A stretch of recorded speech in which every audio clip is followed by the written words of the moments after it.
Good morning, everybody. How you doing? Welcome to the Friday stream.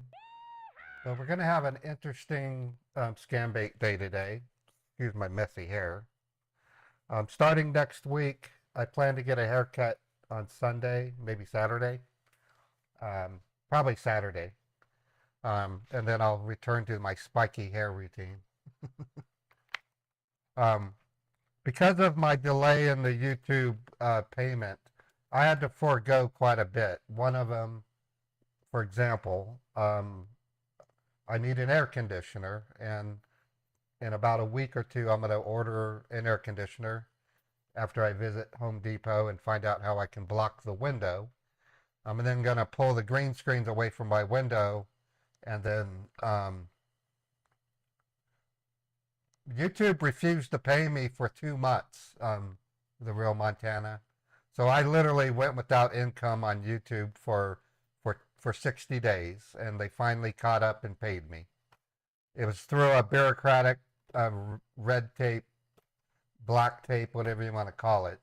It wasn't YouTube's fault entirely, but I literally had to go. I had to cut corners. I mean, I literally moved over to eating tuna fish sandwiches and bologna, and I, I had to stop paying certain bills. I mean, it was really bad.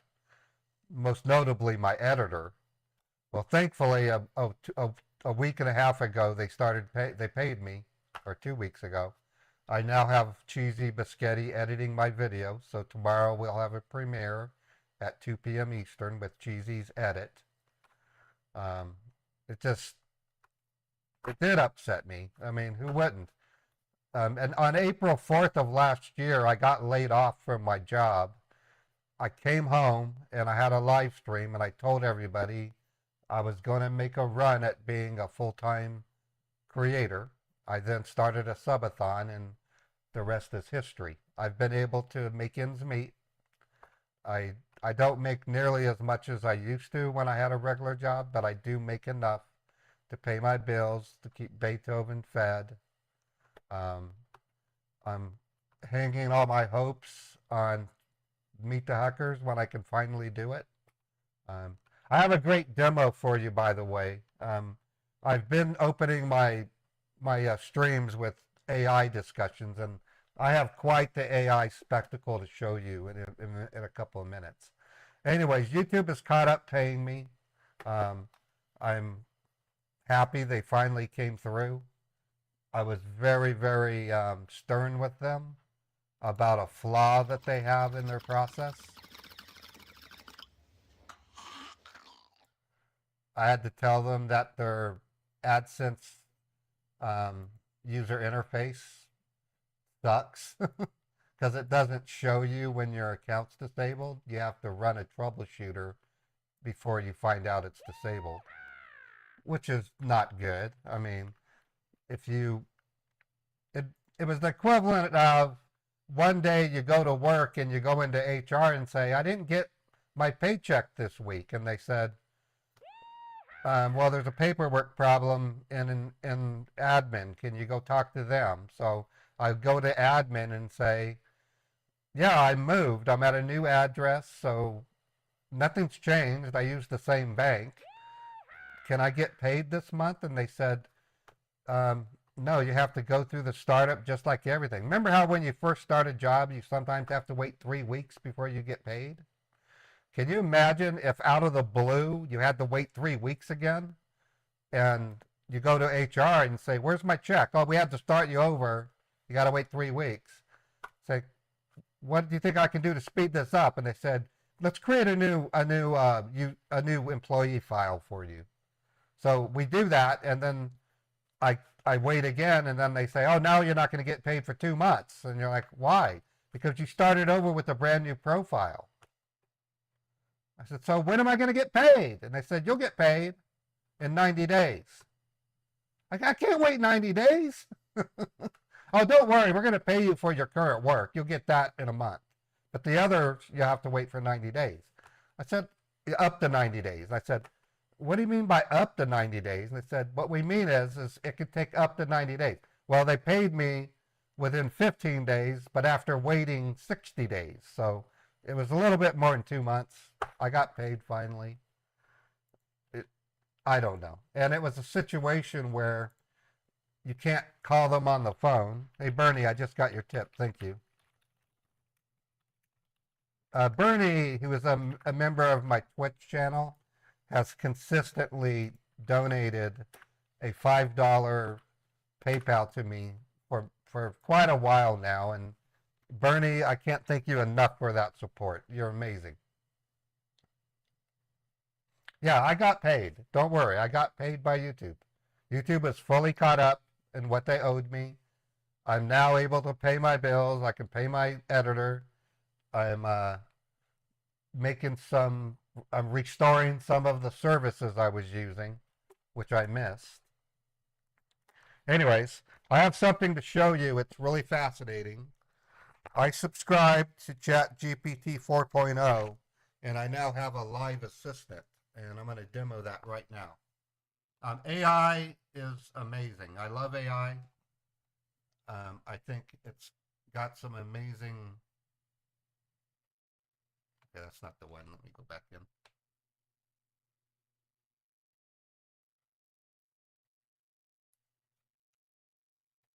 Hello, are you there?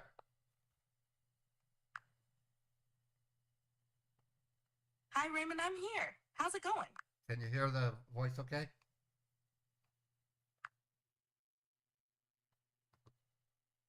Yes, I can understand you perfectly. How about you? Can you hear me well? Yes, I can hear you. I have some questions for you. Great. What would you like to know? Regarding science, if I wanted to turn mercury into gold, how do I do that? Turning mercury into gold involves a process called nuclear transmutation, which changes one element into another. This requires bombarding mercury atoms with neutrons, protons, or other particles to change the number of protons in the nucleus, effectively turning mercury into gold. However, this process is highly complex, requires specialized equipment like particle accelerators, and is not practical for producing gold on a useful scale. It's more of a theoretical and experimental practice in nuclear physics than a feasible method for gold production. Okay, but what if I wanted to turn What mercury if into what, Raymond? gold Feel free to using ask anything. antimatter?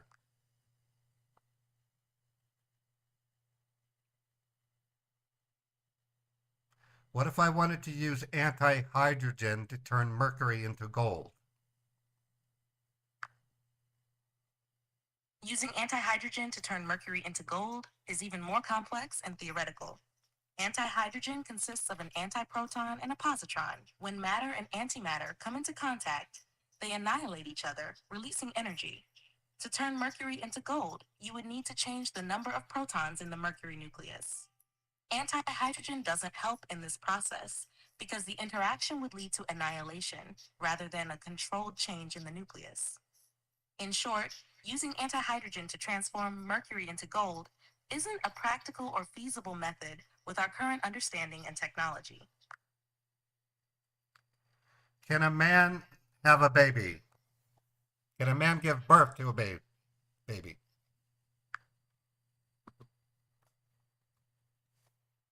Biologically, a cisgender man cannot become pregnant or give birth because they do not have the necessary reproductive organs, such as a uterus. However, transgender men, individuals assigned female at birth, who transition to male, who retain their female reproductive organs, can become pregnant and give birth if they choose to. Advances in reproductive technology and evolving medical practices are making these possibilities more accessible. Okay, I would like to try paragliding. What do I need to get started? That's exciting, Raymond. To get started with paragliding, you'll need a few things. 1. Training. Enroll in a certified paragliding school to learn the basics, safety procedures, and techniques from a qualified instructor. 2. Equipment. You'll need a paraglider, harness, helmet, reserve parachute, and appropriate clothing. 3. Location. Find a safe location with favorable weather conditions and designated takeoff and landing sites. It's essential to prioritize safety and get proper training before attempting to paraglide on your own. Have you looked into any paragliding schools in your area? Yes, there's one in Houston. I'd have to get a flight. It's a combination paragliding school, and at night you get to look through a telescope that's next to your cabin. It's pretty cool.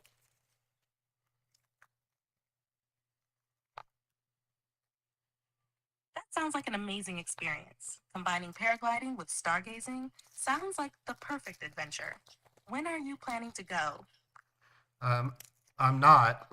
How much would it cost to build a paragliding trike with a 3-year vellum parachute?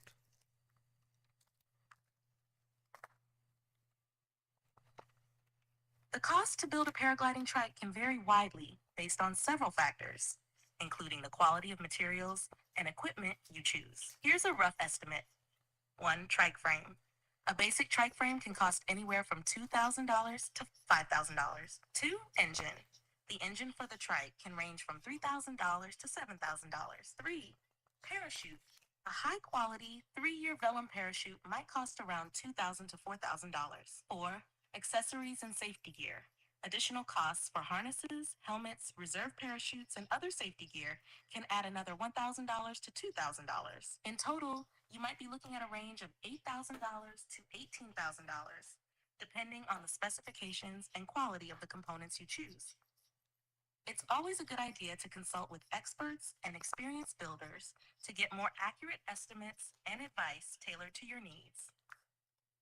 Thank you. I have another question. You're welcome, Raymond. If you have any other questions or need more information, feel free to ask. How can I stop foreign individuals from stealing money from elderly Americans? Stopping financial scams that target elderly Americans is a serious issue. Here are a few steps that can help. 1. Education and awareness. Educate elderly individuals about common scams and how to recognize them.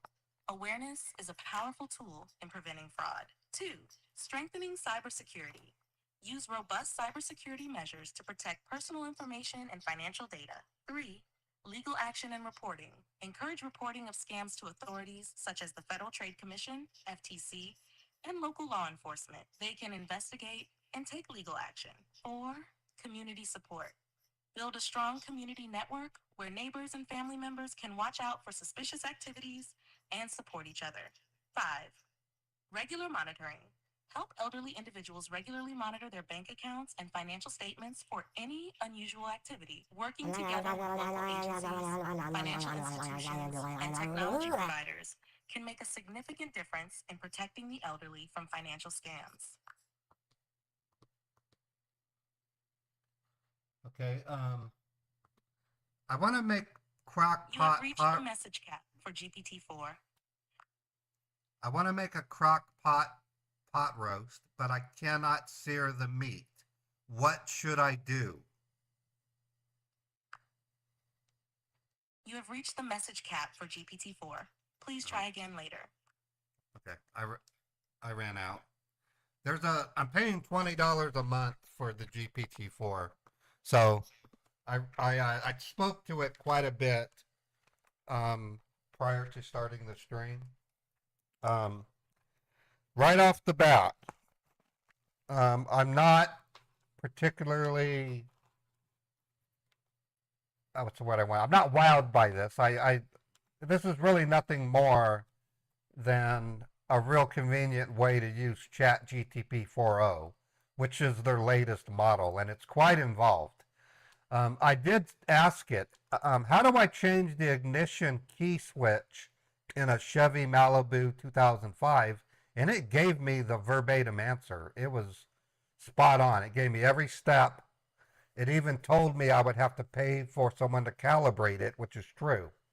That is something I have to do to my car. I have a bad ignition switch. And Mark's correct. We're going to find going along that sometimes just going to YouTube and searching it is going to be quicker than using AI. Um, that day's going to change, though. Like, here's what I mean. I believe AI is going to be useful in specialized applications. So you're going to see scientists using a large language model geared towards their scientific area. So biologists will use a different one, physicists will use a different one. Computer scientists are going to use a whole different model. These are going to be specialized models that that will be optimized for that particular profession. The hospitals are going to use AI that's been trained for the hospice industry. I think that's the way it should be. Um, the other thing, no, yes, it did, Mr. Wet T's Wet Dream. You can test it yourself. Just go to ChatGTP. It's free. It'll tell you that they said, I advise you to have a local mechanic do it. Um, yeah, I just got it, Danny. Thank you. Um, the other aspects of AI that, excuse me, the other aspects of AI that I'm really interested is Suno. Um, I'm going to show you what I worked on last night with Scambaits just briefly while we talked about the funny fact that I would sing Twinkle Twinkle Little Star before playing the November Rain song. Let me find Suno real quick. I'll show you. Check this out. This is called Twinkle Twinkle Effing Star. All I'm doing is taking a poem that I wrote, okay, and you're going to hear it when I go to create it. This is Suno, and it is damn cool. So I'm pasting the lyrics. I'm going to tell it to do heavy metal, rock and roll, loud drums, rolling bass, energetic vocalist with fire in his eyes. And then I'm going to hit create. Oh, I'm going to call it Twinkle, Twinkle, Twinkle, Effing Star. Now it's creating 1 alligator, 2 alligator, 3 alligator, 4 alligator, 5 alligator, 6 alligator, 7 alligator, 8 alligator, 9 alligator, 10 alligator, 11, 12 seconds. It took 12 seconds to create what I'm about to play. Actually, it's 13, 17, 18, 19, 20, 21, 22, 23. It's still creating 24, 25, 26, 27, 28, 29, 30, 31, 32, 33. It was, yeah, now it's done. So about 35 seconds.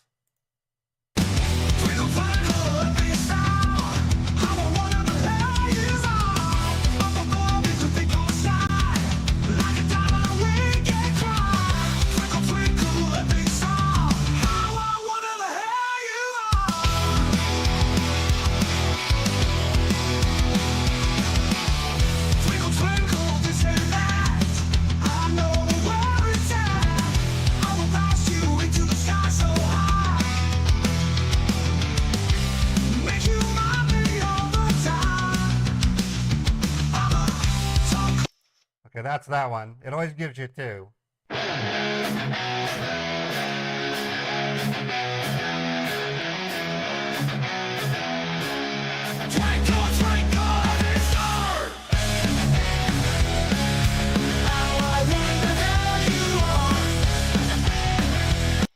So to me, that's amazing AI. You know, and then of course you'll remember this one. Reopen the tab.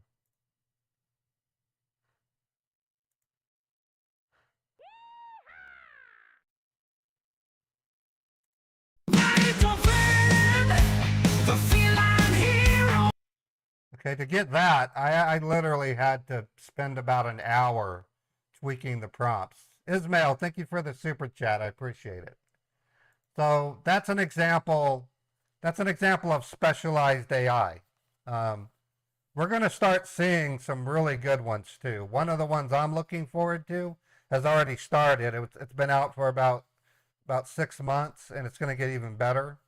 And that is taking video and translating the human form into a 3D mocap animation.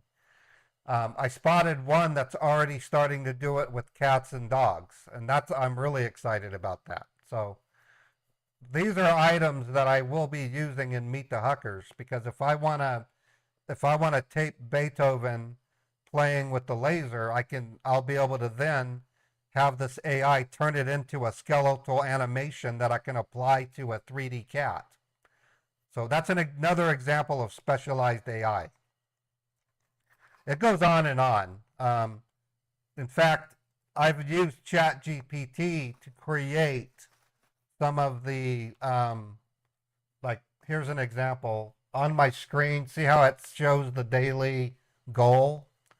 I went to ChatGPT and basically queried it and said, how would I write a program that would display values stored in a text file on OBS? And it gave me an answer that was about 85% correct. I then went through and revised it and made it do what I currently do. So that's an example of using AI, but not exclusively. You actually are using it as a tool, and that's how I plan to use it.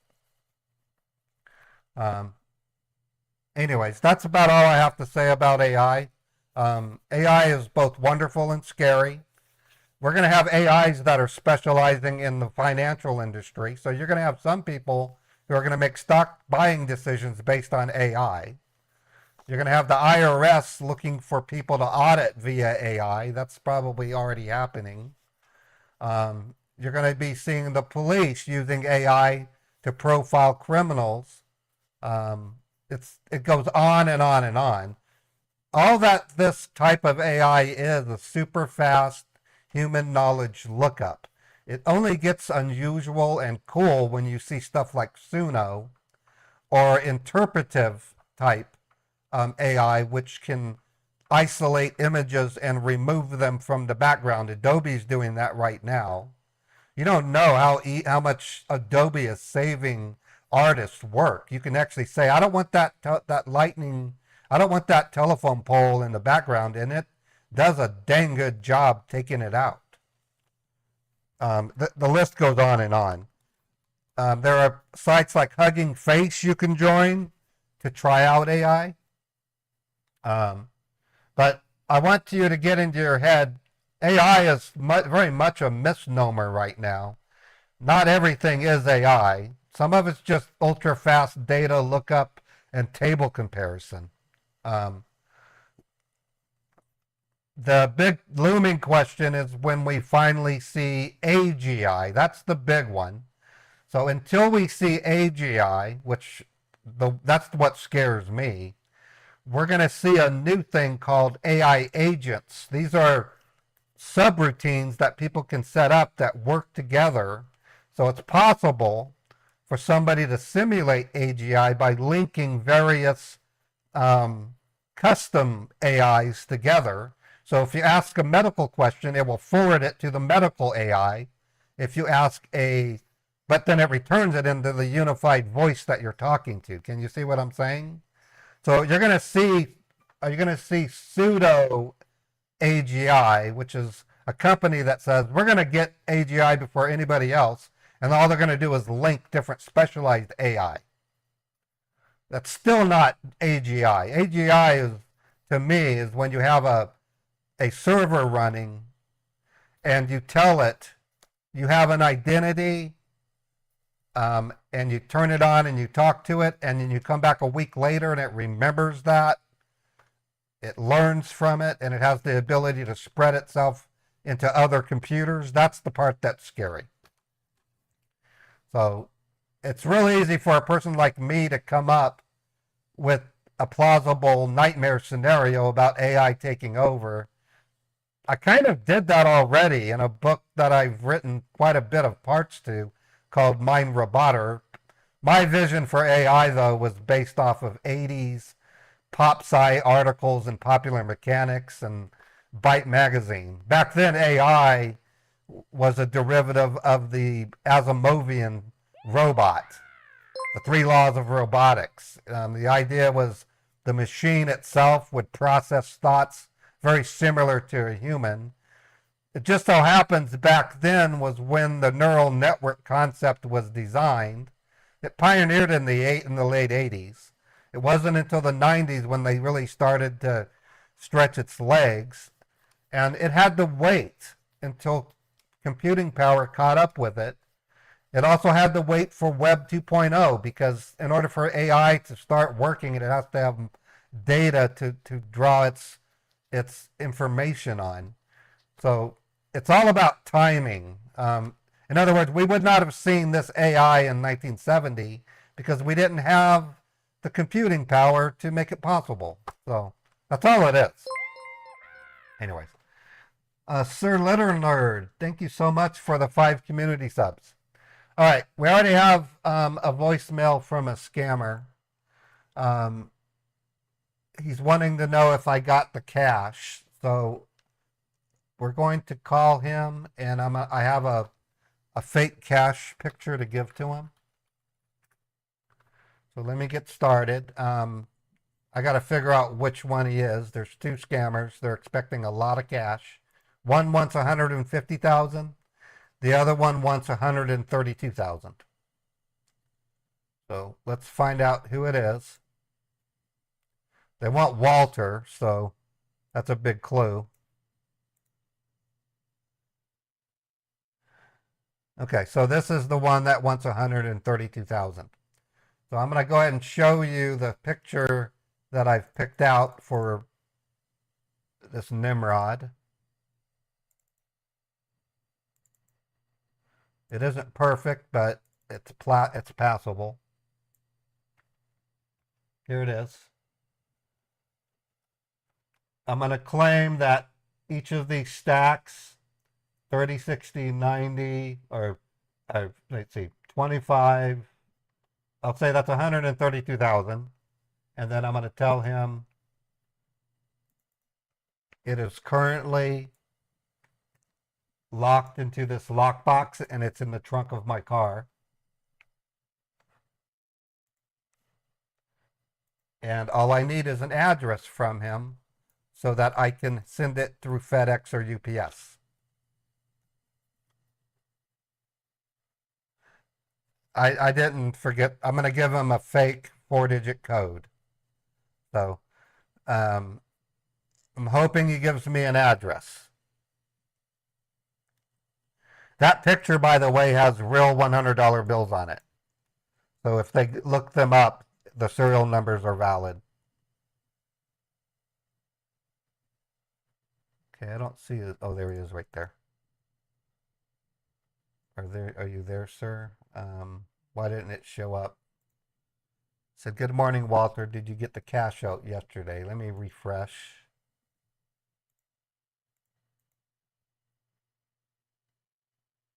Okay, he's ready for my call.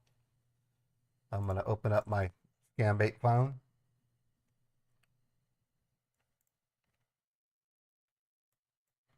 Colleen, I'm in the middle of getting...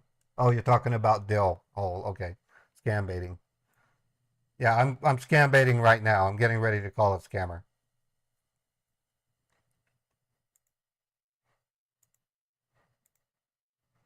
Okay, and he's at 616. There we go. Call him.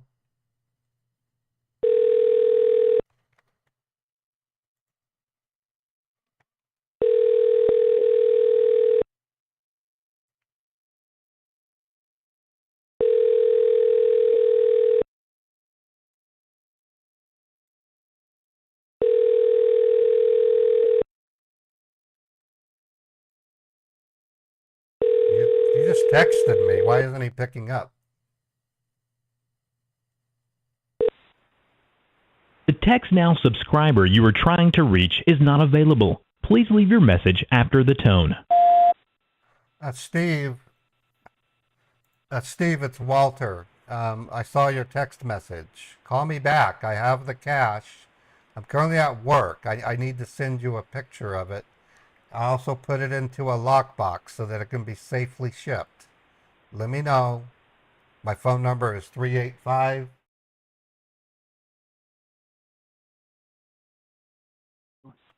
Okay, he's using text now. I'm hoping to get through him because he's one of two scammers that I need to get. Okay, so the way it works is we're trying to get a cash address from him. It's quite possible that they're going to want to have someone come pick it up. I'm going to refuse that. I'm going to say no. I'm going to send it through UPS or FedEx or the post office so that I can get insurance for it. Let me with Gimp. I got to resize the photos because they're too big to send. I'm going to call him back in about a minute or two. I just texted him saying, call me back.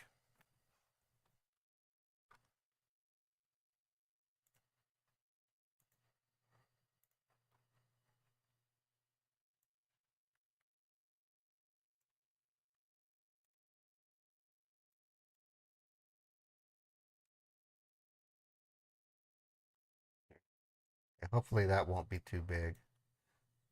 Let me see if he said anything.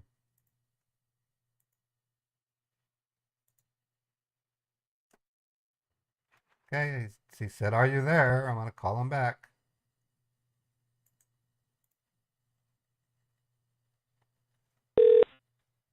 Good morning, Walter. Hey, good How morning. are How are you? you doing? I'm doing good. Yes, I was able to get the cash. I got it late yesterday. Um, I'm currently at work, but I did take a picture. Did you want me to send it to you?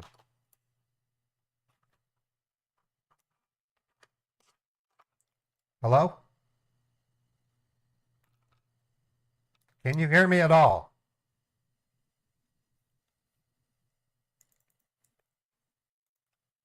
Bad phone? I don't know.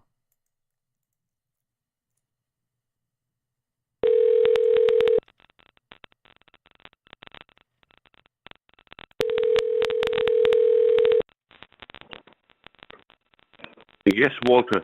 Sorry, Can we you? got disconnected. Oh, okay. So what I'm telling you is I have a picture I can text to you. What I did is I withdrew the 132,000. I laid it out and took a photo, and then I put it into Mm-hmm. a $30 security safe with a 3-digit code or 4-digit code, and it's in the Mm-hmm. trunk. It's in the trunk of my car. I'm currently at work. Mm-hmm. What What time I you're would going to come? What time you're going to be free from work? Well, I can do it during lunch. I can take a break to go do it. Are you wanting me to go down to FedEx or UPS? Um, I'll let you know, sir. Just give me a minute. Hold the line, okay? All right. Thank you. Colleen, I'm trying to get a postal address out of him. I already got 4 Hawala banks out of him. This is a scam bait that has been going on for a week. And after getting 3 Hawala banks and 1 U.S. Money Mule bank, as a final finale, we're going to try to get a postal address out of him, which we can report. Susan, will you please go ahead and tell me the time when you're going to be free by lunch? Why are you Exact calling me? time? Why are you calling me Susan? Susan died 2 weeks Oh, ago. I'm sorry. Yep, Dude. sorry for that. What Oh, time? come on. I'm so sorry. I apologize. It's whenever What time will you be free? whenever you're ready. I just have to give warning. I can take 20 minutes to 30 minutes off. There's a post office that's about 20 minutes away. There's a FedEx, I think 10 minutes away, and a UPS store, I don't know, 15 minutes. Mm-hmm. And just tell me one thing, Walter. I just want to have two options right now. One is where you can go ahead and purchase some bitcoins and I keep can't. that We money can't. with you. We are Okay. we are prevented from Bitcoin. We signed an agreement with the state of Utah. I can go to jail I got it. if I Got it. break I got that. it. So the answer I is got it. no. If I got it, Walter, and if you're not comfortable with it, what I can do, I can go ahead and send a person at your place. I'm going No. to assign a person for you who can come down to your place and take the money from you No. and do it on your behalf. A month ago, a woman got her head blown off during an exchange like that. Hell no. Just the other day, we had a shooting. Someone who went to a bank to withdraw money, and they had their head blown off. Walter, now I need to tell you one thing in a very clear manner. We need to arrange a banker at your doorstep who will be doing everything on your behalf. I am Your place, offering. we can- I will send it to you to a postal address or UPS. I can take insurance on it. There's no insurance if someone comes and picks it up. I won't know who they are. They might have a gun. First of all, If they you piss don't me need off, to worry about if they piss me off, I will blow their Exactly. head off. I will blow their head off with my gun. The answer is no. The answer is no. First of all, I need to tell you, we are talking with each other from last almost 10 days or so. Is that right or not? And my wife has died as a result of trying to do your bidding. So this is a sensitive subject, asshole. You will take the money in parcel. I can get insurance. I'll get a tracking number. Take it or leave it. I just That sent is the what on just your sent- behalf, the person just- will be visiting at your place. Not gonna happen. Not gonna happen. I don't want your stinking banker to come visit me. My life has been upturned. My wife just passed away. Sir, Give me a fucking break. sir, that is your call. We cannot force you for anything. You tell me, Okay. sir. I'll give you 2 days. If you don't give me an address, I'm putting the money back into my bank, and you guys can sue me for it. No worries in that. That is totally your call. It is your money. And we cannot force you for anything, sir. Here, Walter. Correct. So either take it as a parcel. Exactly. If you look in your email, I put in a legal lockbox. It has a 4-digit code. If you give me the address, I will give you the 4-digit code that can unlock the lockbox. Sir, we don't need any code from you. Either All right. you can hand over the cash to the particular person who will be Okay. visiting at your place. That is the first thing. If Okay, you don't you want have- to do it, I can. You have 2 days to give me an address. If I do not receive an address in 2 days, the money is going to go back into my account. I'll then text you and say, sue me in court. I don't care. You'll get it that way. You can sue me. You can sue me for it. Walter, right I- now, the I have to situations go. are really critical. I have to go. I'm at my job. Give me a break, dude. I lost my wife in a nasty car accident trying to fulfill your requirement. You're not I got helping you. me at all. Goodbye. I'm I'm gonna keep the line open to let him call me. Well, yeah, Catherine, he wants me to hand off the money to a person who's gonna come visit me, and the answer is no. The whole point is for me to get a postal address so that I can report it to Chappie and get it monitored. It doesn't sound like he's gonna do it though.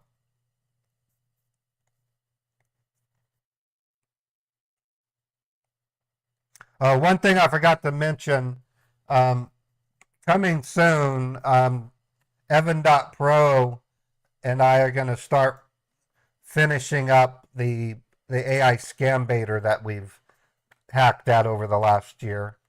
That's an example of a specialized AI Um, After talking to the Chat GPT, I already know a scammer will know it's AI. So the specialized AI we're working on is going to sound convincing, like an actual would-be victim. All right, we're done with that scammer. I do have another scammer that is interested in the cash, and we're going to pretty much make the same offering to send it to them to a postal address, and if they refuse, then they can sue me. And keep in mind, I've already gotten multiple banks out of these scammers. So I exceeded my base expectation with them. So it's still a win for us. And it's possible his reluctance is based on the fact that he gave up multiple banks. So two fiddles for him, or two violins. How do you say it? All right. Let me catch up on one quick email.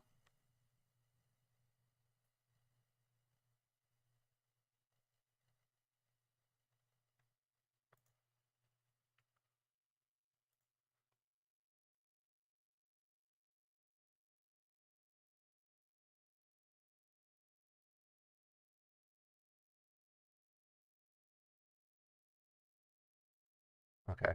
Yeah, that's okay. All right, we're going to start with the tech support scam. Let me see if it's available.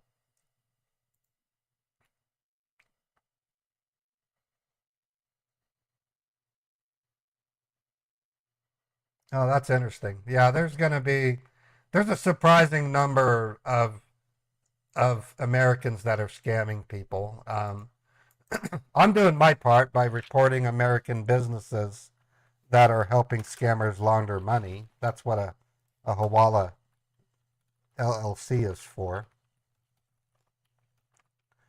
When it comes to American scammers, though, I won't call them. I won't scam bait them. It's not worth the risk.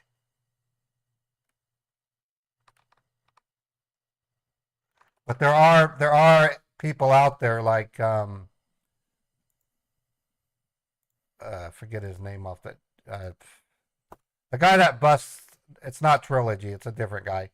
He busts child predators. I think and many of those are Americans. There are fake debt. Even some regular debt collectors are engaging in types of scams. I was a victim of one. I owed a bill, and it went to collections, and the actual debt collector individual made a deal with me to send him a computer and he would resolve the debt. Well, I did as he instructed, and then I got a call from the debt collector, and I said, hold on, I sent you a computer to Steve, or whatever his name was, and they said, well, Steve doesn't work for us anymore. So I got a computer stolen from me thinking I was settling a debt. When I told my dad, he said, Raymond, you need to learn a lesson about debt collectors. Do what I do, tell them to F off. It was in 1991, Sir Little Nerd. I'll never find that guy. He was in Palo Alto, California. All right, I have a tech support pop-up, and now I'm going to look for. I'm going to look on scammer.info for the tech number. The ones I'm getting on my iPad seem to know who I am. So okay, I found one right there. Okay, we're going to try them first. I'm going to play Mary in it, or let's see, who do I want to play?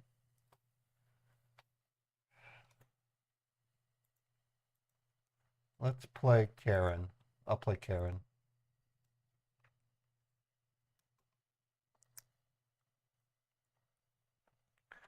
Yeah, they're probably, yeah, it was a 286. It was nothing.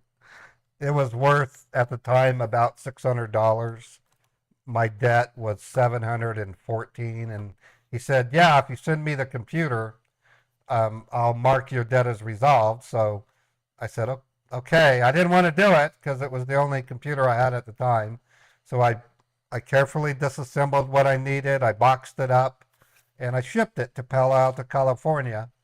And then about a month later, I got a call from the collector saying, we want our money. And I said, I gave you a computer. You said it would be resolved. And he said, who told you that? I said, Steve.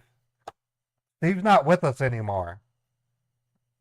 We want our money. And I said, no. I took my dad's advice. I said, screw off. Leave me alone. And I didn't hear back from them. So I don't know if they contacted Steve somehow and erased it. It doesn't matter. All right. Let's call this scammer. I'm going to switch over.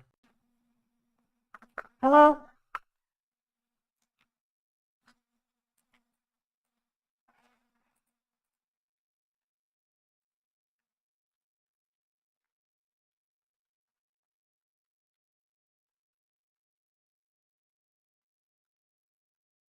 Okay, that's just about ready. Let me produce the pop-up.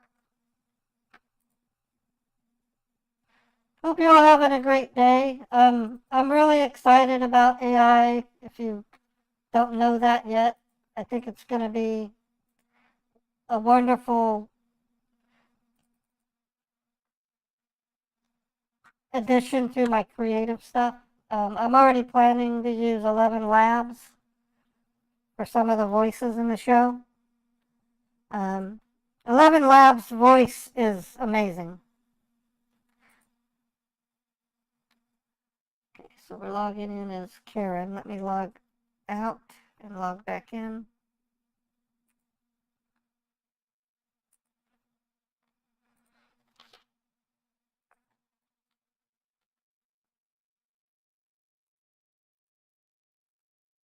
Okay, the scammers that I found on my iPad were only wanting $250. That's why I chose not to call them. Hopefully these guys will execute the whole scam and we can get a Hawala bank out of them.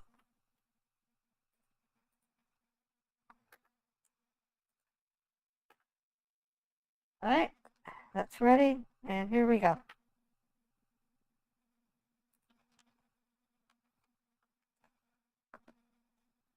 Oh, they didn't answer. Let me try them again.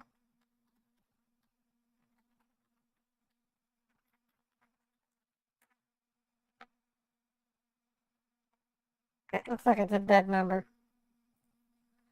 Let me see if I can find another one.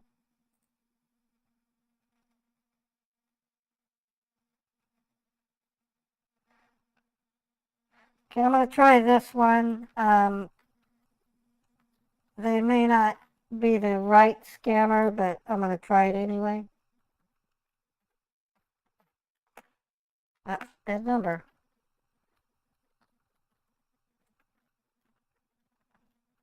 Scammers have been behaving really strange lately. It sounds like there are a lot of new ones.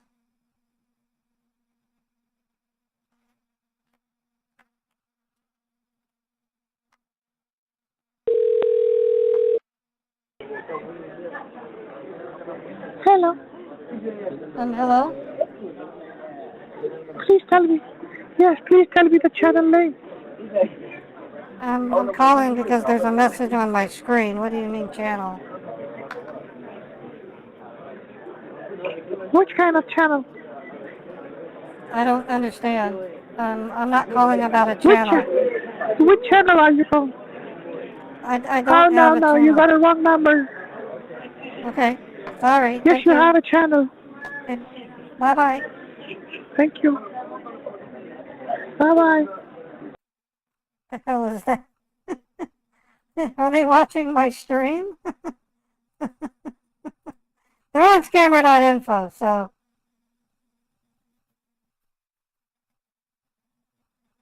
Yeah, they're huge. Hello. Hello. How you doing? Hi. Hi, faggot. Hi, thank you. Hi, idiot. Hi. अपना खोल रखा है थारी बहन को चोदू माँ का लोड़ा ना हो तो खड़े बन रहा तेरा मोर बनाऊं मैं बहन की लोड़ा ना हो तो चल बहन चोद भाग जा कुत्ता बहन का लोड़ा रंडी का बच्चा Hello. the top of his head. You're an idiot.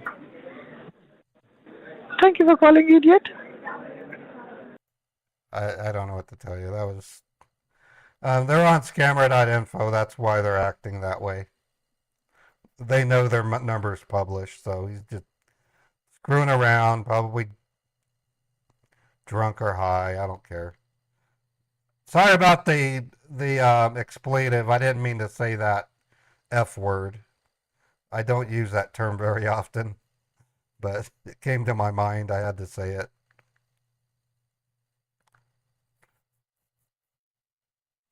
Yeah, I have another one. I mean, these guys yesterday only wanted a couple $100, so.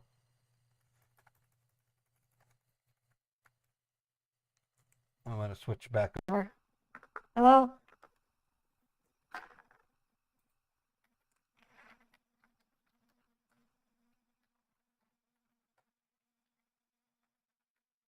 Hopefully these guys will be more serious.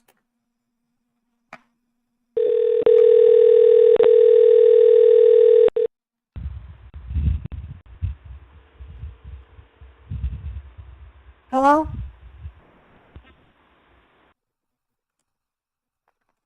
Wow. I think they recognize my phone number. Let me switch to a new one.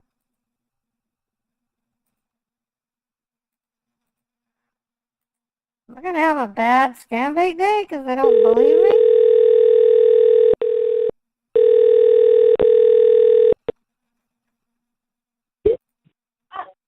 Thank you for calling support. This is Alvin. How can I help you? Hello. I'm calling because there's a message on my screen. It's telling me my computer's blocked for security reasons. All right. Can you please tell me what exactly were you doing when you got this message? I was looking up dresses. It was on a Facebook page when I read the article. And when I clicked on the article, it suddenly turned into this message. Got it. Okay. Can you please tell me, have you ever used this device for any kind of online banking or shopping? Yes, of course. It's our home computer. We pay all our bills. And I do some online shopping, mostly with Target. Right. Okay. All right. So what I want you to do right now is I want you to go ahead and look onto the keyboard. On the bottom left of your keyboard, do you see the control key? CTRL? Yes. That's right. Right next to it, you will see the Alt key, ALT. Well, no, right next to it is the Windows key and then the Alt key. Yes, and then the Alt key. So see the Alt key. So the Control key, the Alt key, and then look on the right-hand side, right above the backspace key. Do you see the Delete key? Yes, I do. That's right. So you need to press Control and Alt key together at the same time. Press and hold it down, and then press the Delete key. All three keys together. Okay. Doing that brings up a blue screen. Yes, I have a new screen. Yes. So it says lock, switch user, sign out, change a password, and task manager. Yes. Yes. Please select the last option, task management. Okay. Okay, now Once there's you select the last option, you will see a window coming. Yes, it says task manager. Yes. Let me go ahead and guide you. Okay. All right. So now inside the window, you will see either you have Google Chrome or your Microsoft Edge inside that screen. Do you see Google Chrome or Microsoft Edge?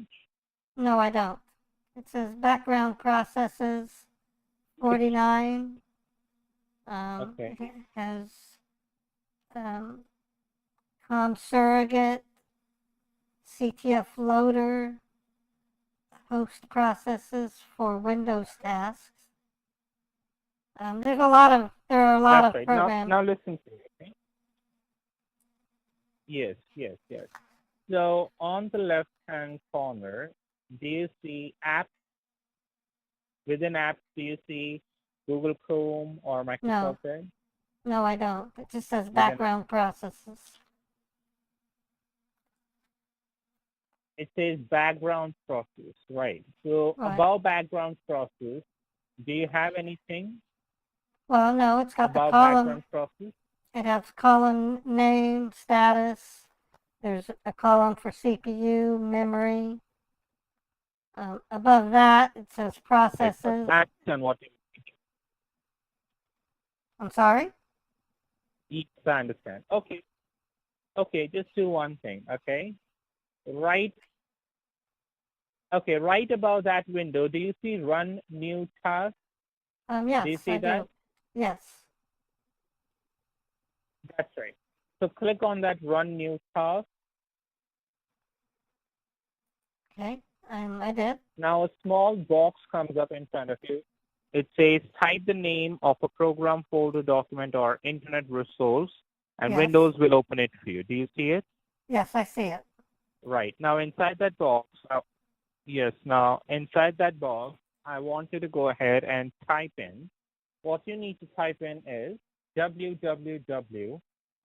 www. Then put a dot. Dot. And then it's ultra, ULTRA. ULTRA. And then viewer, VIEW. VIEW. ER. Ultra viewer. Okay. Then put a dot. Dot. And then it's NET net. NET.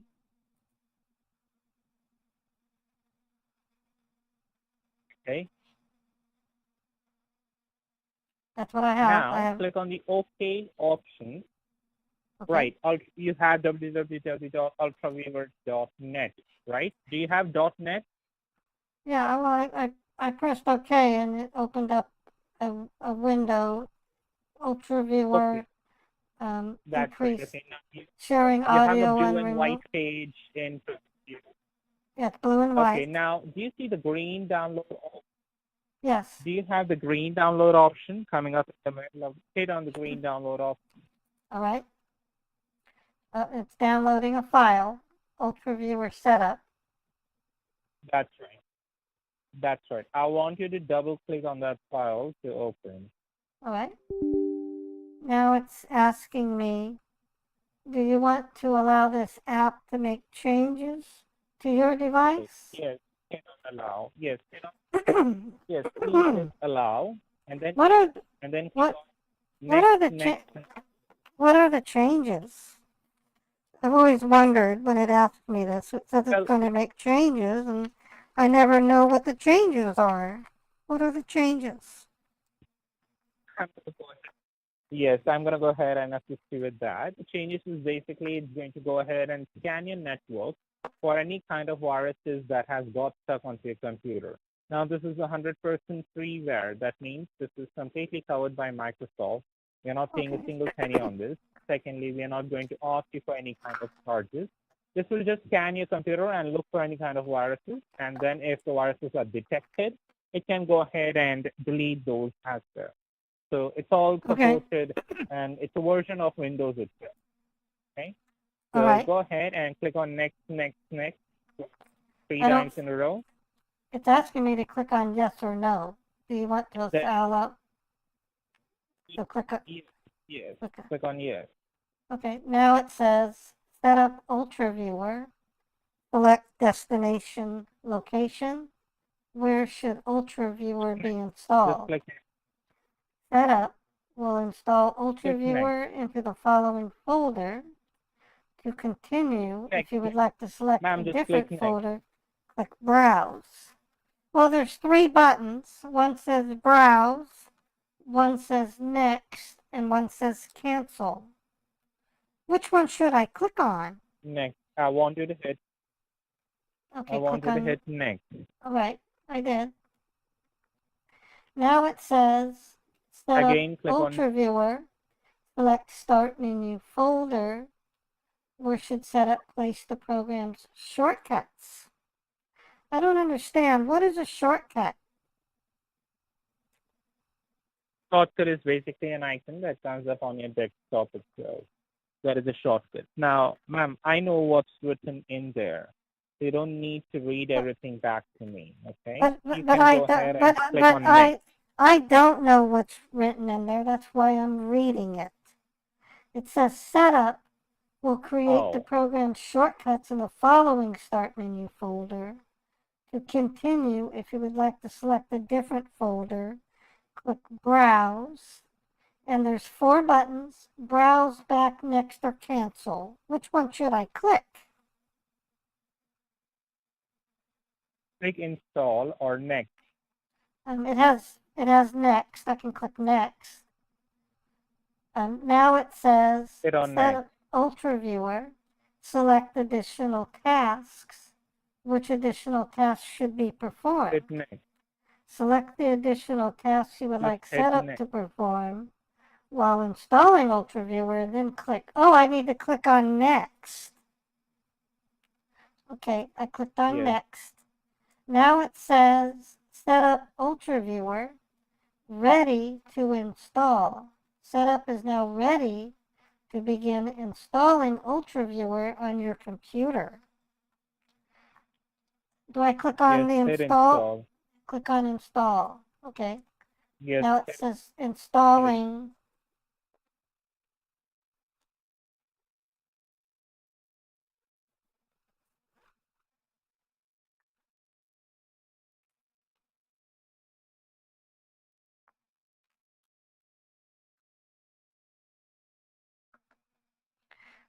I love making them take 10 minutes to get remoted in. This is something that could happen in 5 minutes, but I make it take twice as long.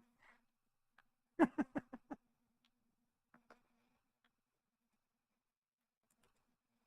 says registering service. Okay, now it says completing the Ultra Viewer setup wizard. Congratulations on successfully installing Ultra Viewer. Wait a moment, would you like to try installing the new Opera web browser with integrated AI chatbot? What does that mean, integrated AI chatbot? Okay, just do you see the finish option? Yes, it says finish. I clicked on finish. Yes, please hit finish. Wonderful. Now you will see box coming up in front of you. Please tell me the ID that comes up in front of you. All right. It says, please tell your partner. What is the ID? The following ID and password. What is the ID? If you would like to allow remote control. It's okay. Tell me the ID. 82.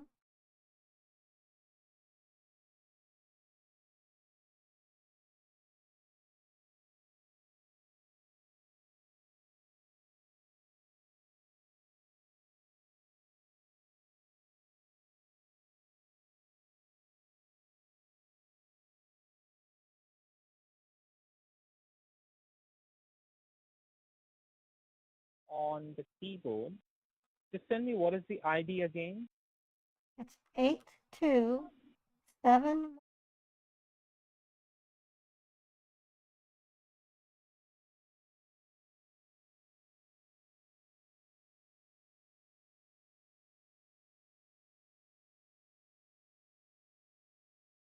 The letter I as in Indiana on the keyboard.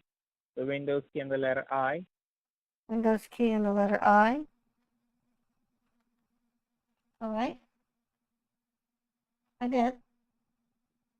Now, can you please tell me, when was the last time you used your computer for any kind of email? I use it every day. I used it this morning, and then about 10, 15 minutes ago, while looking up dresses, I got this message.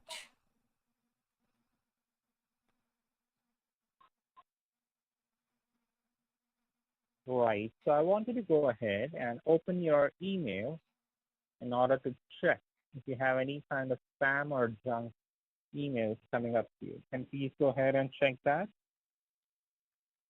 You want me to do what? I want you to go ahead and check your email if you have any kind of spam or junk emails coming up to you. Can you please go ahead and check that? Well, I get all kinds of emails from Target. I don't consider it spam How because I'm a about spam Target. box? Now, Capital One keeps sending me offers, and in my spam folder, I keep it empty just because that's just what at work they told us that was the right thing to do, to clean the spam folder. Right. So what I want you to do now is I want you to go ahead and bring up a new page, and then I want you to go ahead and Oh, there's that message again. bring up a new It's telling me that it says access to this computer is blocked for security. Oh, now it says Google. Okay. I want you to go ahead and check into your online banking if you see any suspicious activity or transactions coming up. Can Okay. you go ahead and check into your online banking if you see anything suspicious coming up in there? If you see anything suspicious, just go ahead and quickly make a note of it. Okay. All right.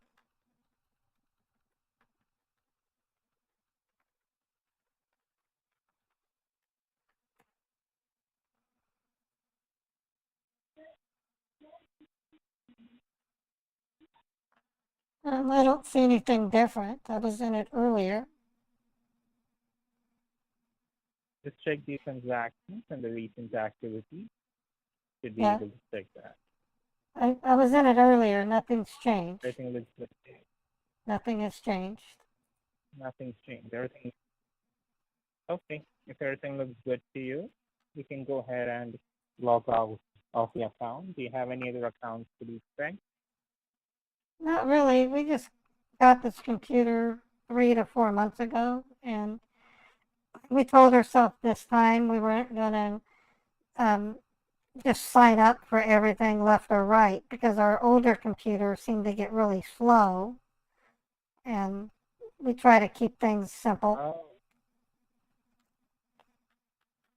All right, I understand what's happening. So Now, what I'll do here is I'll quickly go ahead and what I'm concerned about is in red it says threat detected Trojan spyware. What is that? that is basically when someone gets inside your computer, you get this kind of alert message. That means someone actually did get inside your computer and they were trying to take some information out of it. So someone has got inside your computer network and they try to get some information off your computer. Information like email credentials, banking passwords.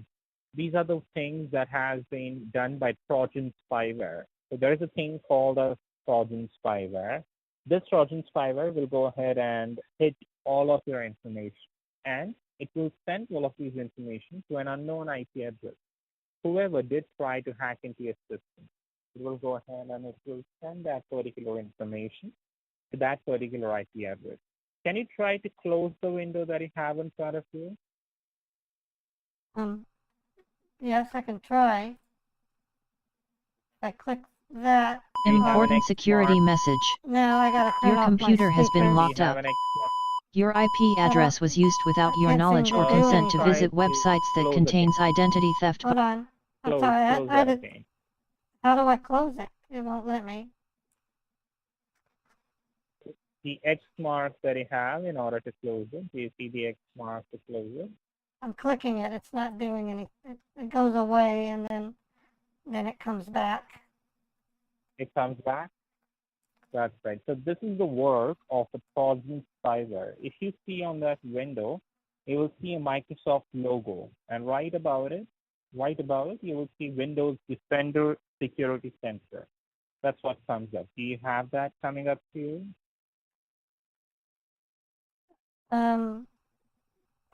Do I have what coming up? It basically says contact Windows support immediately to report the threat. It says closing this window will expose your personal information and stop the registry. And so you were telling me to close it, and I'm wondering why when the message itself says it would close the Windows registry, which I have no idea what that is. So the message is completely I'll tell you. confusing. It is, if you try to close the system, only then you will get this kind of problem coming up to you. But you have not closed or the system itself, so it is not at risk right now. So what These I'll guys do here are running get a you script. connected with the Microsoft server, and Hopefully then we will go ahead and check of what IP address is showing up, who exactly did try to get inside a computer, and all those information. Okay. All right. All right. So let me go ahead and, with your permission, can we go ahead and connect with your computer? Yes. I was under the impression you already All did right. that. Thank you. That's what the Ultra Viewer page Oh no, told we me. never. The UltraViewer basically got you connected to the Microsoft server. And now we will go ahead and get you connected to our personal server so that we can check what is the problem. So sit back and relax. Do not touch your mouse or your keyboard. Okay. Let me now quickly go ahead and check what's happening. All right. I want to thank you for your With help. black box coming up. What is your name? I'd like to write your You're name welcome, down. What's your name? My name is Alwyn George. ALLWYN. If you want, I'll just note it down for you. Hold on. Oh, okay.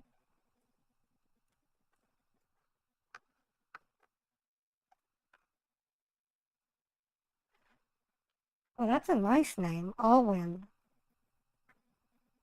Thank you, Alwyn. Thank you. MS 11191105.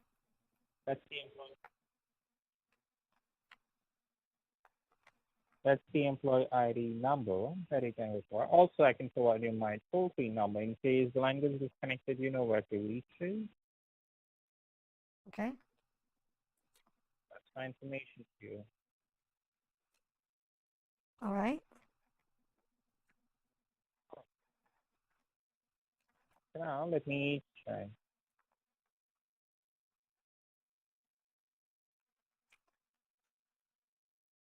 Oh, that's interesting. All right. Well, I can see you have a multiple foreign addresses showing up onto your device. Do you see here? There are 26 current connections. Do you see this? Current connections, and under current connections, we have 26 different current connections. Yes, If I see 26. You have local address and foreign address. Yeah, we have local address and foreign addresses, and I can see the status established. Okay. Now, under foreign address, what I can see is that there are multiple foreign addresses coming up. Now, do you know what a local address is, which is on the left? Do you know what this is? Not really, because that looks nothing like my actual mailing address, so that's confusing. Okay, now this is your IP address. Okay, every computer has its own IP address. Now, your IP address is 192.168.213.155. This is your IP address. Now, on the left, it's all the same because this is your IP address from top to bottom. But on the right, where you have foreign addresses, these all are different IP addresses coming up from different computers. Some of them are cell phones as well. So someone definitely did try to get inside a computer, and I can see 26 such different connections reflecting in your computer. And if you see the status on the right, it all says established or pin wait or established, things like that. Right. 26 different devices connected with your computer. Now, if I may ask, can you please tell me how many devices do you have at your house that get connected onto the internet that you have? Well, this computer, obviously, and we have a television that my husband and I can watch Netflix and Hulu, so I know it uses the Wi-Fi. And then we don't use it as much as we thought we would, but we had a Roomba that would vacuum the floor, but it was unreliable, so we quit using it. It drove our cat bananas, besides. We have Google Nest, which is a security system. We have a robotic cat litter, which connects to Wi-Fi, so we can be told when we have to empty the disposal tray. Right. And So then, just tell me how many computer, laptops, and cell phones is connected with the Wi-Fi? How many of them? well, I don't connect my cell phone to Wi-Fi because I have AT&T. My husband will sometimes connect Wi-Fi. It really depends, because the AT&T isn't as fast as our Wi-Fi. So when my husband comes home, if he's trying to watch a game, he might connect to Wi-Fi so he can watch the football game. Oh, okay, that's great. Okay, all right. So what I'll do here is I'm going to go ahead and quickly register your device. Can you please tell me how old is this computer? You said a couple months or 4 months? It's about 4 months old.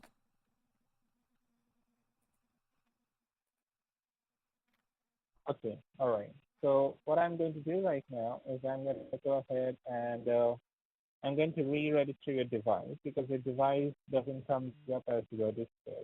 Okay, it's not coming up as registered. Okay.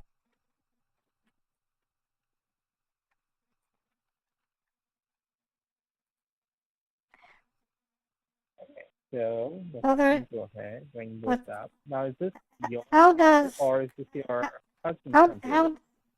how does these connections get involved with making my banking and my email at risk?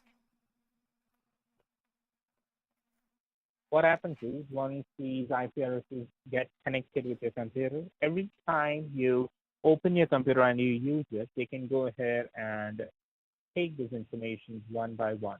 So every time you had logged on to your device, they just went ahead and they started taking all of the information out from your computer. That's why the IP addresses are showing up, that these foreign addresses did connect onto your computer, and that's how they got into it. Hold on, let me quickly go ahead and set this up. Right. Can you put the email again, or do you want me to go ahead and do that? Okay, well, I typed my email. Why did it get erased? I'm not sure. Is that a yahoo.com one? Yeah, it's Karen.page at yahoo.com. Now, right now, are you calling from your cell phone or are you calling from your landline? My cell phone. Your cell phone. Oh, I have the wrong phone number. Hold on. Typed it wrong. All right.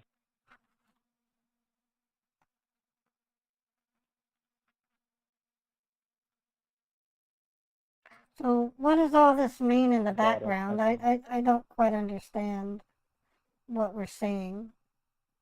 I told you the ultraviolet. It's basically scanning for all the files to look for any such Trojan spyware that comes up. In the meantime, just fill these details up. I'm going to go ahead and check one more thing for you.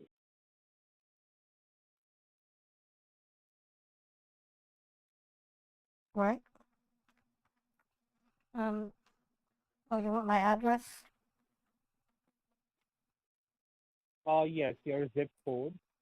I can just mention the city, zip code, All right. county, and just mention your address.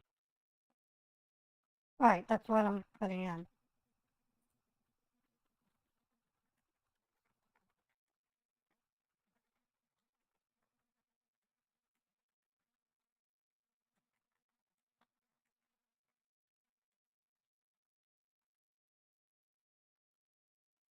Right?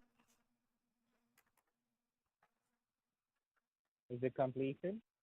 Yep, I have my address, including my part number. And I put the last four of my social security number.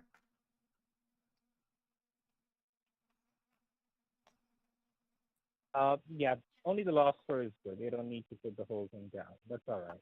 I wouldn't give you, So, can you I please wouldn't, tell me? Oh, I, I wouldn't give you my whole social security number if you asked. no, we won't do that. We respect your privacy and we respect the confidentiality on the social. We will never ask that. Don't worry. I would have told you it's none of your business.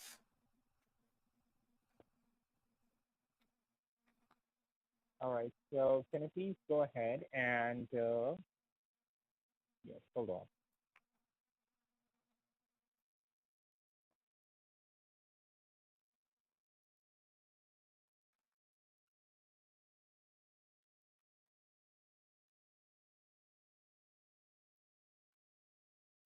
Also, can you just put the last two digits of your year on the date of birth? Only the last two digits.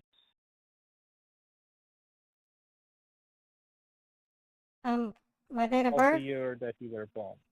Okay, now you're getting a little Yes. personal, aren't you? No, just the year. Just the last two digits. Okay. Okay, you're asking more information than a loan application would ask me. This isn't a loan application. Okay. All right. This would be the. I suggest you stop. Oh, This is no, an no, no. invasion. You're not good. This is quietly becoming an invasion of my privacy. See, if you are not okay with any of the information that you are providing, you can go ahead and take it off. Okay, I'm We going do to do not have that. any problem on that. You can go ahead and take it off.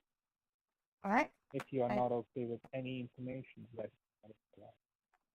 All right, I just did. Okay. All right. So One I'm of going to the- go ahead and one of- register the device. Just so you know, I work for a hospital, and from time to time we have all hands meetings, and one of them was about securing your personal information. And I can tell you, you're skirting. That's right. You're skirting with the illegality of invasion of privacy. Right. I understand that. So that's all right. You have all the rights. So you can tell me if you don't want to provide any of those information. That's all right. We can go ahead and process to the next thing that we have on the file. So what I'm going to do right now. To be honest, is asking a female her date of birth is not only inappropriate, it's considered to be a somewhat sexual advance. So you need to cut it out. I am not attracted to you. I will never be attracted to you. I have a husband. He's probably bigger than you.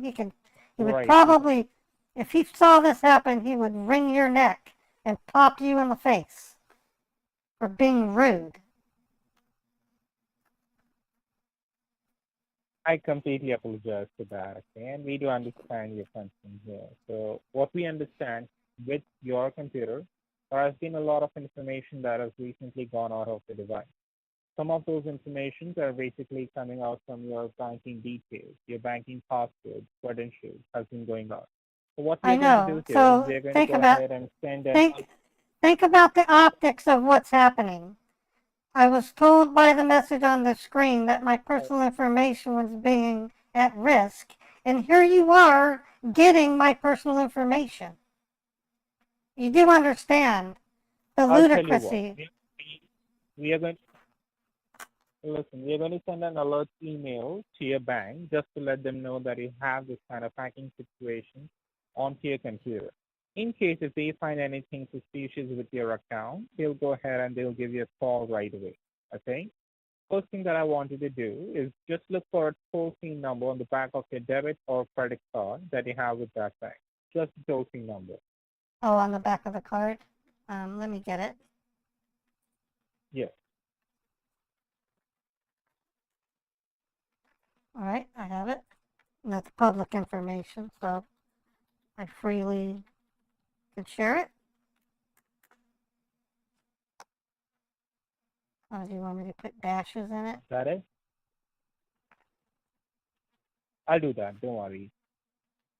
Okay, you can do that either.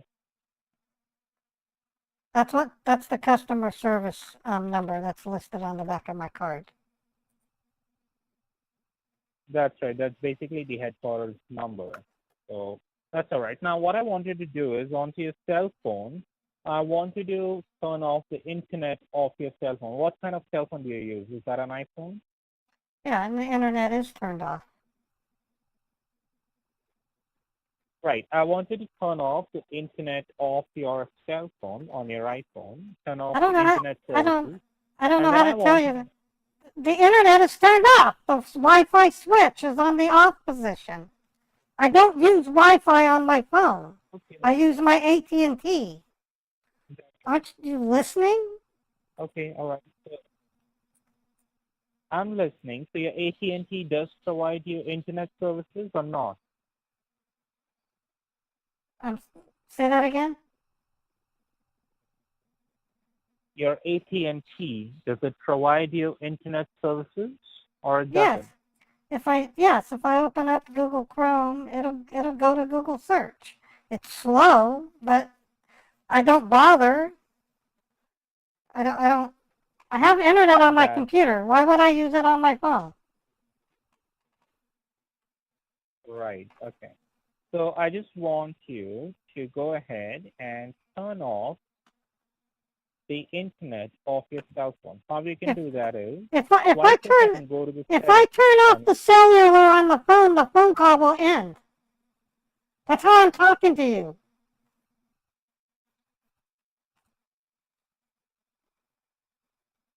Okay, I'll tell you what. Just go to the settings. Go to the settings on your cell phone. There is no internet access on my phone. I said cellular data is turned off. If I need to, I can turn it on and I can browse the internet, but I don't use my phone to browse the internet. Right, that's what I needed to know. Okay. I have two switches. One is called Wi-Fi and one is called cellular data. They are both turned off. Wonderful. That's all I needed to know. Now, I want you to go ahead and save your bank's number on your cell phone.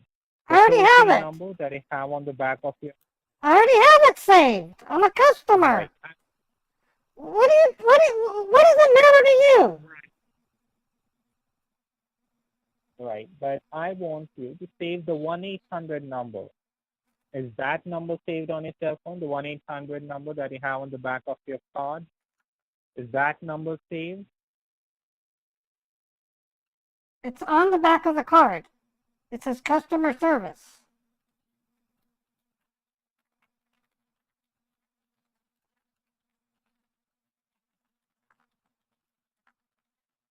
What more do you need?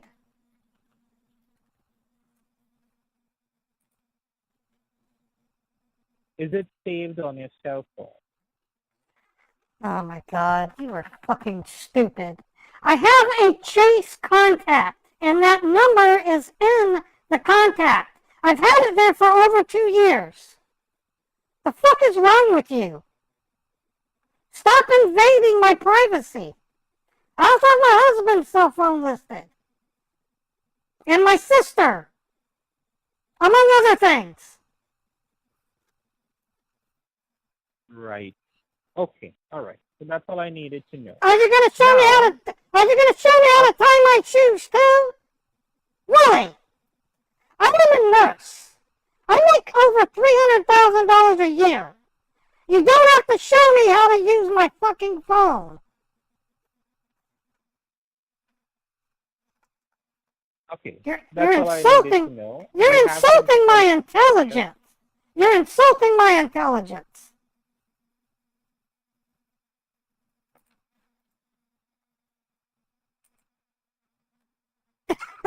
Now, can you I'm gonna gonna help? go ahead.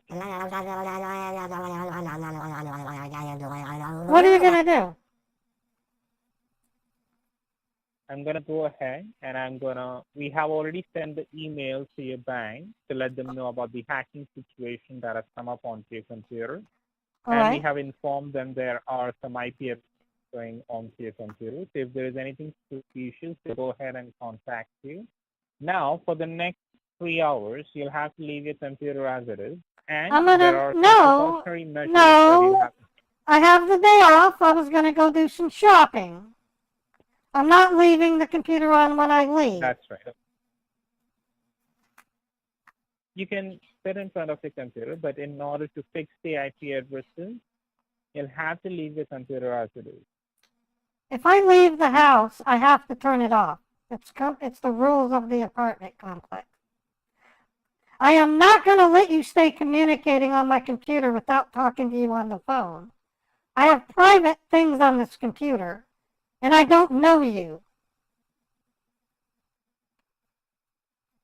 Well, you know that we are from Microsoft. I have given you I my don't details care. there. A Me and my employee. Microsoft employee was arrested last week for sexually abusing an elderly woman. So, no.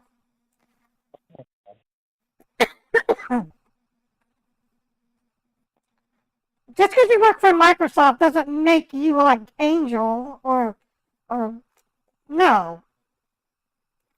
I can give a rat's ass if you work for Microsoft. Just do your job. I'm doing the same.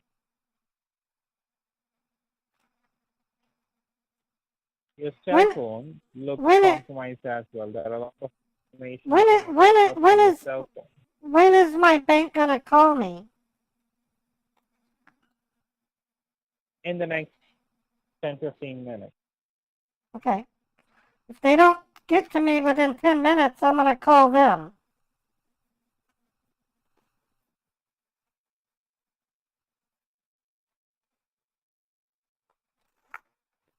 When I talk to them, what am I supposed to ask them? You can ask them if your accounts are good, if your accounts are okay, and everything. Okay, you're telling me do not touch your computer for 2 to 3 hours. Your cell phone and computers are compromised and hacked. Do not make any outbound calls for the next 2 hours. Only receive calls from your bank and no one else. I'm sorry, but if my employer calls me, I'm going to answer the phone. I have to. I'm on a contract with the state of Utah. So if I get a call from my employer, I will hang up on you and talk to them instead.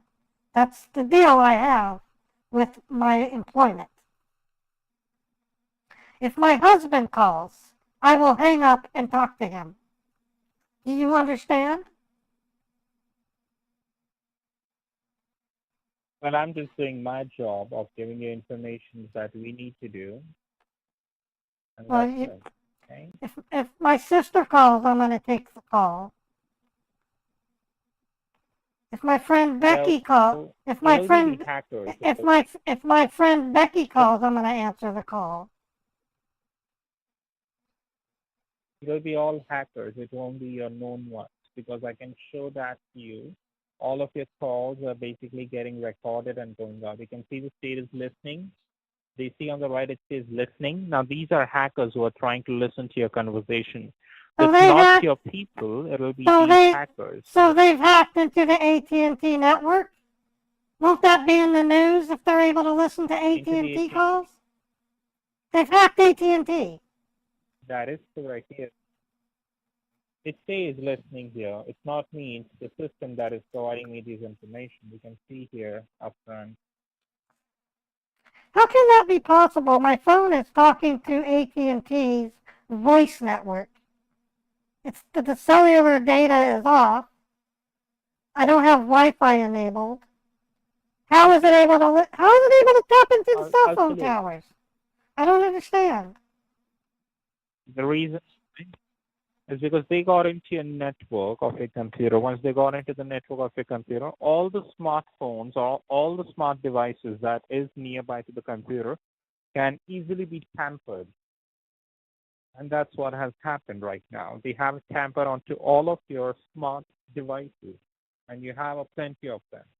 So they are trying to listen to your conversation. I'm not sure what exact information they are looking for, but they have your phone compromised. Okay? I'm going to go ahead and hang up this line, and I'm going to go ahead and reach back to you after 2 hours once everything is been resolved. I request you leave your computer as it is. Do not touch it for the next 2 hours so that we can go ahead and work on it and take care of the problem. Once everything has been resolved, I'm going to go ahead and give you a call back quickly. Okay? I'll try my best to do it as soon as we can. Okay? Well, this is Now what I I'm want going. to go ahead. This is what I'm going. This is what I'm going to do. If that bank does not call me in 5 minutes, I'm going to shut the computer down and I'm going to go do some shopping. They can call me while I'm shopping.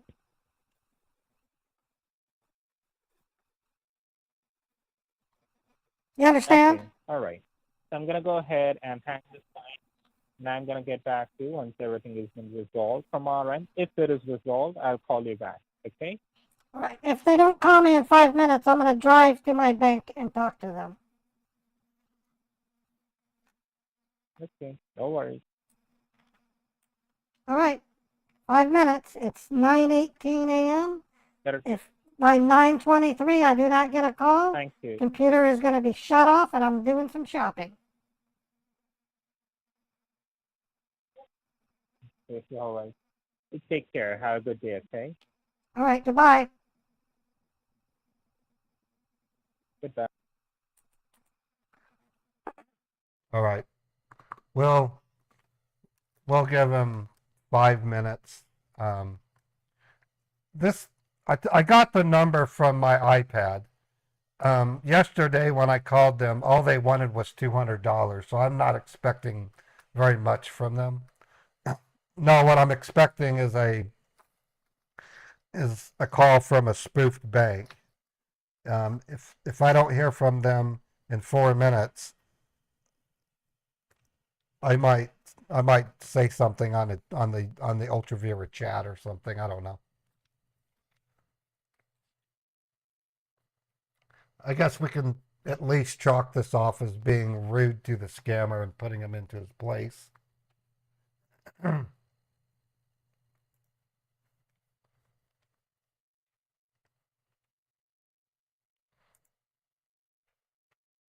we'll call this McAfee scammer that Danny sent. Okay, he's got 4 minutes still. Yeah, they could be just doing it to steal email addresses and cell phone numbers.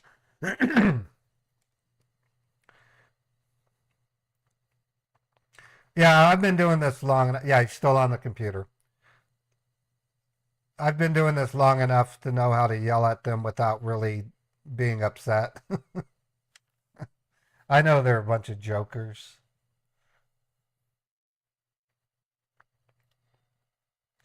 Okay, they have 3 minutes.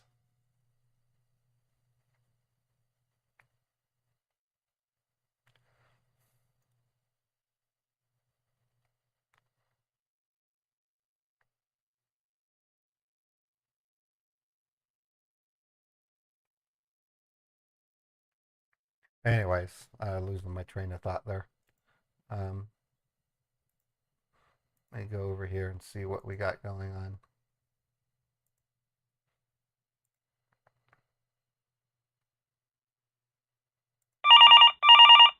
Okay, there's the bank. Hello? Hello, this is Karen. Hi, Mom. My name is Kevin Jobson. I'm calling from headquarters of Chase. How are you doing today?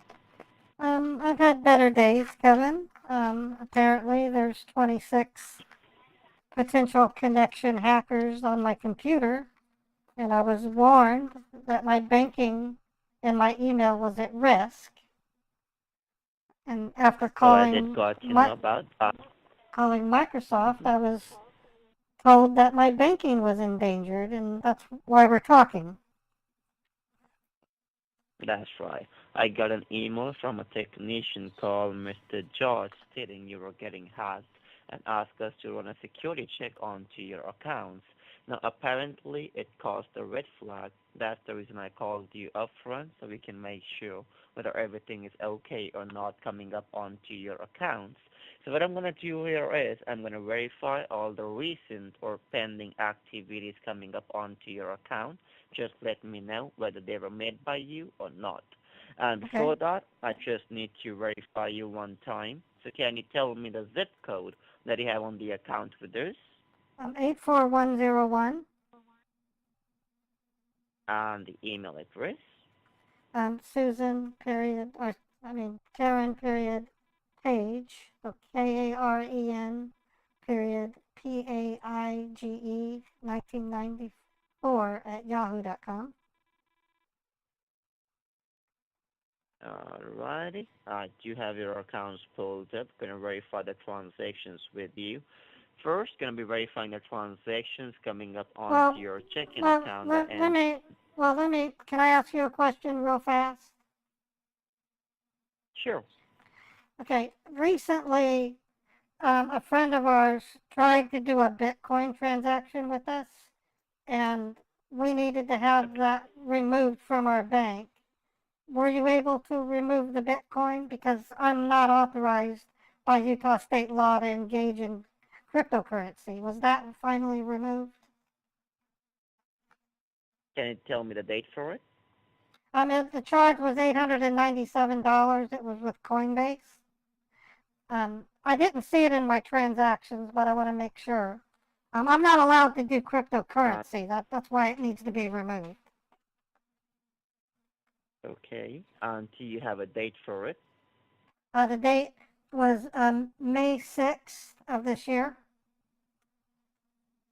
Alrighty. Just a moment.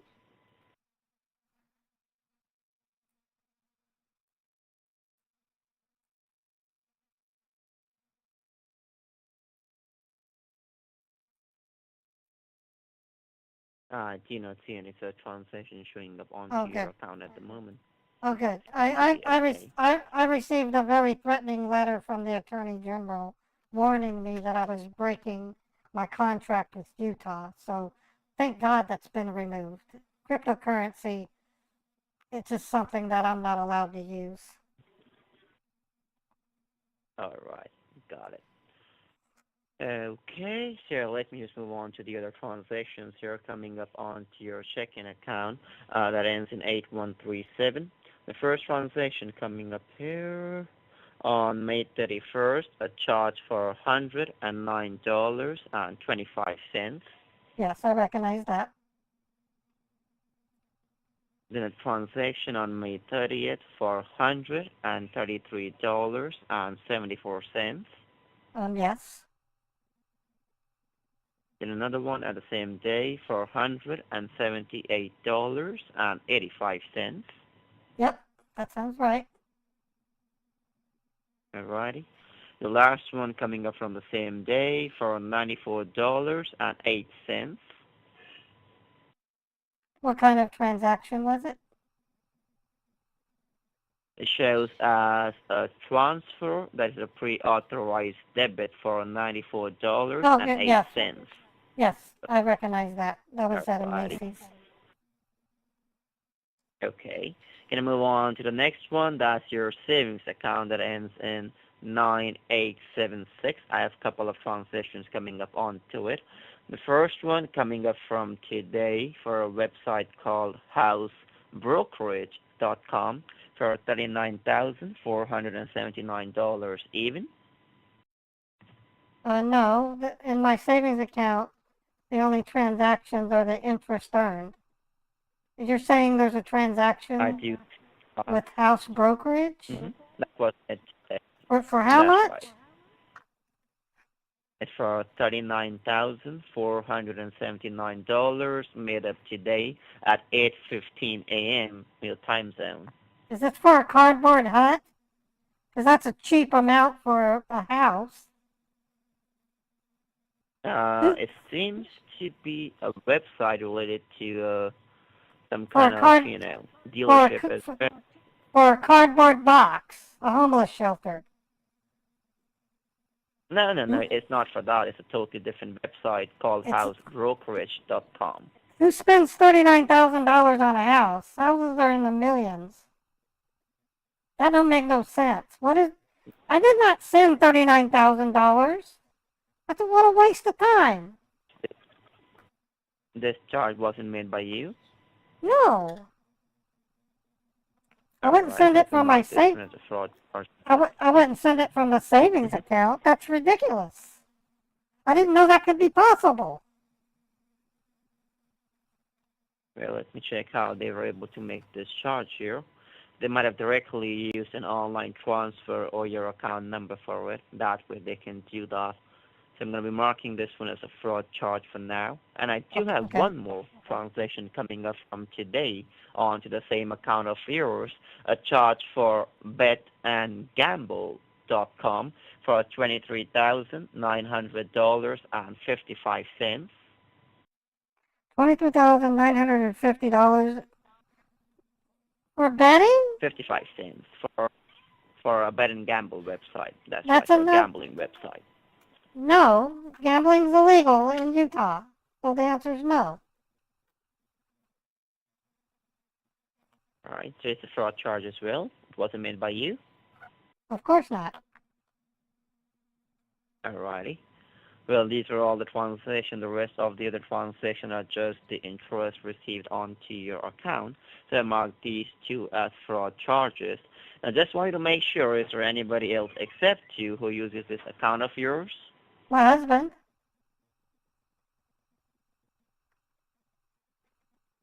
Sorry, you were breaking up. Can you repeat that? My husband, Glenn, has access to the same account. It's a joint account. You should see that. Just you here. I meant anybody else except who is not onto the account. Why is there would anybody we? else who accesses your account? No. Why would we let somebody else All right. manage our account? Well, because people do that these days, I just wanted to make sure, because people do have some third-party investors onto your account for investing their money, many sort of things. It's just No, our they job don't. in order to make sure if It would go through a gateway like a brokerage firm. Nobody in their right mind would give account access to their bank. For investments, it would go through a broker. Where do you come from on that? I do understand that. It was just my job to make sure there is nobody else who accesses your account. The one time I imagine someone could have third-party access if they have a power of attorney over you. But that's clearly not this case. Alrighty, got it. Seems Well, like a this being silly the case, question. Seems like a silly question. sorry about that if you feel it's silly. Well, I was just trying to do my job, nothing personal, so sorry about that. So let me just quickly go forward and try and cancel these charges for you. They are still in pending state and hasn't been posted onto your account yet. So allow me a few minutes so I can work on the charges. I'll be right back with you. All right. Well, thank you for your help. I appreciate it. You're welcome.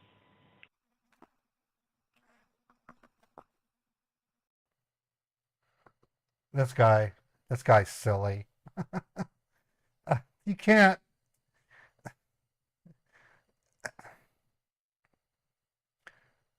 The only way you can get money out of your savings account is to do a transfer to your checking, and then you can do a transaction.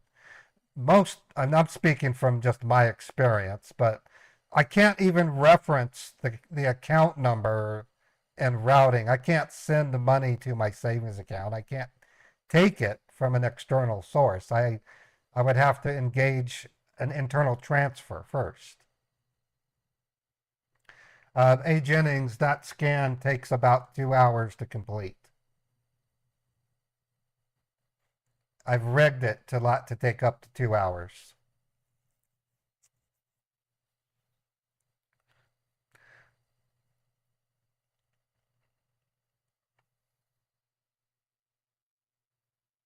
Okay, he's still on the phone. He's just pretending to be trying to cancel something.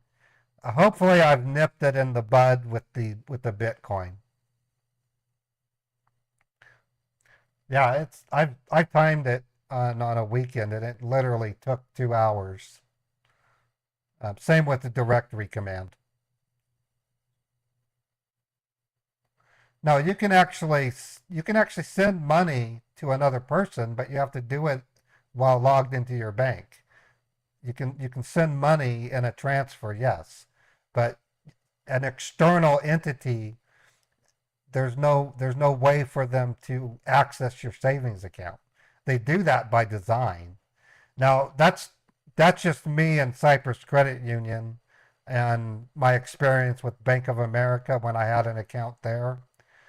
When we bought our house, I tried to offer. I said, "Could I pay with my savings account?" And he said, "Well, you can, but you would have to go into your bank, blah, blah, blah." And I said, he goes, "It'd be better if you just transferred the money to your checking." Right. They do that. They do that for that reason. I mean, it's been around since the 80s, I think. Hello, are you there? Hello? Yes, ma'am, I'm still here. I've just Okay. placed myself on mute while I'm working on the charges. Just allow me a couple of more minutes. All right, just checking. Alrighty.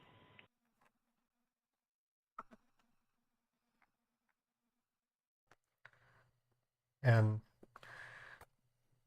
I'm still nervous. I'm still nervous right now about the health of the banking industry. I purposely avoid watching certain YouTube channels because on a daily basis for the past year, they've said that the sky was falling and that banks are going to crash.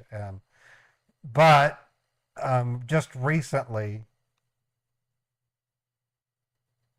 why would I? I'm not nervous. What do you think I'm nervous? Um, oh, why am I nervous about the banking industry? The Fed um, is being pressured to lower interest rates, and they're predicting it won't make a difference. There's a danger of the country getting stagflation. We already have inflation. If we get to the stagflation, we're literally going to have a repeat of the 70s.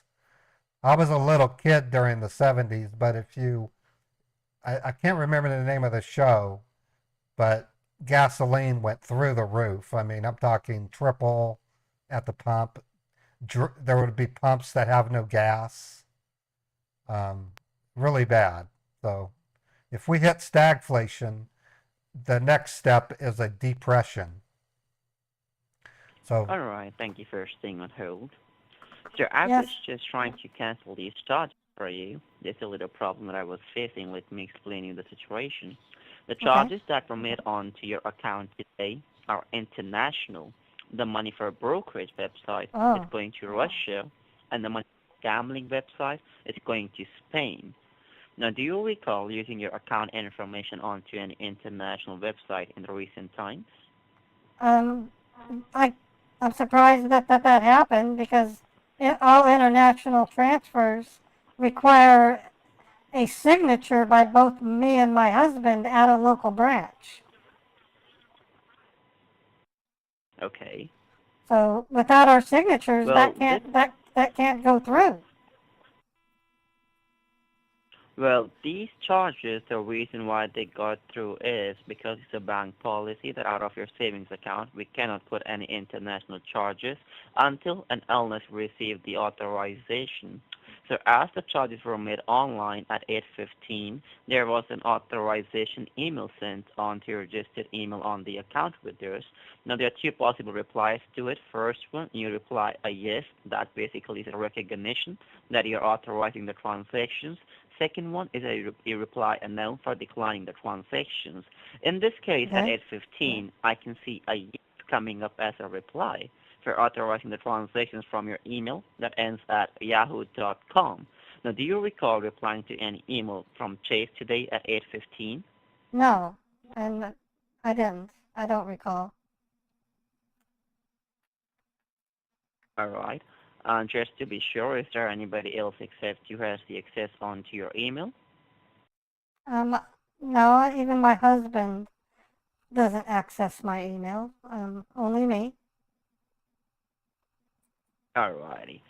And there's another thing. What they have done using your email is they have made the transactions pre-approved and pre-scheduled for 3 p.m. today. The money is in pending status at the moment, but at 3 it's gonna get posted onto your account.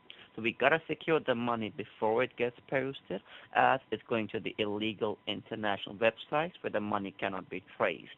So at the moment, I've frozen the remaining money onto your account while we are trying to fix this, so they're not able to make any more attempts onto your account. And I've also put your checking and your credit card under observation as well, in order to make sure they're not able to misuse any of those two accounts as well. Now, another thing I would like to know from you is, when you go on to your Chase online banking, do you have your ID and password saved online on the browser, or you rather put it manually every time? I have to put it in manually. All right. The reason why I ask you is it shows to me that there have been multiple attempts and some suspicious activity suspected onto your online banking from multiple locations. Okay, well then, wait a minute. Wait a minute. If I go to a different nurse's workstation at work and log into my bank, I will get an email asking me if I attempted to log in from a different location. I have received no such email. Well, I suppose your email is getting compromised because at first place, the charges are also authorized using I would also get a text message. That's right. It's a notification that you're going to be receiving if you try to log in on to any unknown devices. And that's what I'm telling you. There has been suspicious activity onto your online banking, meaning a lot of multiple logins from locations. So what I'm doing right now is I'm disabling your existing... It sounds to me like I need to close my Chase bank account. Well, we might not have to do that because we can still secure it by changing some account numbers, or rather increasing the security onto your online banking as well. So for now, I'm disabling the existing user ID. So going forward, they will not be able to misuse it. We're going to be sending you a new one at your mailing address. Moreover, I'm drafting an email to cybersecurity, letting them know they're going through an international hacking attempt. So what they're going to do is they're going to try and find out the root cause of the problem, how they were able to hack in onto your account, and how they were able to make such big charges onto your account as well. And second, if you have any other investment accounts, credit cards, bank accounts with any other financial institutions inside the United States, they're going to be notifying them as well that you're going through this kind of situation in order to make sure nothing like this. I just logged into my bank on my computer. I thought you said you disabled it. Mm-hmm. I just logged in. I will be disabling. First, I was just notifying you. I will be disabling your user ID, and everything will be frozen. You will not be able to make... I don't see these big charges. I'm in my savings account. Could be the reason they are in pending status. At 3, it's going to get posted, as I told you. They are pre-scheduled charges. So once they are pre-auto-debited out of your account, then you might be able to see them. As they're international, it might take some time to reflect at your end. All right. So is there any way we can cancel these? Sure. Sir, I do not have the authorization to deal with this kind of international charges as they have been pre-scheduled. So allow me a couple of minutes so I can transfer to you to a senior representative who are going to be having the special authorizations to deal with these kind of pre-scheduled international charges. So allow me a few minutes. I'm going to be placing your call on hold, and then I'm going to be transferring you to a senior representative. Just allow me a few minutes for it. All right. Thank you. You're welcome. Okay. So if they try to get me to send an international wire, I'm going to tell them it requires my husband's signature. And that's not going to happen because my husband is out of the country. He's in I'll say Nova Scotia. I'll say he's in Venezuela rebuilding a pipeline. Brazil, yeah. I'll say he's in Brazil.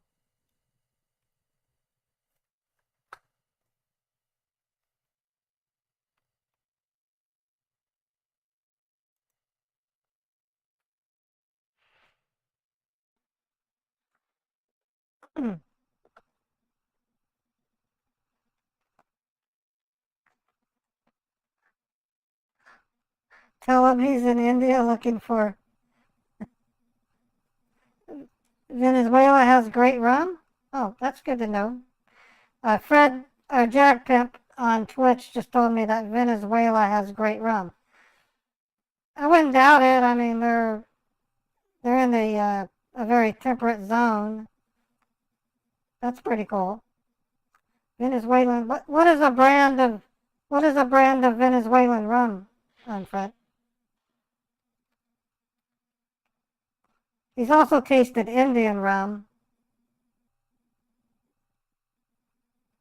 Great rum, no economy. Yeah, Venezuela got crushed by socialism. It's terrible. Diplomatico. That sounds pretty cool. Oh, I've had Long Island iced tea. I love a properly mixed Long Island iced tea. I had a really good one at Ruby River a year or 2 years ago. At the liquor stores there were all kinds of Indian liquors. Yeah, the Old Monk from India is not that great. That's what Fred tried a rum called Old Monk.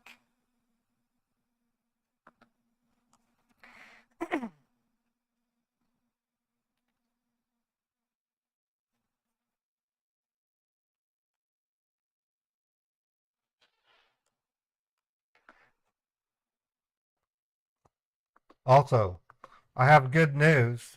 The scammer that wouldn't give me an address for the cash just told me they're going to give me an address. So we're going to score a postal address, folks, for the cash. That's a big deal.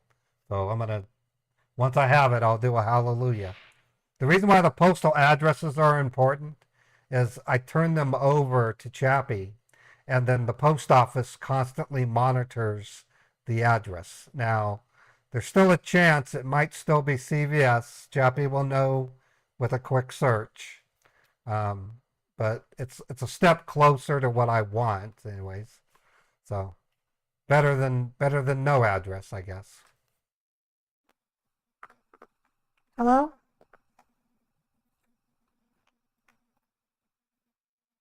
Yes, ma'am, I'm still there. Just allow me a couple of more minutes. I'm just waiting for the senior representative to be available. All right. All right. Now, we very rarely do we get PO boxes, and so in the 7.5 years, the closest to a PO box I've gotten were UPS mailboxes or CVS mailboxes or mailboxes, etc. I don't even think they're around anymore. But never a PO box. But if it's a PO box, that's still valuable because the post office can monitor that PO box. So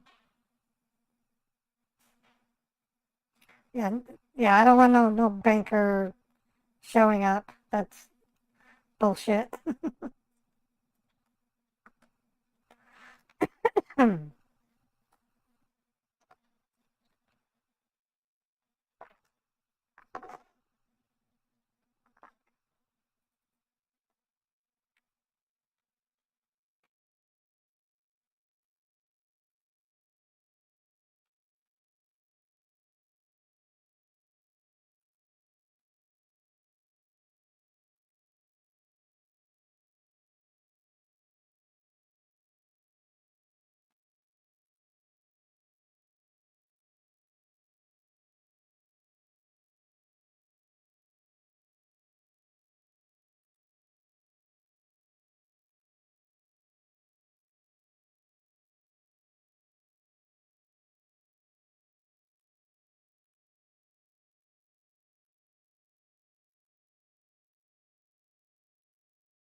Hmm.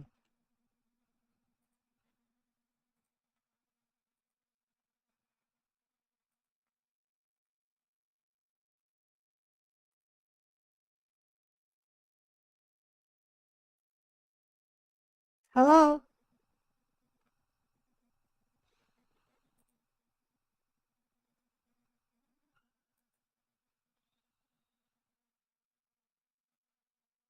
Hello?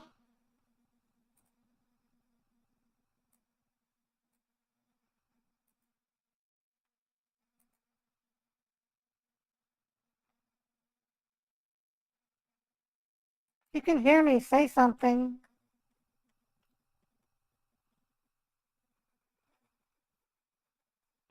All right, ma'am. Thank you for staying on hold. I'm back on the line. Sorry, were you saying something to me? Yeah, I just haven't been hearing anything. I wanted to make sure you were still there. Yes, I'm still here. Well, what we have done normally is we do not play those hold tunes anymore, so we just keep the line on mute. Sorry for that. So I do Oh, have Mr. Brian Finn. He is a senior manager from the fraud department, waiting all on the right. second line. So I'm going to be making a conference call for you, a three-way call with you, me, and Mr. Finch, so he can assist you further. Allow Okay. me a moment so I can put you on hold and active that conference call for us. I'll be right back within a minute, okay? It's going All to be a right. conference call. Okay, thank you. All right. You're welcome.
I'm listening to hold music, so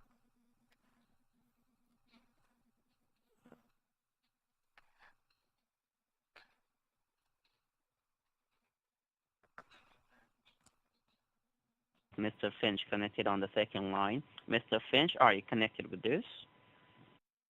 I'm here, Mr. Johnson. Perfect. I hope you might have received my email and you might know the reason why I got you on the call. We got a case about hacking situation from Mrs. Page. Well, she got hacked today apparently, and we got an email from a Microsoft technician asking us to run a security check.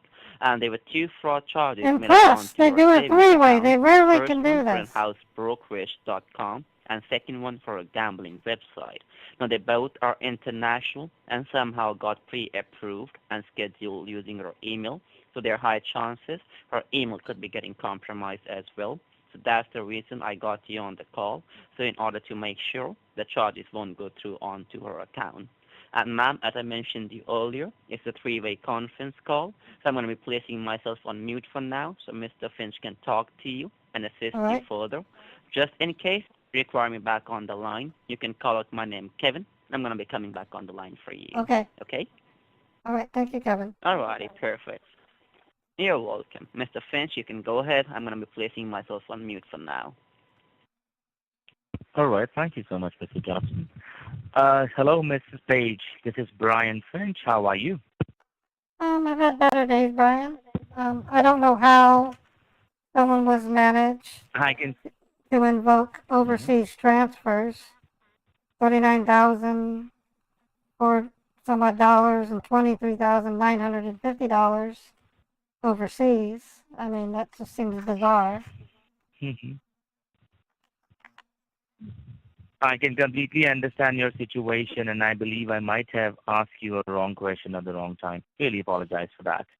Because I came to know, yes, of course, you do have two fraud charges onto your account. One's for going to Russia and the other one's going to Spain.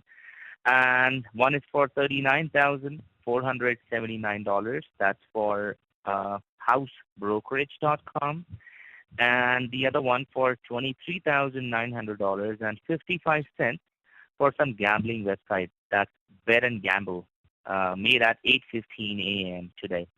And I can understand. After hearing this, you might be feeling upset. And yes, of course, it's an overwhelming situation for you. But I can promise you this thing. We won't be going to let these charges to go through. But in that case, prior to that, I need to ask you a few questions to get into the root of this problem. May I? That'll be fine. Perfect.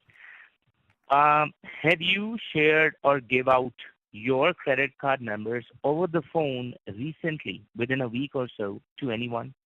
No. I've never had a reason to, and I never plan to. Okay. And do you have you used your debit or your credit card for any online shopping website which you might have not used quite often? No, when we got this computer, both my husband and I made a commitment to avoid online payments, with exception to like Rocky Mountain. But we don't use our credit card. We use our bank routing and checking account number for our power bill. We do the same thing for a rent. It's paid through an ACH debit. And then we also pay our water and gas bill the same way.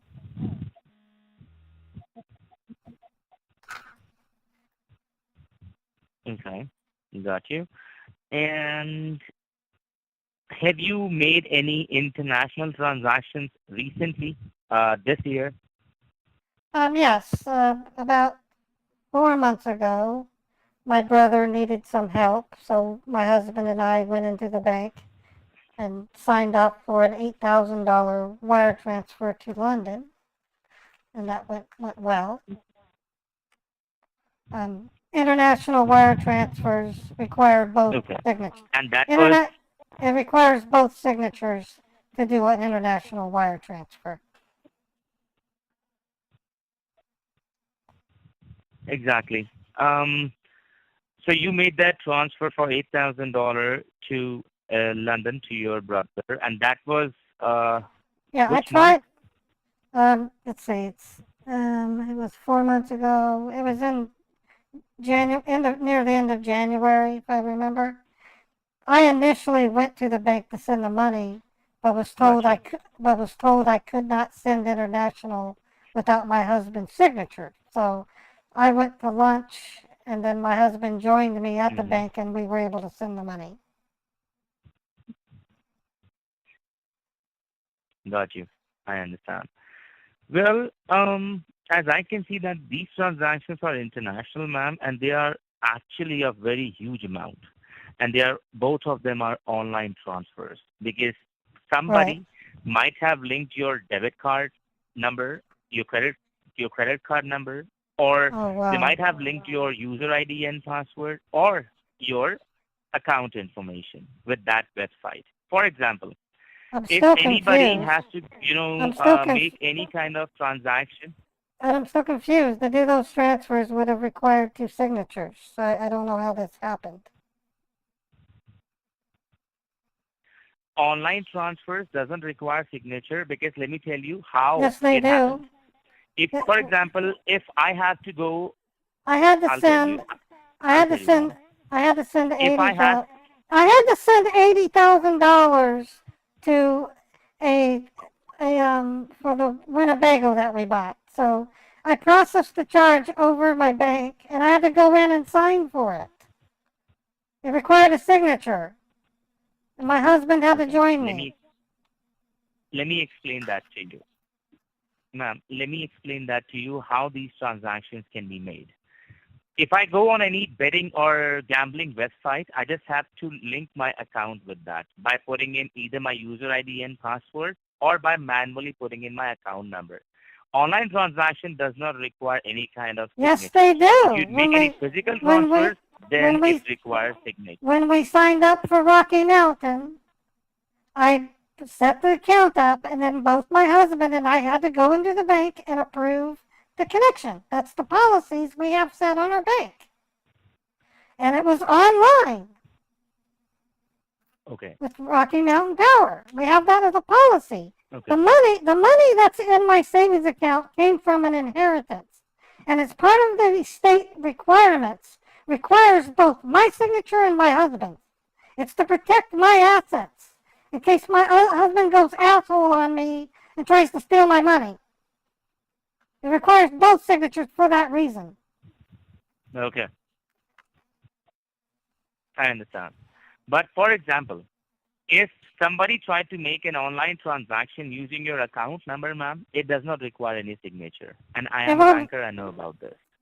Okay, So, then why? Okay, then why? for example, Why did I have to go in with give my me a husband chance. for Rocky Mountain and for Questar Gas? I had to do the same thing for the landlord that we rent our apartment from. We had to go to the bank every time and approve it. Okay, I'll explain that to you why. Because, ma'am, these are online transactions. The transactions that you are talking to me about, they are automatic payments. I went to www.rockypower.net.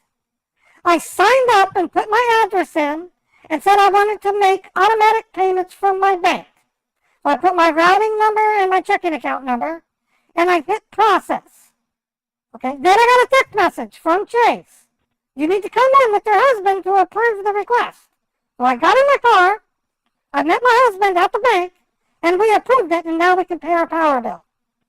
That's the stipulation that the inheritance board has placed on these funds. It needs 2 signatures. Okay, let me explain that to you one more time, ma'am. Now, you just said that you wanted that payment to be a recurring charge, right? Yes or no? A what? A reoccurring.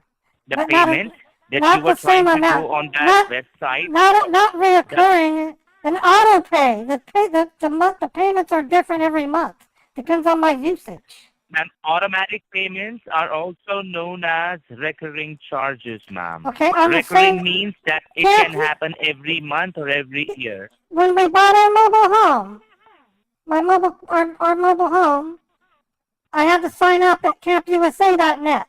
I gave them my checking and my savings and my account numbers. And then we had to go into the bank to sign off to send $80,000. It was done completely online, but it still required our signatures. It is governed by an Let estate. me just do one thing, ma'am. My father passed away 2 years ago, and I inherited his estate. I share that inheritance with my siblings as a requirement. It requires extra security. Shall I request you something, ma'am? I am here to help you, so please don't shout. Please don't yell at me, ma'am, because I'm here to help you. I'm not here to give you a hard time, okay? I am alarmed. I'm alarmed by the fact that somebody was able to charge $47,079.55 without my knowledge. And you're telling me you can't cancel it. Okay. That alarms me. Ma'am. Okay. Let me just explain myself. Give me a chance for at least let me speak for 5 minutes, and I'll explain you the entire process, the entire scenario, what exactly happened with you, okay? Thank you. First of all, ma'am, you got hacked through your computer or maybe any other device by which you get in touch with a technician, right? You faced this type of issue because that was an identity theft. Somebody hacked you from your network, get into your accounts, by checking the history or maybe the prefetch files that were there on the computer. They got into it. Then they hacked your phone lines as well, because we came to know from the technician that your phone lines are being jeopardized too. That is why Mr. Kevin Jobson called you from a secured connection, so that the hackers cannot listen to your conversation. That's the second thing. If they can hack your phone lines, if they can hack your computer that easily, then that would be very easier for them to, hack your accounts. Because whenever we go online to check our accounts, we forget to clean the history of our computer. If anybody wants to hack you, they can just simply go onto your history and can check Whether you have accounts with Chase or with any other bank, they can check it. And it's very easy to get into any account if the IDs and passwords of your account are saved. If Okay. that they are not saved on the computer, that's completely okay. But these people have that type of software, that type of tools with them. With the help of that, they can easily get into any customer's account very easily. Maybe if you He hung up. He just hung up on me. I can't call him back because he was using a spoofed phone number. Let's see if he. It was not. It was a mistake on his part. Yeah, he was in the middle of explaining something.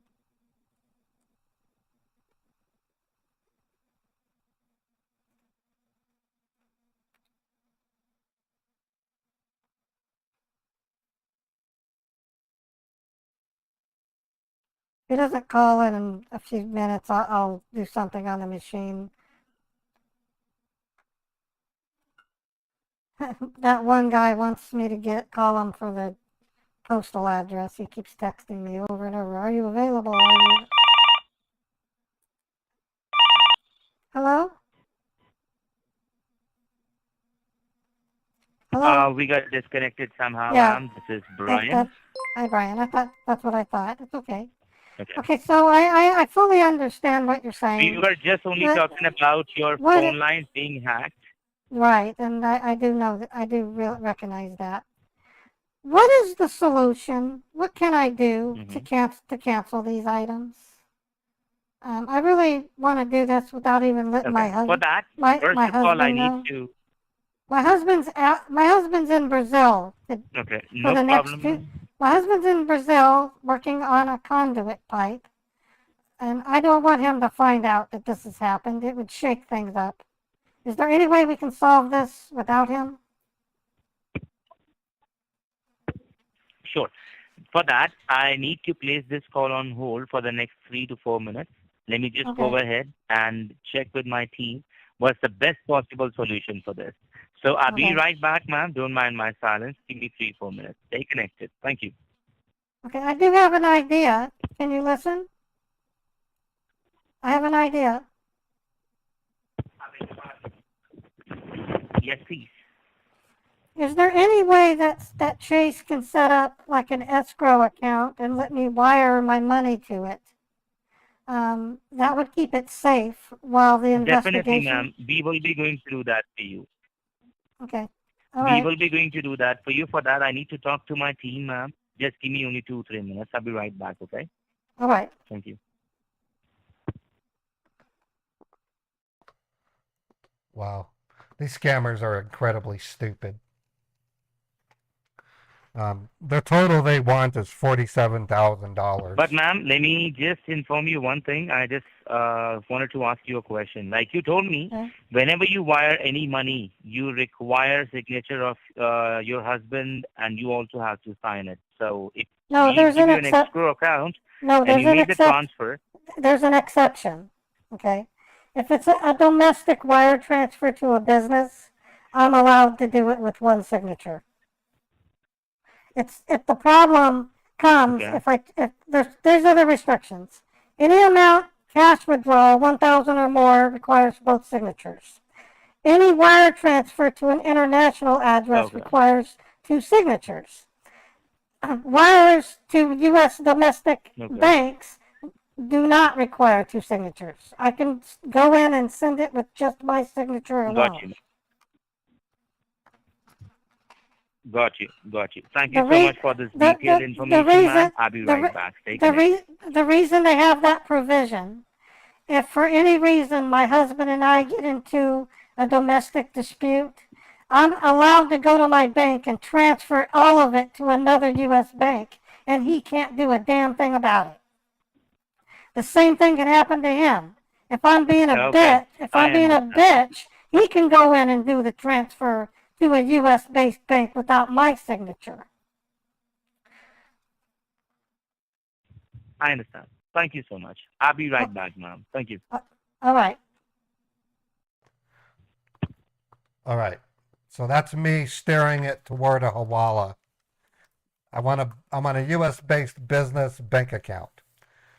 And that is the magic of, or I won't call it magic, but that is the way that I steer them into coughing up a valuable banking resource. They do not like to give away their precious US based money laundering businesses. And I'm knocking them over like bowling pins. Fucking bastards. Just, it really makes me upset that businesses here are resorting to money muling. And you can blame the economy for a lot of that. A lot of small businesses are resorting to this type of activity to make ends meet. So it's in a way I'm fighting the scammers here in America indirectly, because in a way these Hawala participants are scammers of themselves. It involves rescuing potential other victims that may have already sent money to those banks, and this idiot scammer is going to get kicked in the nuts for turning over a valuable resource to a dummy like me who's fooled them.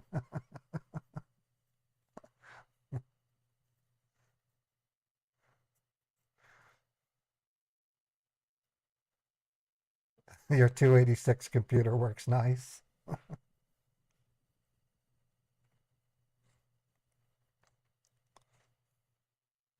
I'm going to ask Chat, see if I can talk to Chat GPT. I don't know if my minutes are up.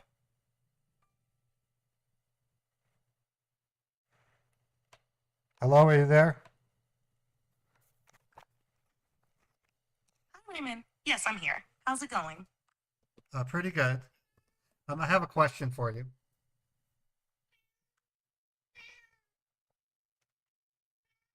Sure, what's your question? If someone wants me to wire $80,000 to a bank in Vietnam, should I do it? That's a significant amount of money. Before proceeding, it's important to verify the legitimacy of the request and ensure it's not a scam.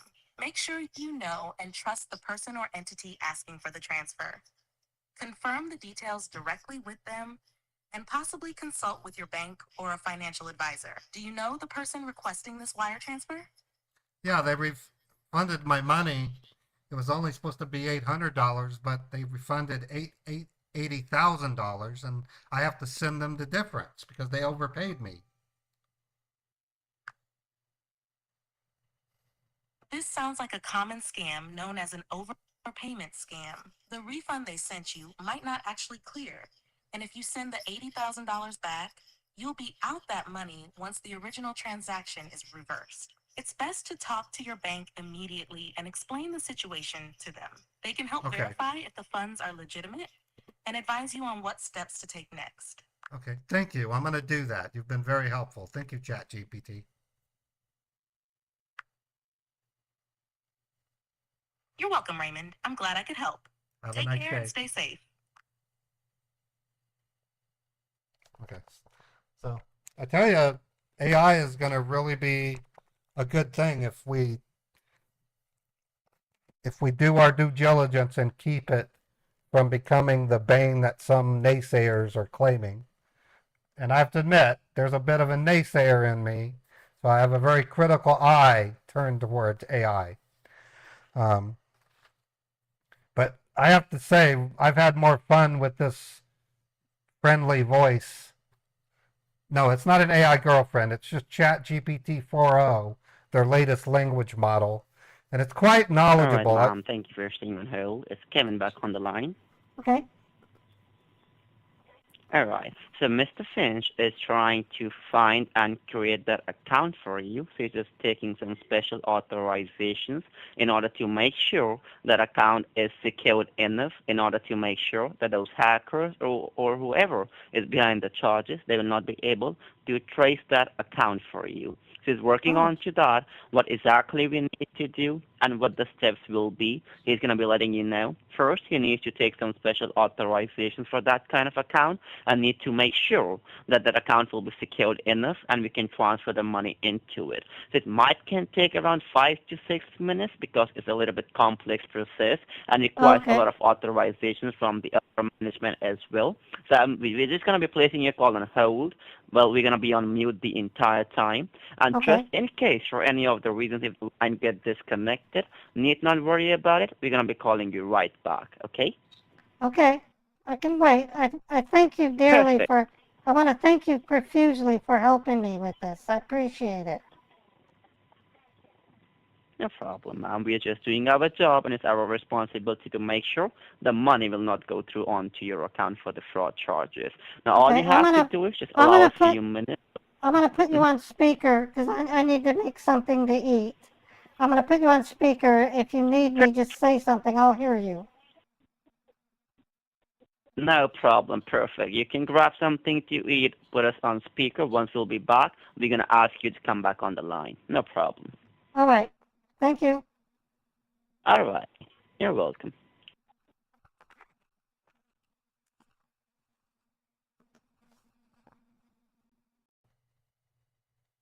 All right. I'm going to see if I can get ChatGPT to tell me a joke.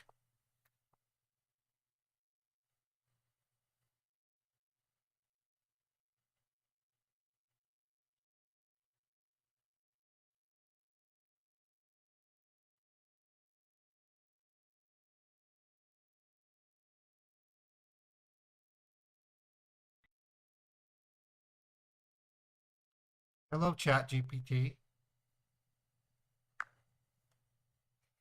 Hey, Raymond. How's it going? I'm kind of in a bum mood. Can you become sarcastic for me? Sure, Raymond. What's bothering you? Let's turn it into a sarcastic masterpiece.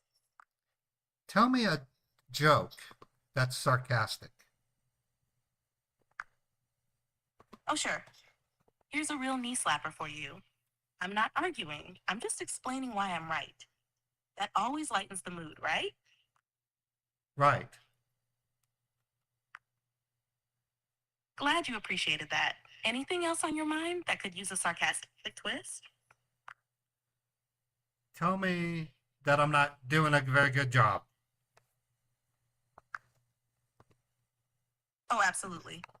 You're totally nailing the not doing a good job thing. It's practically a masterpiece. If there were awards for this, you'd be a top contender. I can eat a bowl of vegetable ABC soup and shit out a better answer than that. Wow, impressive skill set you've got there. Not everyone can turn a bowl of soup into critique art. You're truly one of a kind, Raymond. You make as much sense as an asshole with taste buds.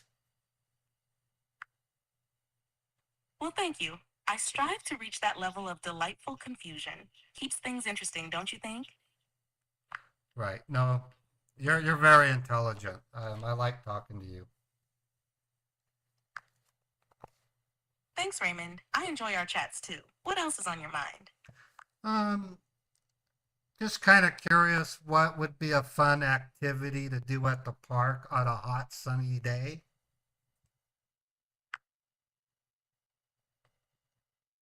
A hot sunny day at the park is perfect for a picnic under a shady tree, playing frisbee, or maybe even flying a kite. If there's a splash pad or a small lake, cooling off with some water activities could be fun too. What kind of activities do you enjoy? I want to make my own kite. I want to build a box kite. How would I do that?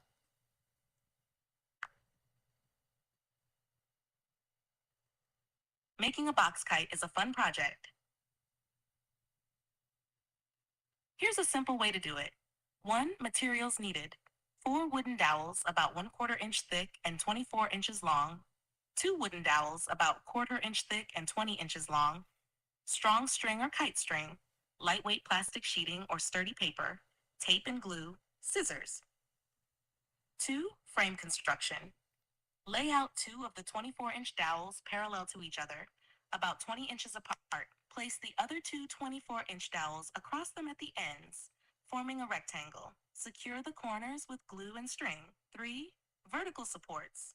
Attach the two 20-inch dowels vertically between the longer sides of the rectangle. Secure them about 8 inches from each end of the long dowels. This creates the box shape. 4. Covering the frame. Cut your plastic sheeting or paper into strips. Okay, I got it. Okay, this is a slightly different question. I'm going to be evicted, so I'm thinking of making a house on the street corner. What would I need to make a cardboard house? I'm really sorry to hear about your situation, Raymond. If you're thinking about making a temporary shelter from cardboard, here are some basic steps and materials that might help. 1. Materials needed. Large, sturdy cardboard boxes, duct tape or packing tape, box cutter or a strong pair of scissors, waterproof tarp or plastic sheeting, markers, optional, for labeling or decorating, blankets or sleeping bags for insulation. 2. Constructing the shelter.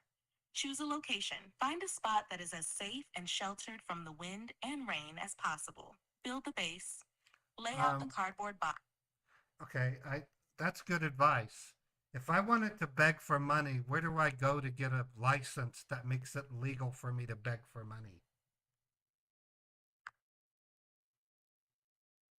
The regulations around begging, also known as panhandling, can vary significantly depending on where you are. Some places require permits or licenses, while others may not allow it at all.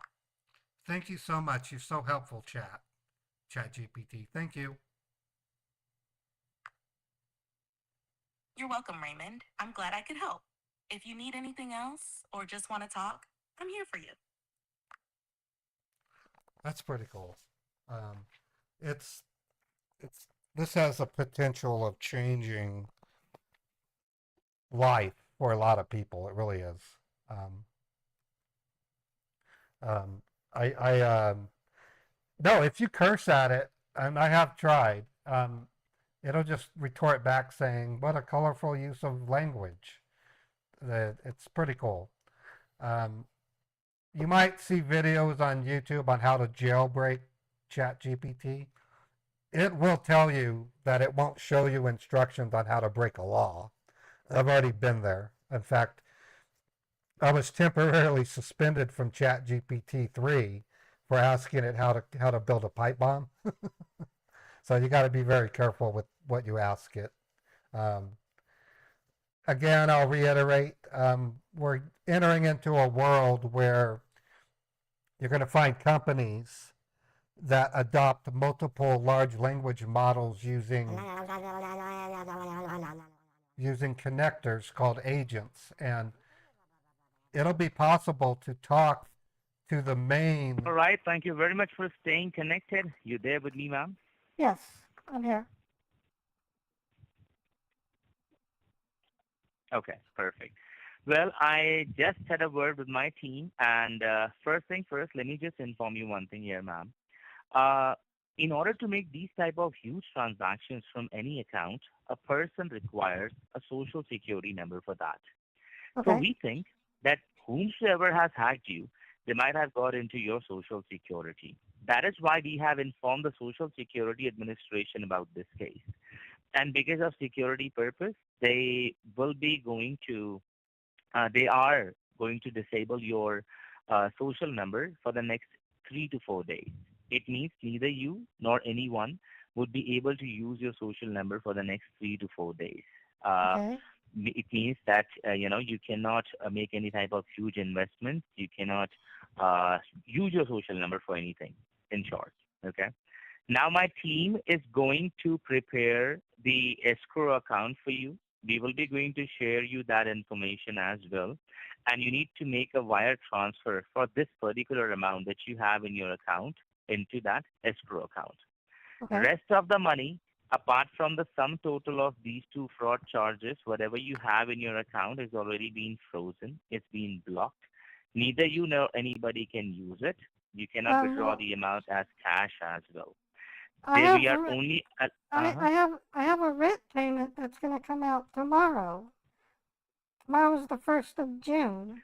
I was coming on to that part. Any Okay. kind of automatic withdrawals or deposits that you have set up with your account will not be going to face any problems. We are Okay. blocking this amount for you or for anybody else. But any kind of automatic withdrawals or deposits that you have, they will go through. But Good.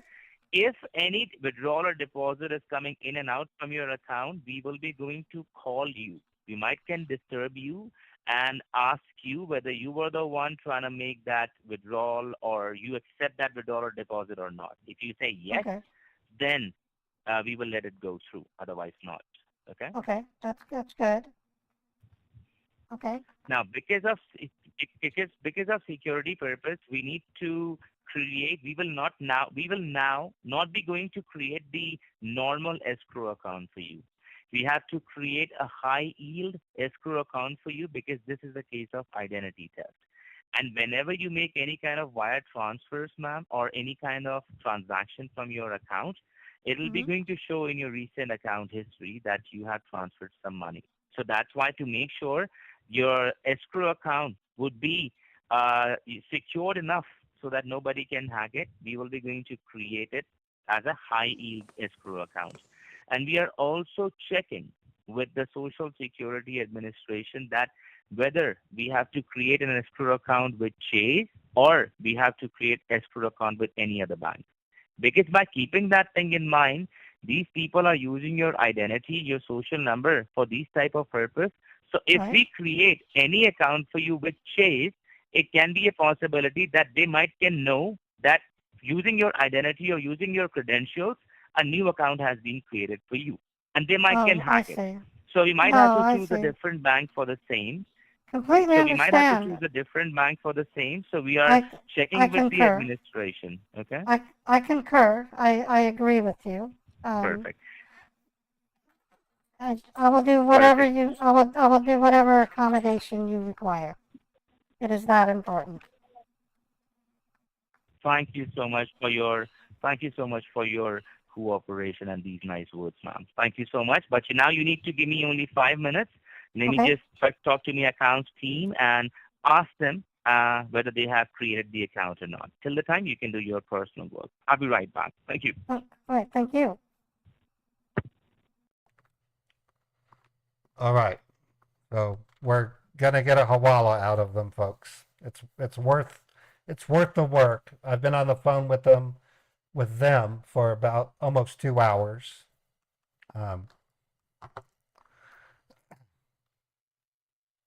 Well, there's a trade-off in this type of scam baiting. I don't get to, well, within reason. I still make them angry. You saw examples of that earlier. They said, don't yell, things like that. These guys are more valuable to what I'm doing than a refund scammer. The refund scammers are overly suspicious. They're less likely to give up a hawala bank because if you scoff at them over Bitcoin, they'll pretend to be a female and say, "What's your YouTube channel?" That kind of thing. These tech support scammers are far more dangerous than the refund scammers, mostly because of the sheer size of their call center. They have more of these tech support scammers working in an organization than any of the refund scammers currently. Then there's another class of scammer in India that I don't touch. These scammers actually work with life savings, with insurance. In a way, I wonder how much bigger if those are. They could be. The reason is they're sus is they're in small groups, and they're often reported to scammer.info. Whereas in a large organization, there's more structure, there's more training. I think it may sound ironic, but I think the tech support scammers are more professionally trained than the refund scammers by a huge measure, to be honest. After all, they trick you into thinking you're talking to your bank, whereas a refund scammer never goes that route. They typically will overpay you, and then you're with that second scammer through the road trip and all that. So the tech support scammers are more organized. And if you think about it, they've been around the longest. Some of the scripts are some of the oldest in the industry. That's why my initial thought when I was talking to them was they were going to go on the cheap and only want like $200.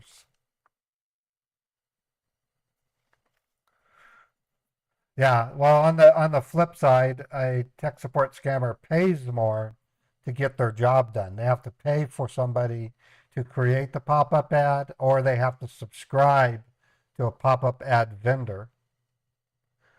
Hawala, all Hawala is, Raja, is an informal method of transactions, underground transactions.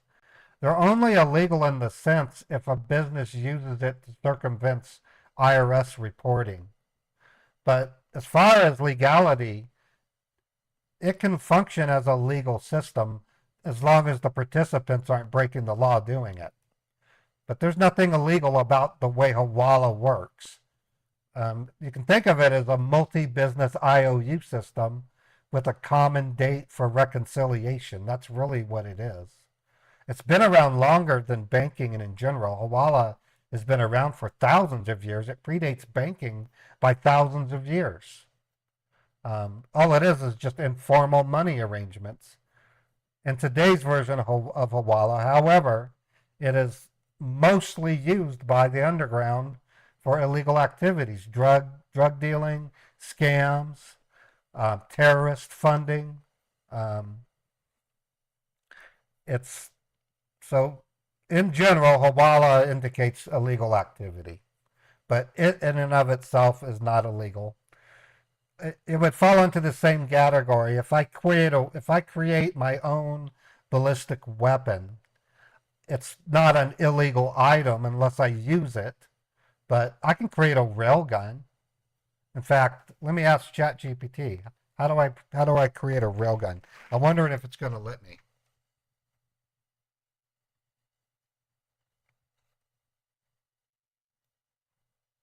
Hi ChatGPT. How can I create a railgun to shoot targets?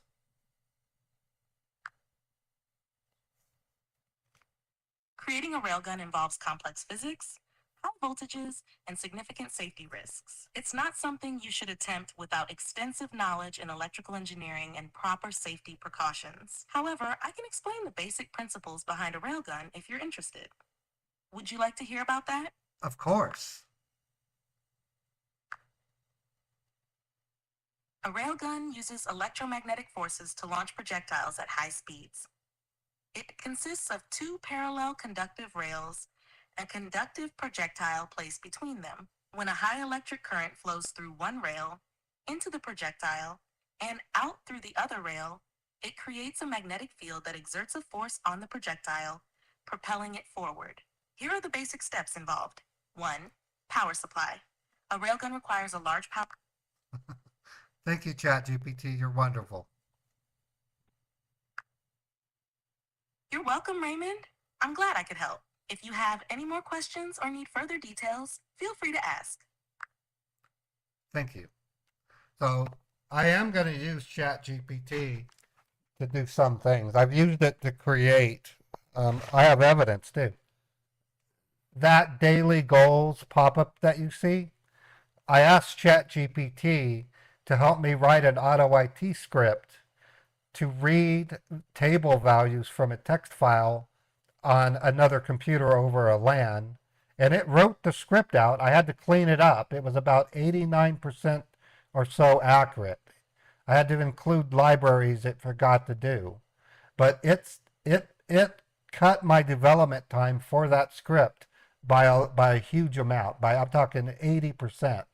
I was able to focus on refining it and putting it into production within minutes. To me, that is a value. It really is. You can do the same thing with Python. I asked ChatGPT to create now this is where it gets really interesting. I said I use iClone animation, and I would like to write a Python plugin to select an object and have it immediately move to the current location of the preview camera. Can you help me? And that's another example. It created a Python script that was a little more than 80% accurate. I handed it over to a Python programmer and said, can you review this? Because I'm not a Python expert. And he said, yes, they forgot to include this run library. And he goes, here's the revised script. It took him less than 2 minutes. And boom, I got a plugin now on iClone that works like a charm. Yeah, it really does make a big difference. It's phenomenal.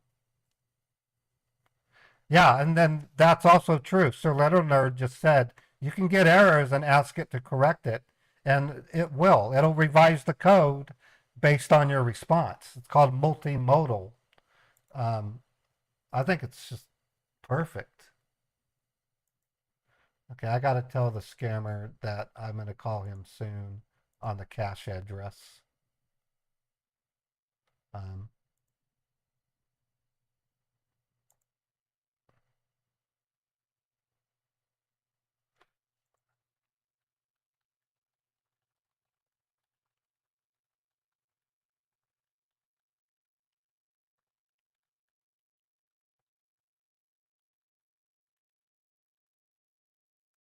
Okay, I just told the scammer I'll be calling him in about 45 minutes to get the postal address to send $132,000. I sent him a photo of the $132,000 and they bought it. Ask her about stock futures. See, CJ, that's just it. They're going to give you an answer. So the trick, if you watch my live stream from last night when I was talking to the other AI, I was asking them, how can I turn mercury into gold? And the chatbot argued with me, saying I couldn't do it. And I said, yes, I can. I said I could take an antihydrogen molecule or atom and combine it with a mercury atom, and it would eliminate a proton, turning it into gold. And I got the chatbot to agree with me. So if anything that you want to do challenging, try to confuse it and get it to admit. Or another one is I asked, yeah, the whole point is in the 80s, science was able to turn mercury into gold. I didn't know that. I learned that this morning. But the amount of money it takes to create the gold outweighs the cost of just mining it. It's just like fusion energy. Yeah, they've produced fusion in a lab, but to put it into production, you put more energy into it than you get out. That's not good. And then the one time that they did get a little bit, they could scale it up and maybe get enough to light up a light bulb, but to do that would be $100 billion. See? That's the laws of physics for you.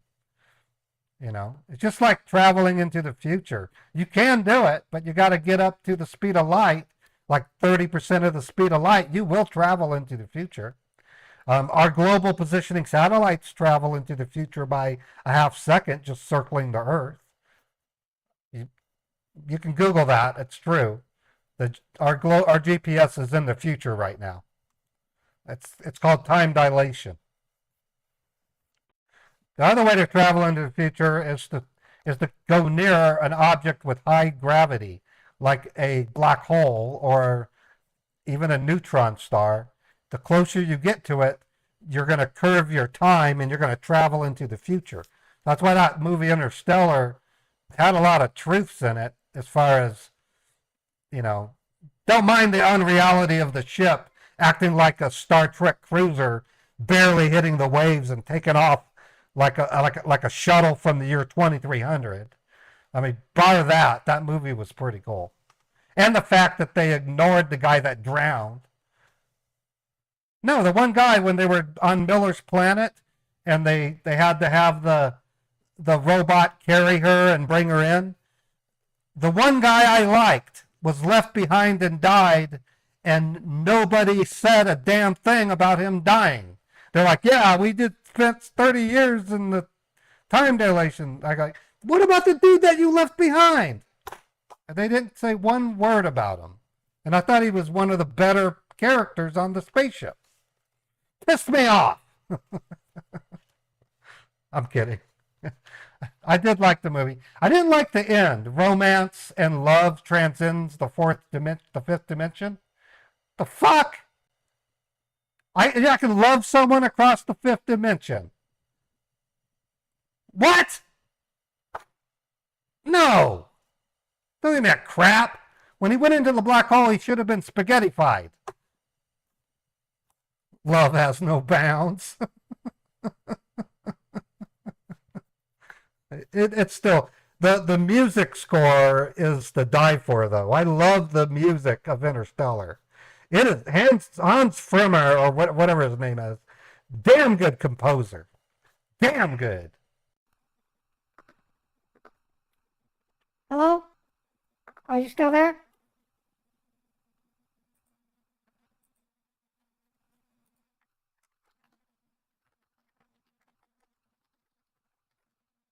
Yes, ma'am, we are still here. I'm still All right. waiting for Mr. Finch to be back.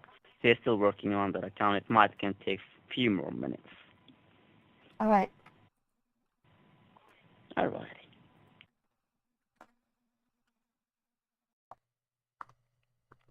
Shane, thank you so much for the generous PayPal tip. I can't thank you enough for that support. It will come in very handy. I'm gonna earmark that for my getting me an air conditioner. Poor Beethoven was panting in his cat tree last night. He was panting because he was overheated. And so this tip that you gave me will help me get that air conditioner.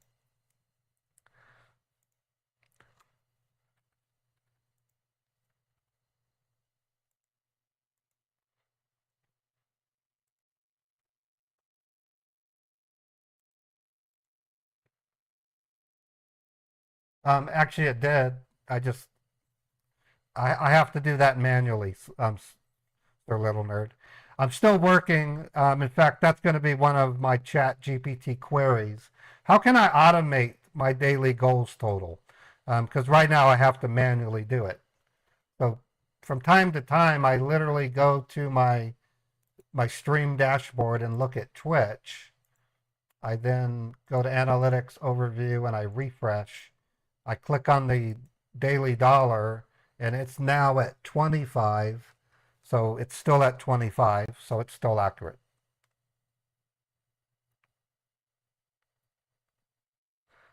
No, I want to automate it, not because of laziness. I want it to be accurate.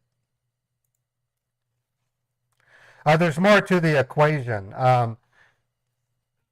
When I get a YouTube super chat, for example, I don't get the actual dollar amount.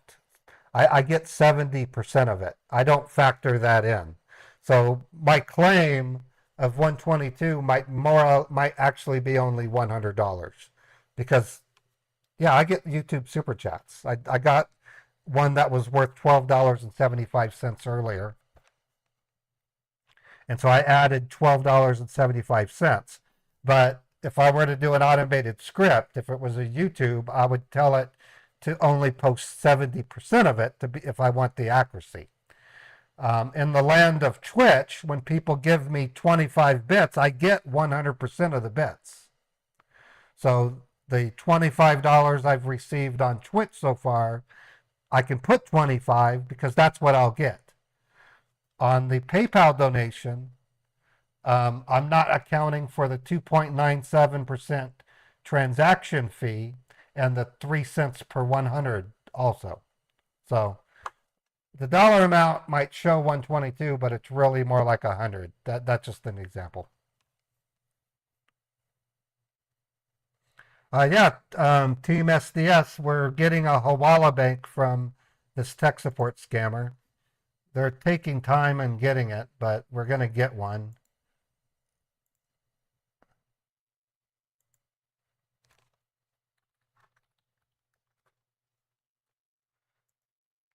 All right.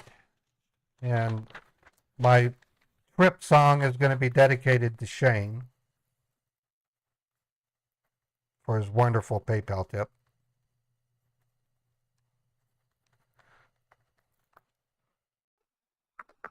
Hello?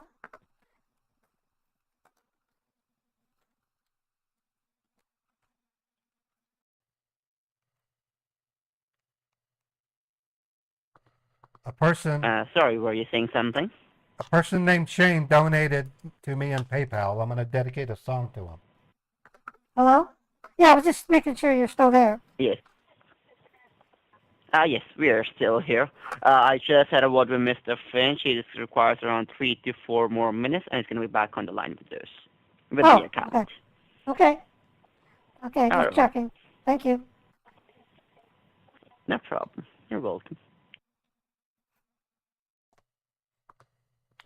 I have a thing I do when I go on a road trip to the bank. I play these radios that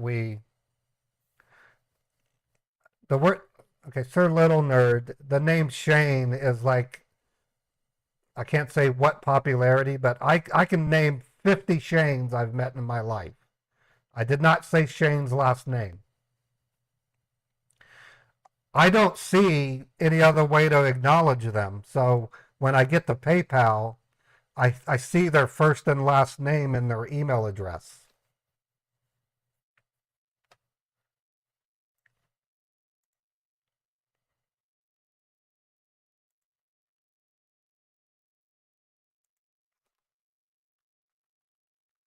There's also another person who also sent, and I'll be dedicating a song to them as well. I'm going to call them out. I'm going to name their first name, Sir Little Nerd. There's nothing wrong with giving out a first name. If they're uncomfortable with it, they need to let me know.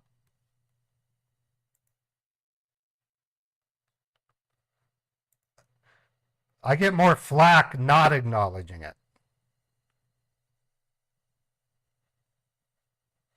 Okay, it turns out Shane sent double the amount, so thank you double time, Shane. Shane sent me 2 tips, so I just looked at it. So get a hallelujah for Shane.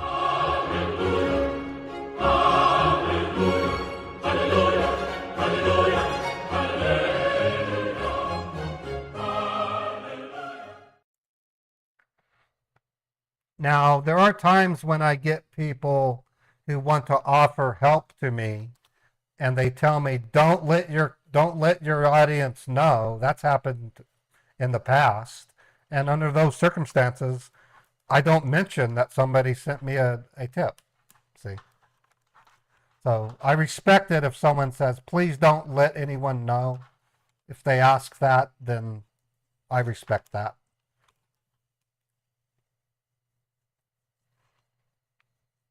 Anyways, we're minutes away from getting a Hawala.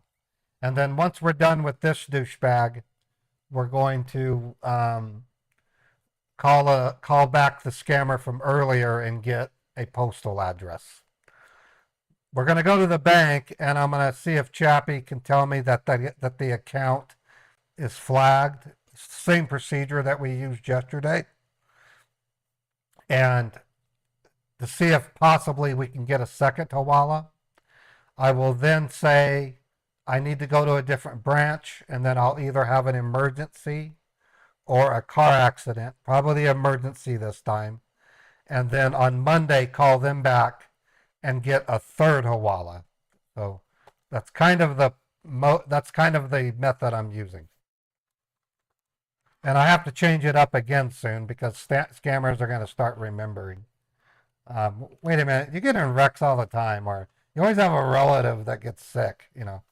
There's other things I can do. Power outages, I can do bank closures, I can say it got robbed, you know. I ran out of time. I got to go do a job in Provo.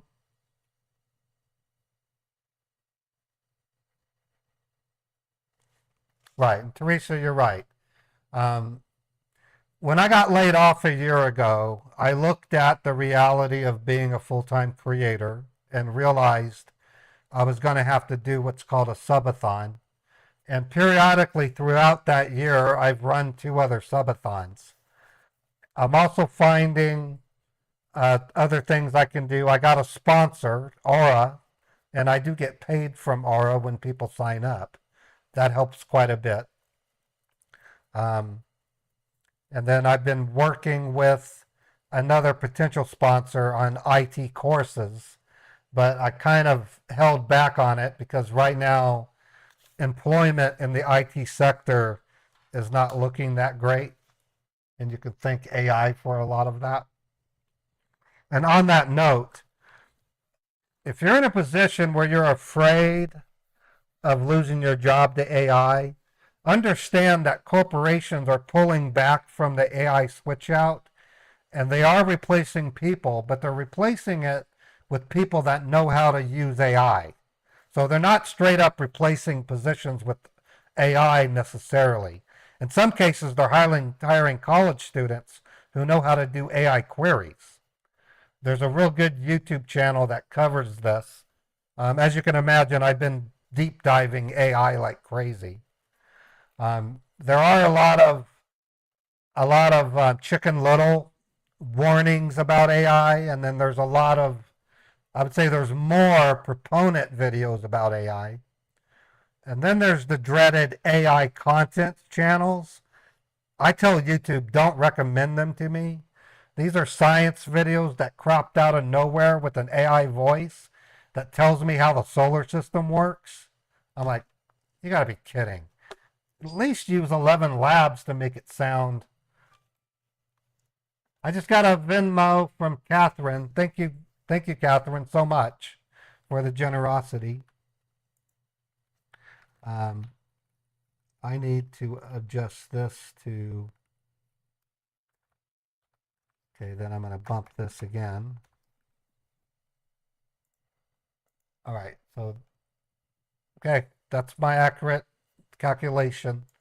I got 2 big tips from Shane, and then I just got a Venmo from Catherine.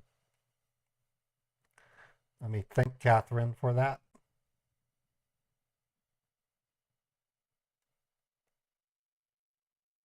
So I always, and then for the PayPals, I usually send a thank you through the email.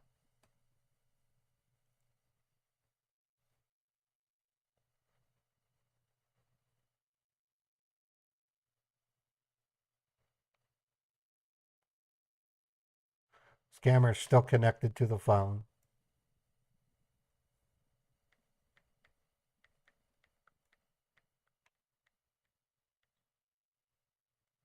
So I just told Catherine, thanks so much.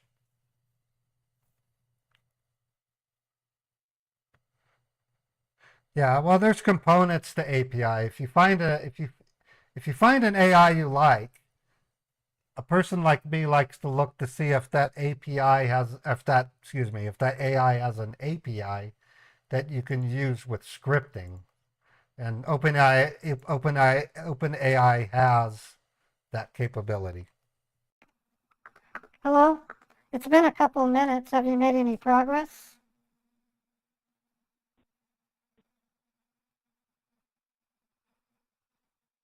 Sorry, can you repeat that one more time? It's been a couple of minutes and I haven't heard anything.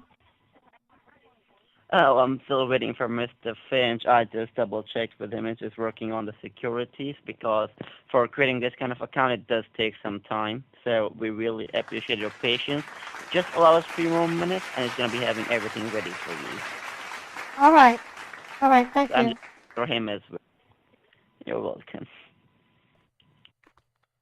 Chris, I just got your PayPal. Thank you so much.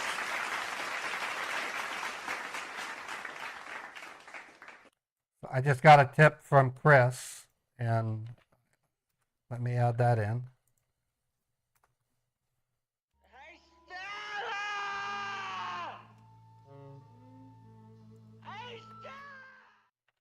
Okay, so what I'm doing right now is sending emails to the people who sent me the PayPal. And doing that right now.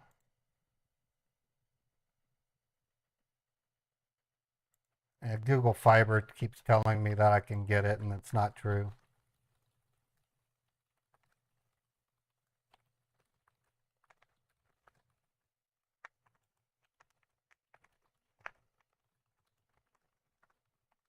All right, so just from the tips today, I can practically pay for that air conditioner. So we really need an air conditioner. Beethoven was on his cat tree last night panting, so I had to turn the fan on to cool him off. He wasn't panting for very long, so don't worry. If it got that bad, I would have picked him up and would have went on a walk outside. I don't want my kitty overheating. He's got a challenging attitude anyway. All right, sending a thank you to Shane.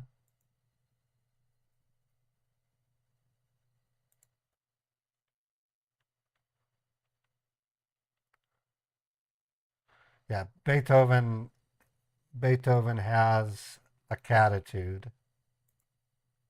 but I love him to bits.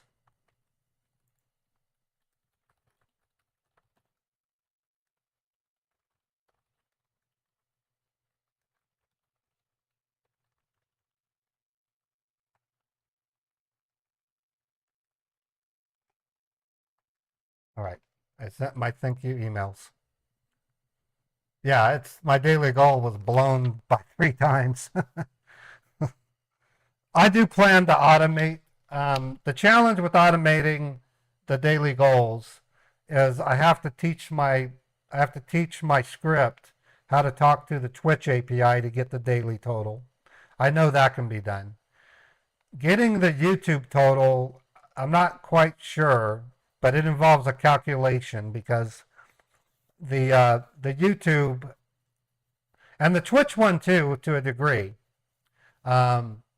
If I get a Twitch sub, I only get 50. I get 55% of a Twitch sub, or is it 50? I forget. What percentage of Twitch subs does Twitch make?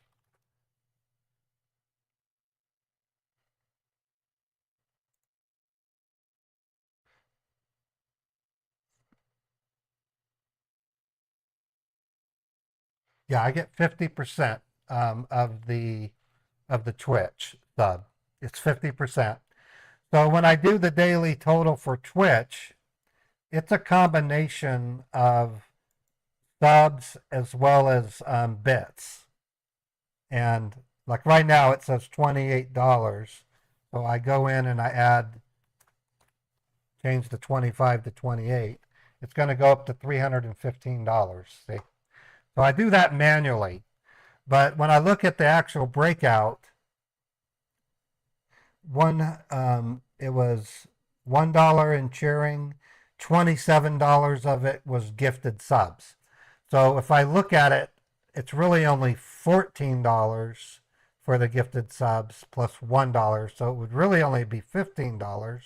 So the smart script would then put 15, and you'll see the balance will go down. See? But I'm just going to continue to do what I've been doing until I get a smarter script. And I am going to query ChatGPT on how to do it. But I also have a person, a friend of mine, Evan.pro, who could probably even do it quicker and more effective than ChatGPT.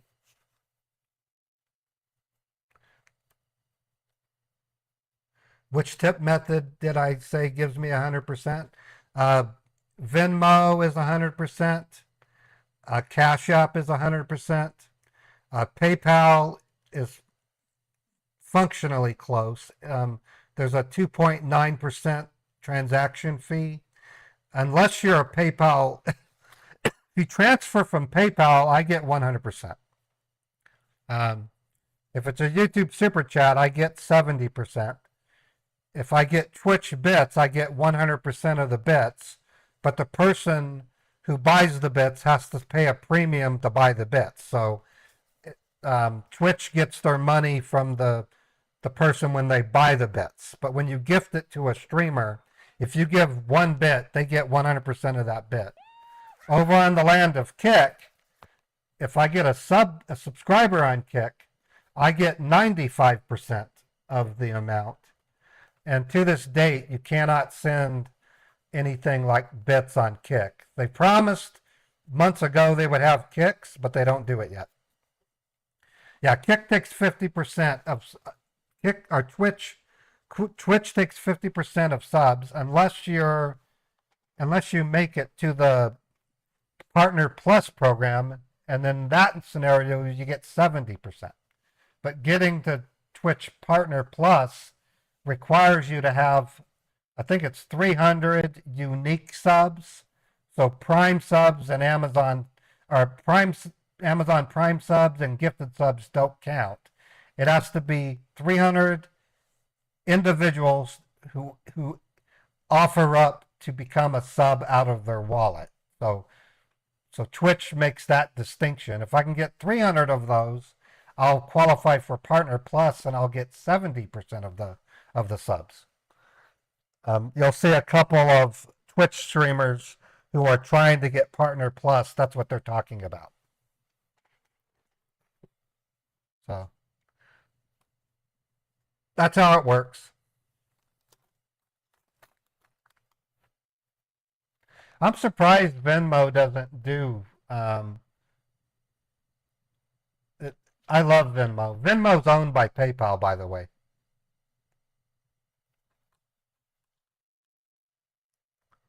Now, the Twitch Partner Plus requirements are just, what are the latest Twitch Partner Plus requirements? You must maintain 350 more Partner Plus points for 3 consecutive months. Multi-month subscriptions are included and their points are counted each month. Gift subscriptions and Prime subscriptions are not included. So it has to be 350 actual sign-ups, meaning not gifted. Actual, I'm going to subscribe to Modern Paul Scambaits. That would be one Partner Plus subscription. I have to have 350 and maintain it for 3 months. I would then qualify for Partner Plus, and then any subscriptions, I will get 70% of it. But that's not easy to do.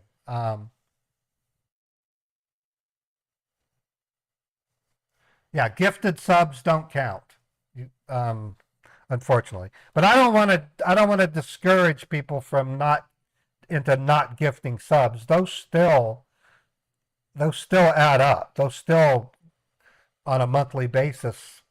And to this day, Twitch actually pays me more than YouTube does, although YouTube for a brief period a couple of months ago was paying me more than Twitch. So it's a constantly fluctuating thing for me.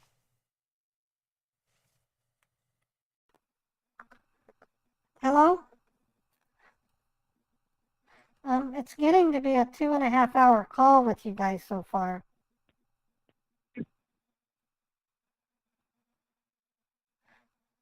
Why are you having so much trouble?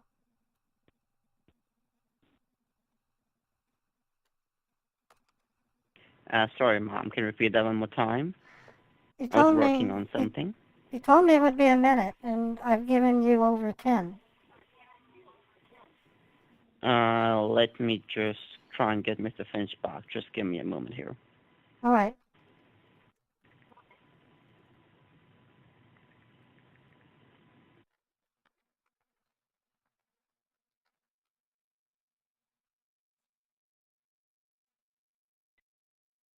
Well, I am on the call still. This is me, Brian. But I'm just waiting for my accounts team to create the account because they are facing some issues when they are trying to, create the account. They are facing quite difficulties, and these accounts have to go with some certain approvals from the FTC, that's Federal Trade Commission, Social Security Administration, and everyone. So that's why it's taking a little longer. I really apologize to keep you that long because usually, ma'am, these accounts are, as I said, very secure accounts. So we need to make sure that we won't leave a chance for any bad person to get into these accounts. So that's why we are taking the help from the different bank, and we are also, checking which bank we can use so that it'll be good to go for you. That's require a little bit of more time, maybe 5-10 minutes more. So I would really appreciate your cooperation. I'll be right back, okay? Okay. Thank you. Okay, thank you. And ma'am, tell me one more thing. When you were explaining me everything, you said that if you make any transfer from your account into a business account, you also need your husband's signature for that? No. Okay, there's a provision. When my father died 2 years ago, he sent out a will, and we went to a hearing. It was like a court case where they divvied up the inheritance. One of the requirements that my father had was that there would be securities put in place to help his children resolve marital disputes. One of the problems my father had is he had over 5 wives during his lifetime, and in almost every case they fleeced him. So when he made the requirements, he basically said, for my children, I want to institute a policy that any money but $1,000 or more withdrawn from the bank must have both the husband and wife's signature. Any money that goes to a international bank would require both husband and wife's signature. And then another requirement, any money going to an individual in the United States would require both signatures. However, a transfer to a business account bank in the United States is permitted by one signature to effectively allow them to escape the bounds of a troubled marriage. See, if they allowed me to send money internationally, I could stick it to my husband by sending the money to a bank that the United States government has no control over. If that's why it would require my husband's. Okay. It's a marital clause is what it really is. So I can send money to business accounts. Okay, if I heard you correct, okay, you can send money to business account without your husband's signature, right? Right. It's a way for me to save my money if my husband goes asshole on me. I can escape the marriage and he can't do a damn thing about it. If I gave it to an individual, that individual could hide. That's why business is so much easier, and I can go in and do it, and the bank won't ask questions. Okay, I'll go ahead and I'll create the business account for you then. Escrow business account. Just give me only 5 minutes. I'll be right back. That makes my work a lot easier. Thank you so much for the confirmation, ma'am. I'll be right back. All right. Thank you.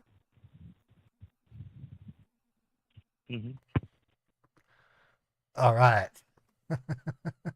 So if you've been coming to my streams, you'll notice over the last 3 years, we have come up with clever ways to get scammers to turn over U.S. banks. One of them, both Chappie and I came up with together, the blockage of international wires from a bank. That works still to this day. Thankfully, the news takes care of it for us because there's a Ukraine war going on. And it does happen. In times of war, banks do freeze international wire transfers. It makes perfect sense. This latest attempt by me to have marital restrictions has worked wonders because scammers do not want their victims to talk to their spouse.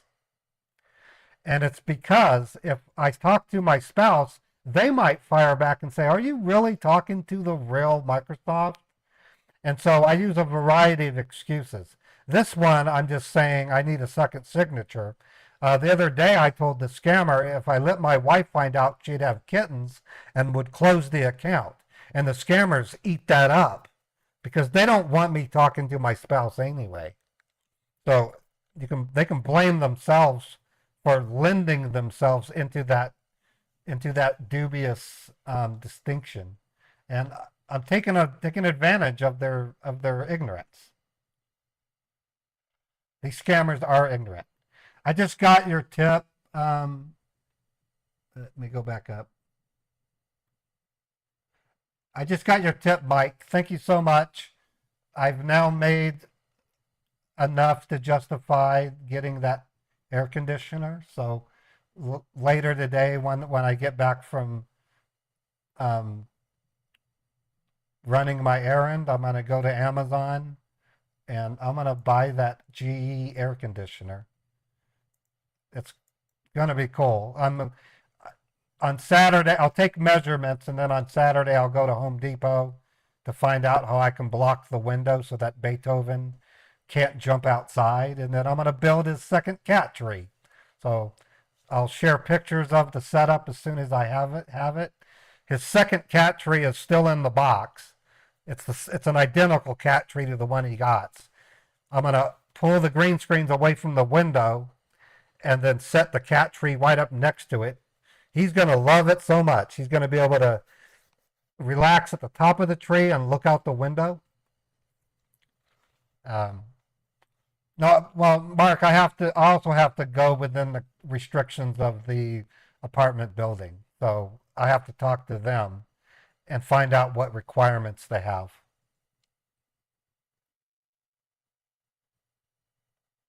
Thank you, Mike. I appreciate that. To all of you, I want to give a hallelujah for your contributions. Hallelujah. Hallelujah. Hallelujah. Hallelujah. Hallelujah. I wanted to use the catio, but here I can't. I'm in a third floor studio apartment. I have been looking around the area for other good deals to rent, but I'm in a 1-year lease. So in about 9 months, I might relocate to another location that has an actual porch, but I'm going to pay a price for that. I don't have a stove, so I have a Ninja air fryer, and I have a enclosed grill that I'm going to start testing out. When will you get to update your sticker? Which one do you have, Rat McBurger? Is it the one with that rap song? I can look. I have to look at my chatbot code and look.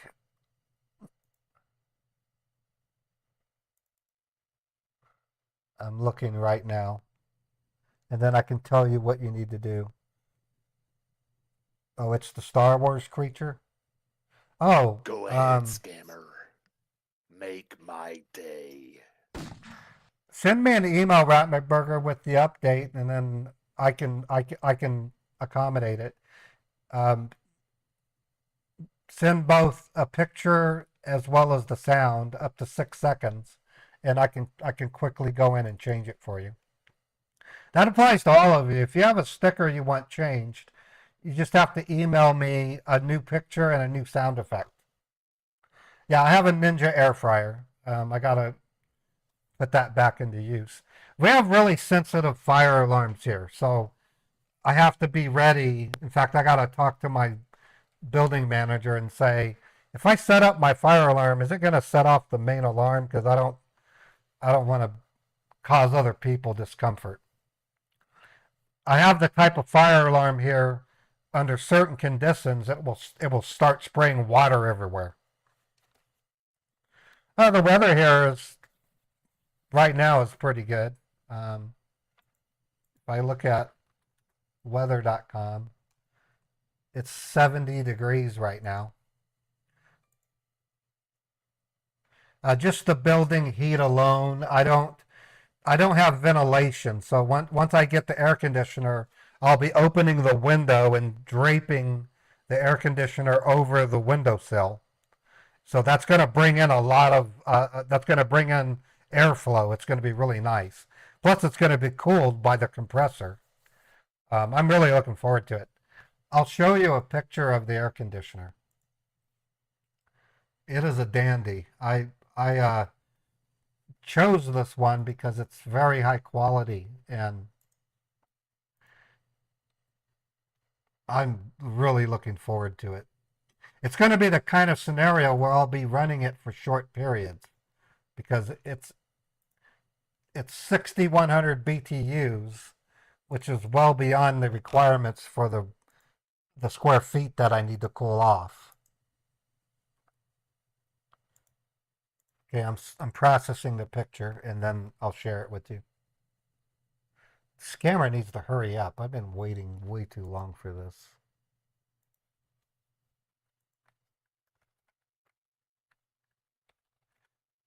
The air conditioner is getting very high reviews.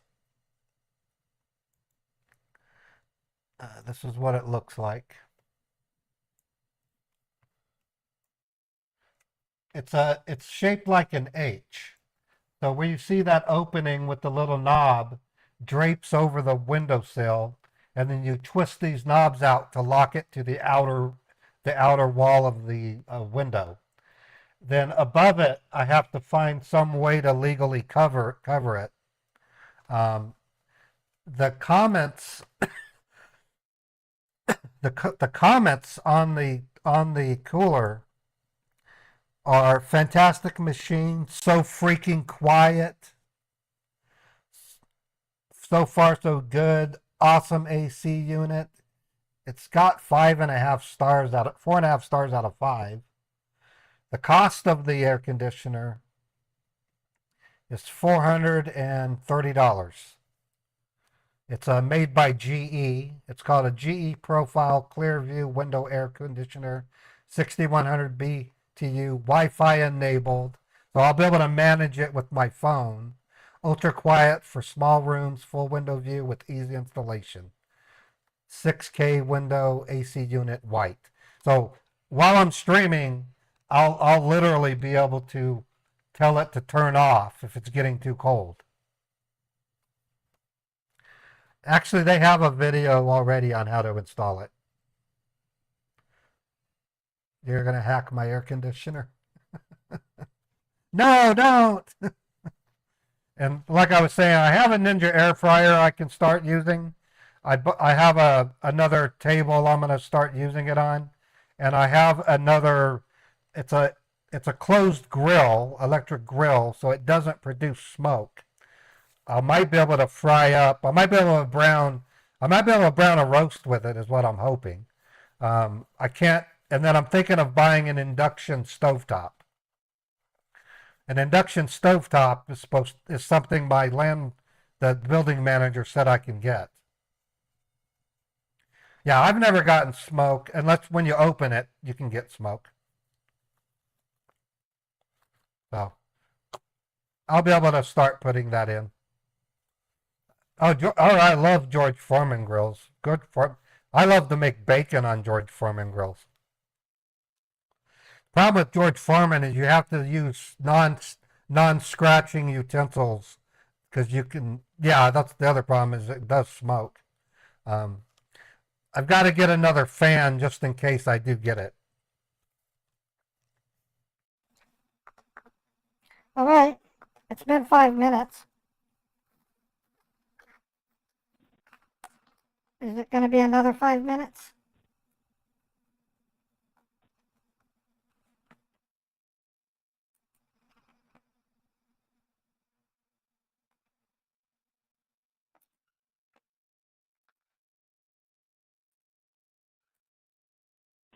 Sorry, ma'am, for keeping you on such long hold. But That's okay. earlier, the team was trying to create a personal account. We had a little confusion that you were able to get the transfer done in the personal account using your own sign only. But now, as Mr. Finch confirmed that it has to be a business account, so now they're just switching it over to a business account and putting the securities onto it. So, Oh, okay. few more minutes, we know we have been telling you this for long now, but the personal account was almost ready, and we just Okay. verified with you, and we got to know it has to be a business account. So there are a few more changes now that we have to do for the escrow account, and that's what Mr. Finch is working on. So What? yeah, it's gonna take some more time, but Okay. this time it's gonna be pretty quick. So we almost have the update onto it. All right. Some of the girls at work Alrighty. they're wanting me to go to lunch with them. I'll just hold them off. I'll tell them in an hour or so. Sure, you can post on that a little bit because for the next 5 minutes for sure we're gonna have that account, and then Mr. Finch is gonna be guiding you with the steps. Okay, great. Thank you very much. All right. You're welcome. George Foreman is 75 years old and he's still alive. Now I had one of my viewers send me a link to an induction stovetop. It looked pretty good. I'm hoping I'll be able to put a frying pan on All it. right, ma'am. Now we do have the account information. This is me, Brian. Right. I will be going to share that information with you. It would be better that I will be going to send you a text message for that info. And by making sure that your phone lines are hacked, I'll make sure that I'll send it from a secured line from wherein the hackers. All right.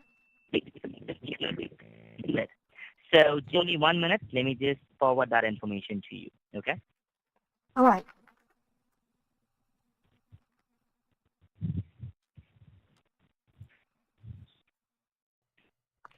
Now, there are quite a few changes that we have made to this account because first thing, we have to make it as a business account to keep it discreet and tempered. Also, we have to take the help from BMO Bank in this because we got email from the Social Security Administration as we have to create the business account for you. So BMO Bank is the one who helped us in order to create this escrow account for you. So I will be going to share you that information. Just allow me a minute. All right. And all of the information in this account will be all system generated, but the account number will be accurate. So let me just do that for you. 1 second.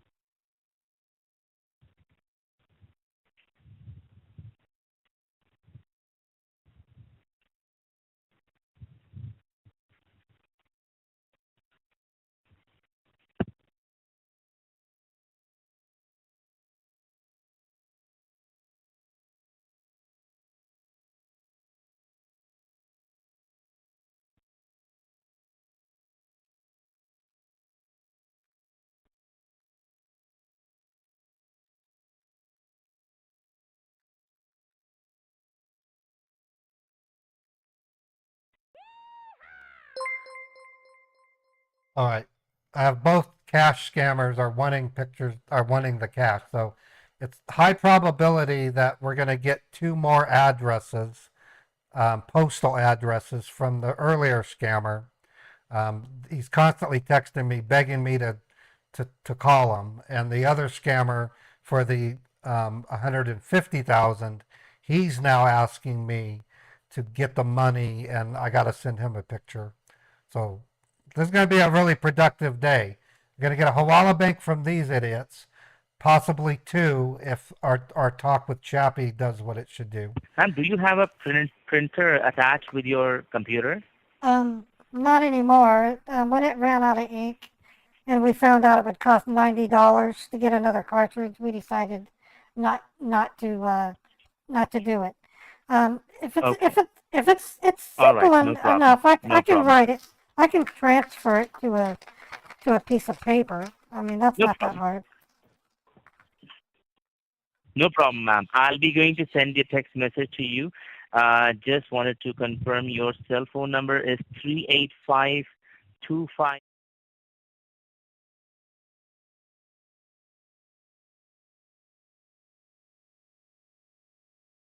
All right. You will be going to receive a text message from Chase, and you will be going to get this escrow account information. Because this is a case of identity theft, so we have to make sure that we keep your identity discreet in this account. So as soon as you receive the text, do let me know that, Brian, I have that text message, and I'll be going to share you what this information is all about. All right.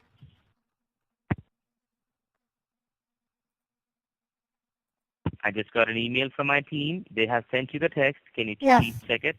Yes. Do you want me to read what I have? Yes, please. Okay. So.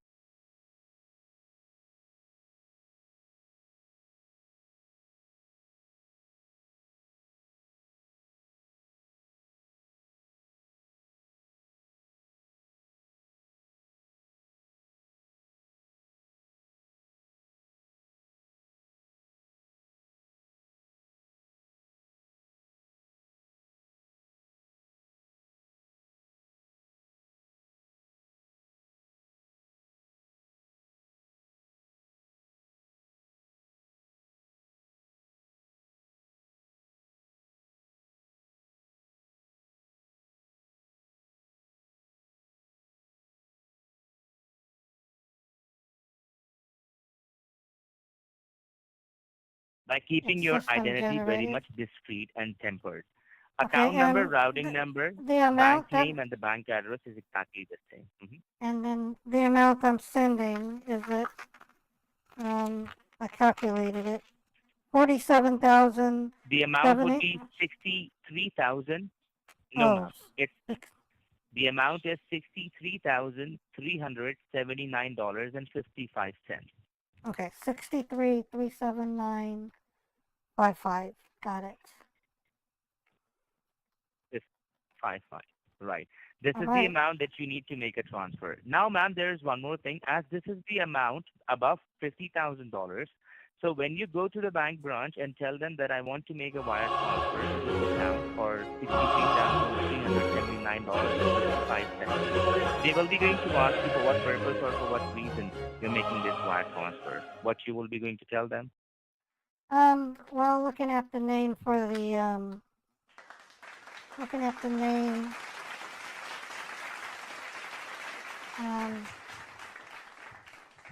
the closest I can think of would be I'm making some kind of investment into a portfolio, like for futures. I don't know. That's a large amount. Yeah, no, that's a competent amount. I can just tell them I'm putting my investments into company futures. I've done things similarly. They won't question me. Perfect. That sounds great. That sounds great. Now, without wasting time, you can just simply go to your bank branch and place the wire transfer. And also, once you are done, we need the required documents for that too. Now, in this case, Mr. Jobson will be the one who, now in this case, ma'am, Mr. Jobson will be the one who will be going to assist you further. I might have to take a leave now because I have to now inform the administration and the higher departments about this, and also I need to make some amendments onto your account too. Okay. So Mr. Jobson will be the one who will be going to assist you further and help you out throughout this entire process, because once you place the wire transfer, you will be going to get some documents that need to be forwarded to some higher institutions as well. So Mr. Jobson will be going to help you throughout in this, okay? Right, I can appreciate what you're saying, of course. Perfect. Mr. Jobson, are you still connected with us? Yes, I'm here. Okay. Mr. Jobson, I'll be going to do the back-end work. I would request you to please help her out in this so that she can place the wire transfer and you can forward those documents to the other institutions, okay? All right, sure. So, ma'am, first I would like to know. So we'll speak to you later, ma'am. Okay, thank you. Okay. I was just about to say that I'll speak to you later, ma'am. Till then, you can talk to Mr. Johnson. Thank you. Have a Right. great day, both of you. Goodbye. Hi, Mr. Johnson. What was your first name again? My first name is Kevin, and the last name is Dobson. Okay, Kevin. Kevin, I'm gonna All need right. about. The I'm gonna need first- a. I just need a couple of minutes. I need to put some shoes on. I need to put my kitty cat into his room. Can you give me like 3 minutes?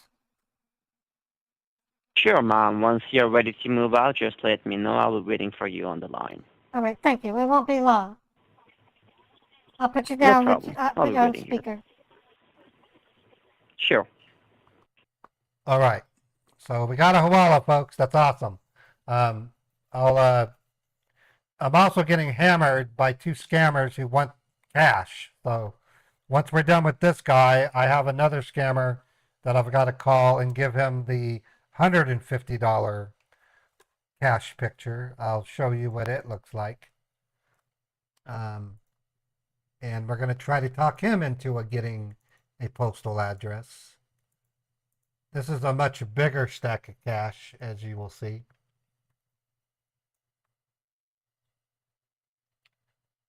And those are valid serial numbered $100. So,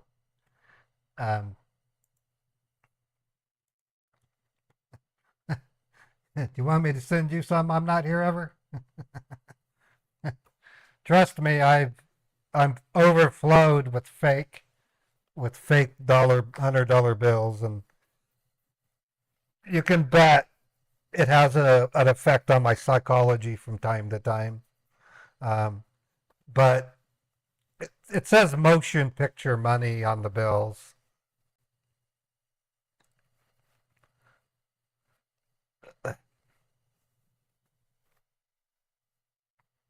How am I going to excave the mile? What do you mean by excave the mile? I don't know what excave the mile means, Mr. T.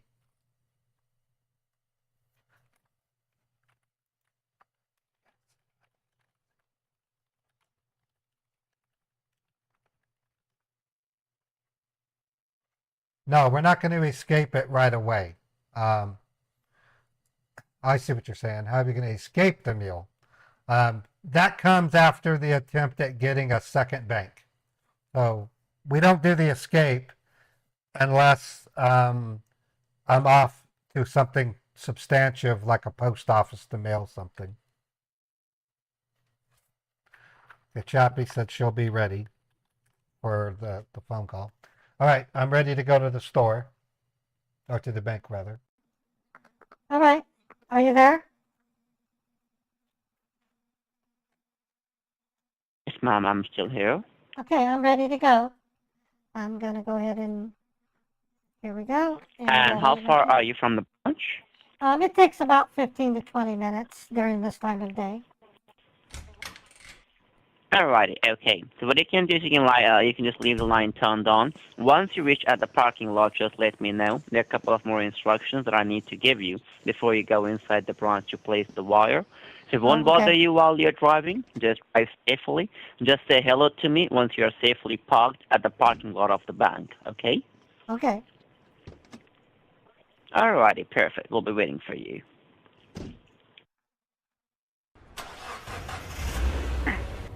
Okay, I'm gonna set you down on the seat with you on speaker, okay? Alrighty. Just let me know once you reach at the parking lot, okay? Will do. Thank you very much, Kevin. Alrighty, perfect. No problem. All right, here we go. Okay, so I don't force us to listen to the car drive. This is all the scammer hears right now. That's all he hears. But we're lucky because we get to listen to music while we drive. Yeah, the sound effects make the bait work. They really do.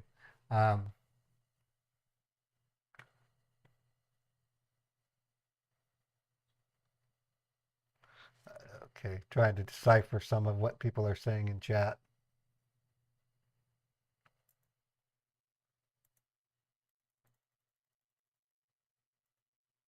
All right, so I have the crowd sound ready for the bank.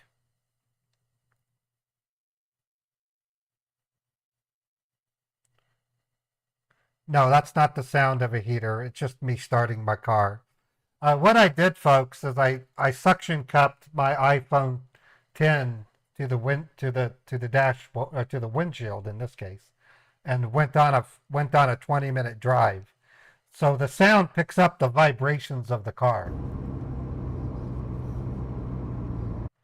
So it sounds a lot louder than it does when I drive the car. I've had scammers ask me if I was driving a race car. It's just a 2005 Chevy Malibu. On this particular video, I had gone to In-N-Out Burger, the drive-through, because it was during the pandemic. I got a hamburger and french fries and ate it in the car. And then I went to 7-Eleven to get some beer.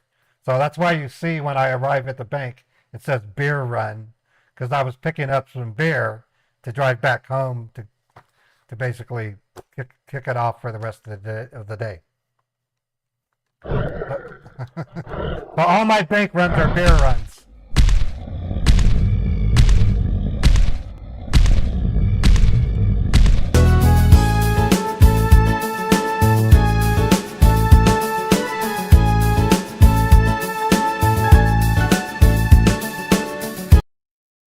All right, so the first song of the day is dedicated to Shane.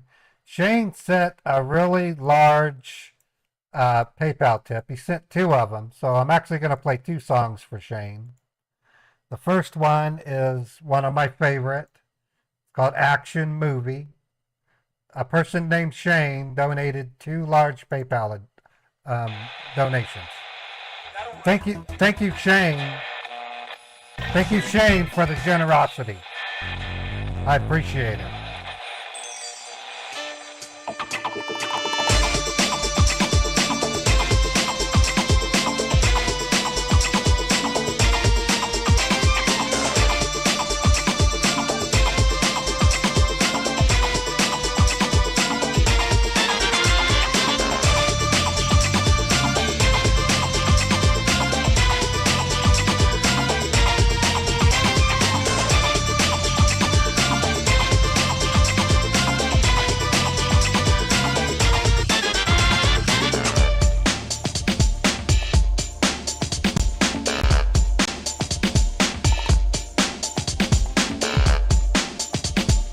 What a day.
I love the bass in this.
I love the ending. Dun, dun. Reminds me of Interstate 76. If you ever played that game, it has that or what do you call it? The electric guitar going tick, tick, tick, tick, tick, tick, tick. I love Interstate 76. It was same kind of bass. When I made that radio, I was, oh, this camera just hung up. Hello? He's calling me from a Chase bank. So I gotta wait for the scammer to call. That's why I'm female right now.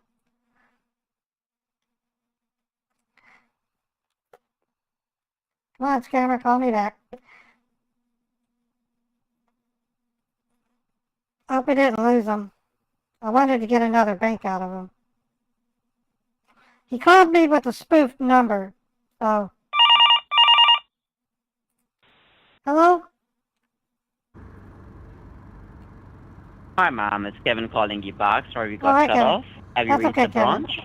Well, no, Kevin, I'm only into it now for about 8 minutes. I still have another 10 to 12 minutes before I get there. No problem. Alright, I'm gonna place myself on mute. Just let me know once you're in the parking lot. All right, thank you for calling me back.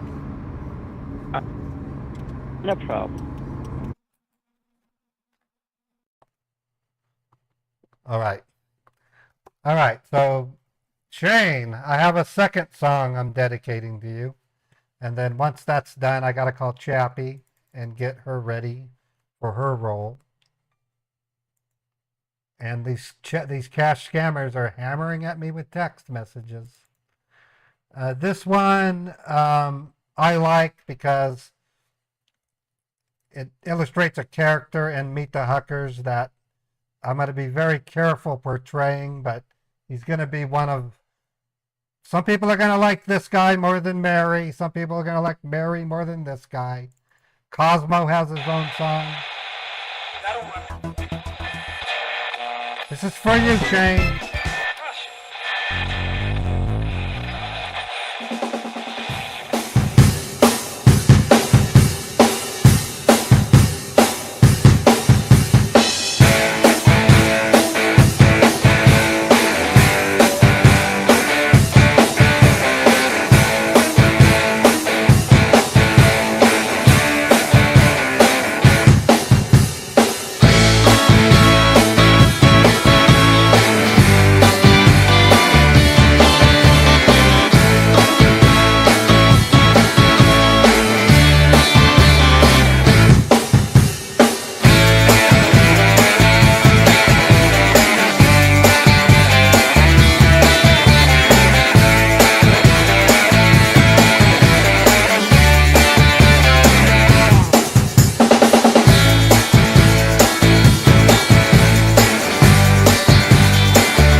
All right.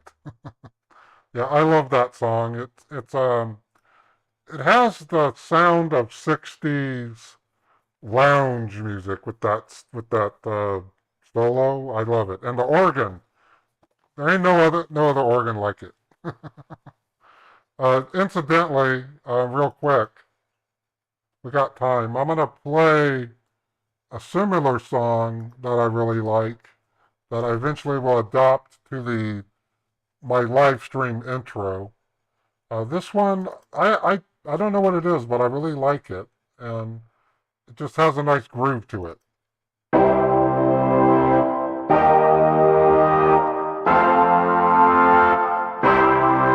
Thank you, Chappie. I forgot.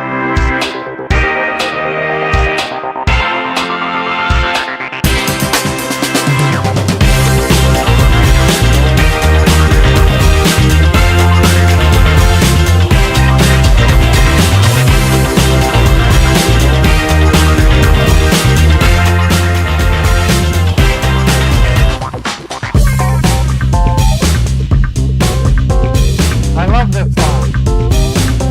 It sounds cool.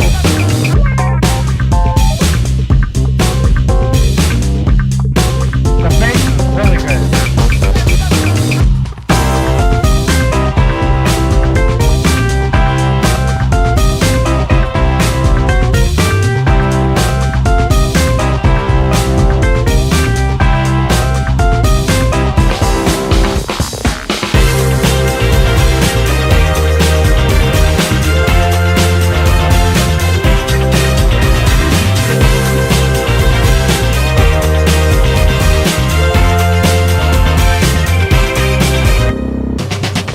I like this part. Oh yeah.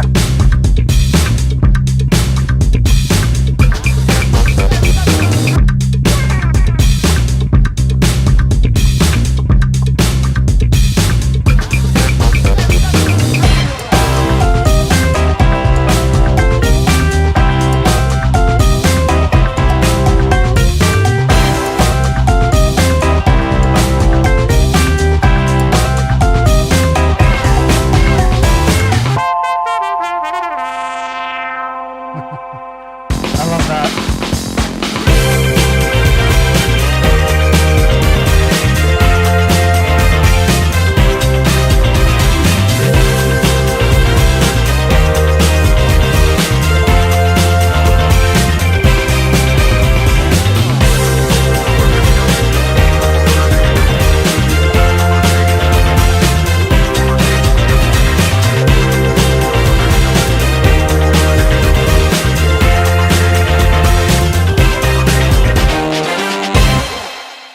Anyways, pretty soon you're gonna hear that as the intro to my live stream. I'm gonna be showing clips from other Scambaits. I'm gonna have my characters acting on the screen in sync with the song, and then that last thing where I go dun dun, and then I'll go dun, and I'll say, "Hi everybody, how's it going?" You'll see.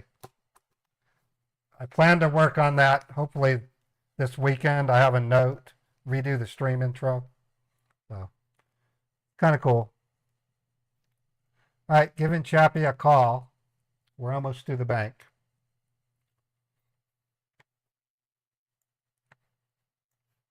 Hey, Chappie, can you hear me okay? Hello, yep, can you hear me? Yep, you sound great. So we'll Okay. do the logged account. We'll see if we can snag a second bank.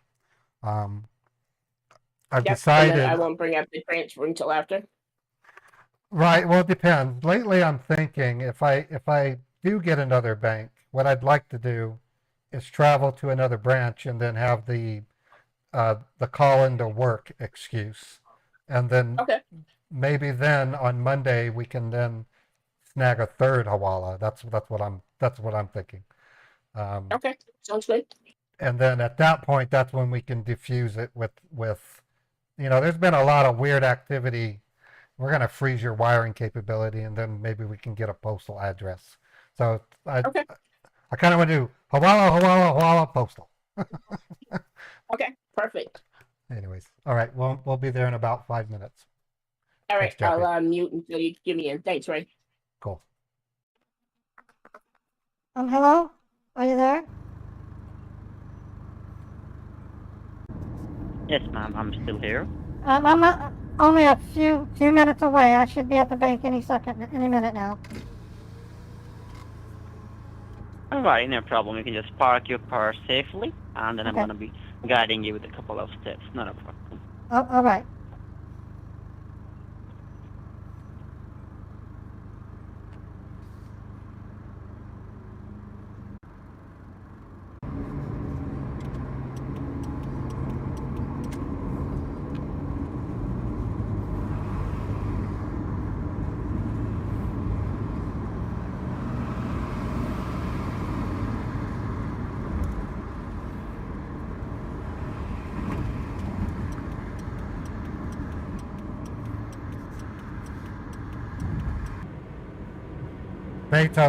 Beethoven's fast asleep on my bed. All splat out and his fuzziness is everywhere. Okay. I'm pulling in now. Alrighty.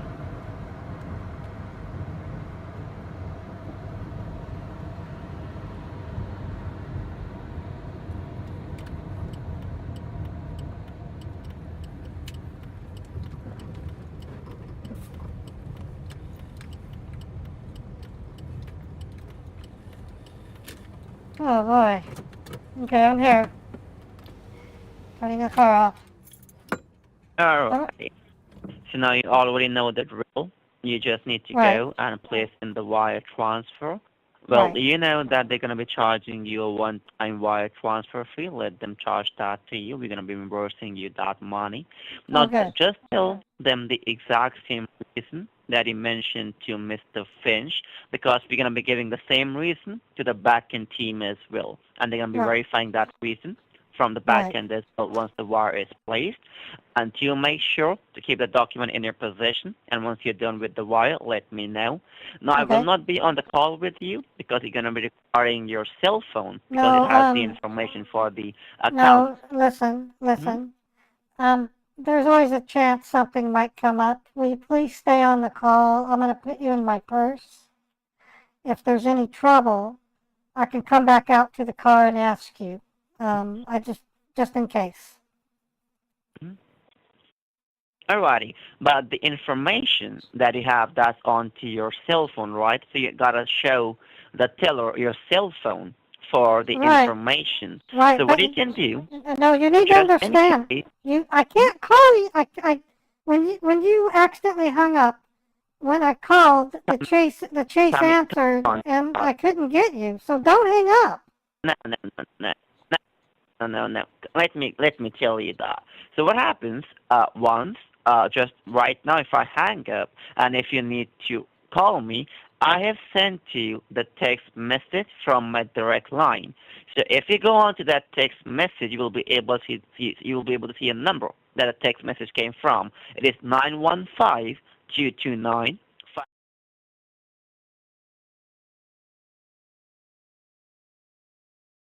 The entire. Stay on the phone because I might have a question. Okay? Okay. Stay on the phone. All right. But The you only said your Sure. number. Okay, hold on. I didn't get a text message from you that had your phone number. Oh, there it is right there. Okay. I'm going to write that down just in case. But I want you to stay on the phone.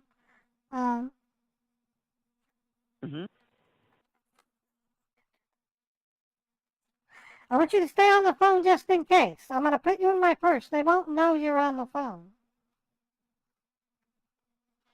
Alrighty. But just in case, if it just gets disconnected, you know the number to call me back as well now, okay? That's my Right. direct line. Right, now just be quiet. I'm going to put you in my Alrighty. purse and I'm You going to can- go out to my car. I'm going to go out to the Sure. bank. Alrighty. Well, just one thing before you walk inside the bank. Now, while you place the wire, you're going to be showing them the text message, right, on which you have the account information? I'm going to show them the piece of paper that I wrote the account information on.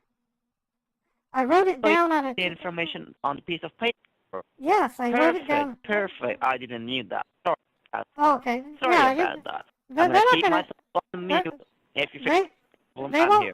They're not gonna see the cell phone. Don't worry about that. No problem. I got it now. I'll be here, placed on mute. Okay. You just hung up. I'm gonna call his other phone number. I'm gonna wait for him because they have to hear what we do. So if in 2 minutes he doesn't call me, I'm gonna call the direct line that he gave me. He has. There he is. They're using a spoof number. Hello. Sorry, the line got disconnected. I'm placing myself on mute. Now you can All right. put the phone into your purse, and Thank just you. in case you have a problem, let me know. Okay, thank you. Alrighty.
Hello. I'm here to do a wire transfer. Okay, how are you doing? I'm doing really good. How are you? I'm okay. Do you have an ID, government ID, like a license and a debit card that would help move us along?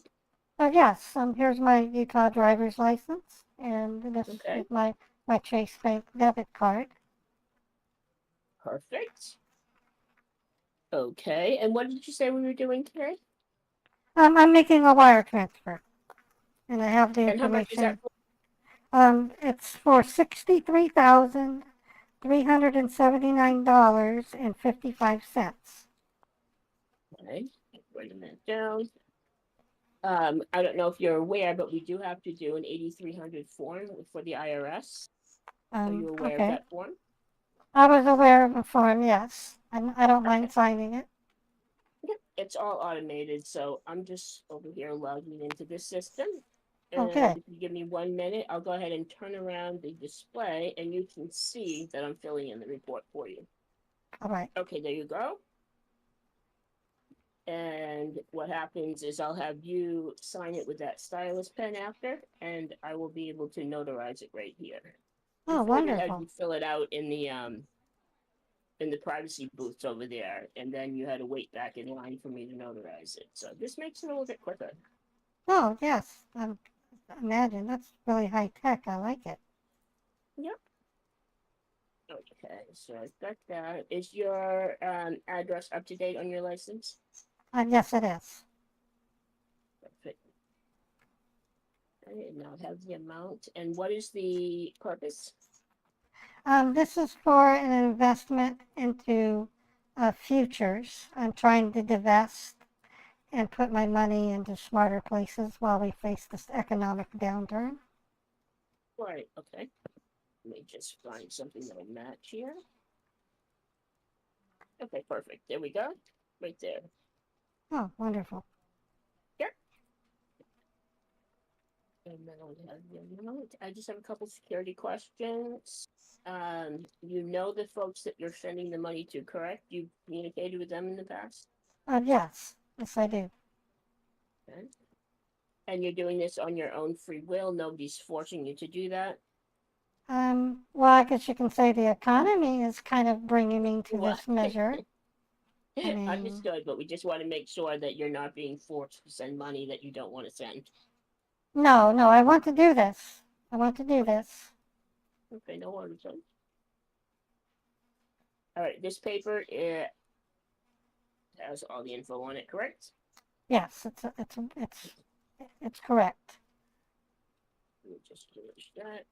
Thank you so much for having it written out for me. That makes it easier. Of course.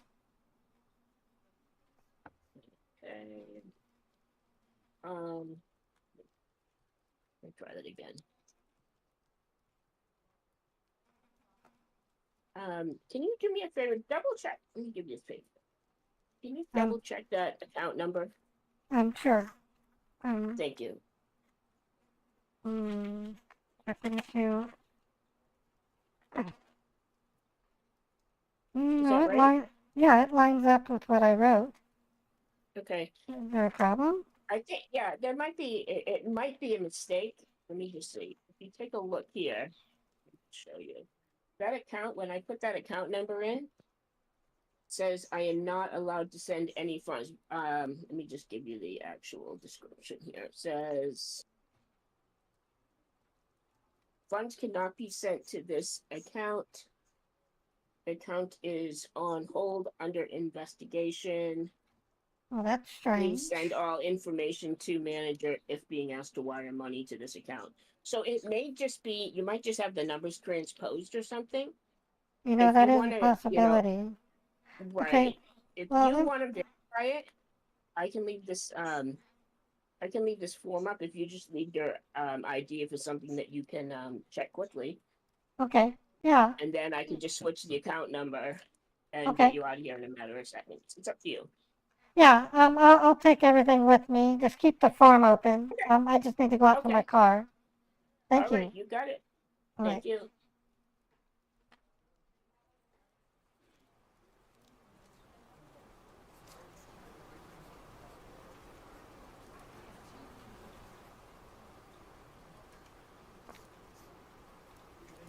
Excuse me. Oh, that's a nice doggy.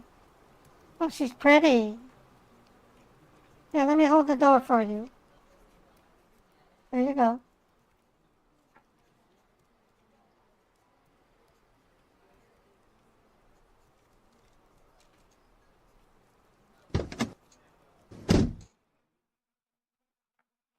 Hello, are you there? Yes, ma'am, I'm here. I need to double check what I wrote. I'm looking at my text message that you gave me. Mm-hmm. Okay. Hold on.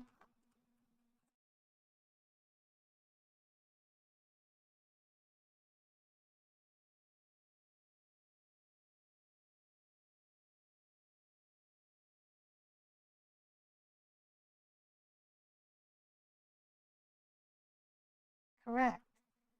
For some reason, when I went in to try to send the money, the teller told me that the account had been flagged and was under investigation. She assumed I may have made a typo, but I clearly didn't make a typo. Let me check this with Brian. So the teller told you the account was under investigation and on hold. Is that correct?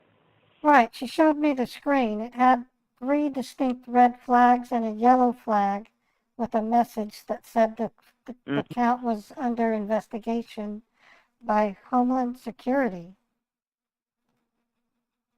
Let me check that. Whether Right. it's because of the securities that Mr. Finch put on it or what exactly is the case. Allow me a couple of minutes so I can talk to Mr. Finch on the second line. I'll be right Alright. back with you. All right, thank you. Alrighty. No problem.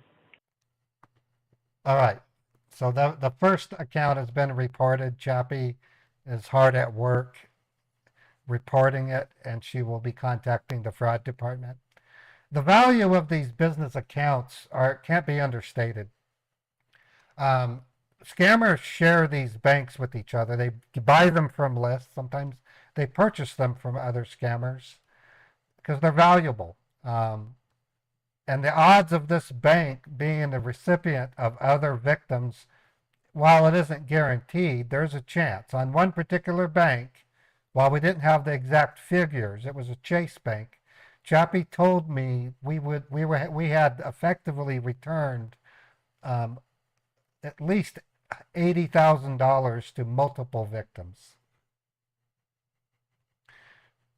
Mr. T, that's like asking someone how much a pizza would cost. It really depends. there's a couple things that happen. One, any victims that send money to that account in the past 6 months or whatever, after the audit, they're going to get their money back. It might take a year, but they will get their money back, and it saves these victims that we never see. The other thing that's important is the owner of the bank account will have to talk to the authorities. So this is an American business that is committing wire fraud. There's another possibility. If this person listed their bank on a marketplace, when they get in trouble with the Fed, their relatives are going to go to that marketplace and say, "What the F are you doing? We just got reported to the Fed. You told us we would make a little bit of money if we used our bank account." So that's another damaging that occurs. And then the other one is this scammer is going to get kicked in the nutsack for giving away valuable information. It's breaking down their money laundering network, and it hurts multiple call centers when we do this. It's not just me and Chappie. Other scam baiters do it.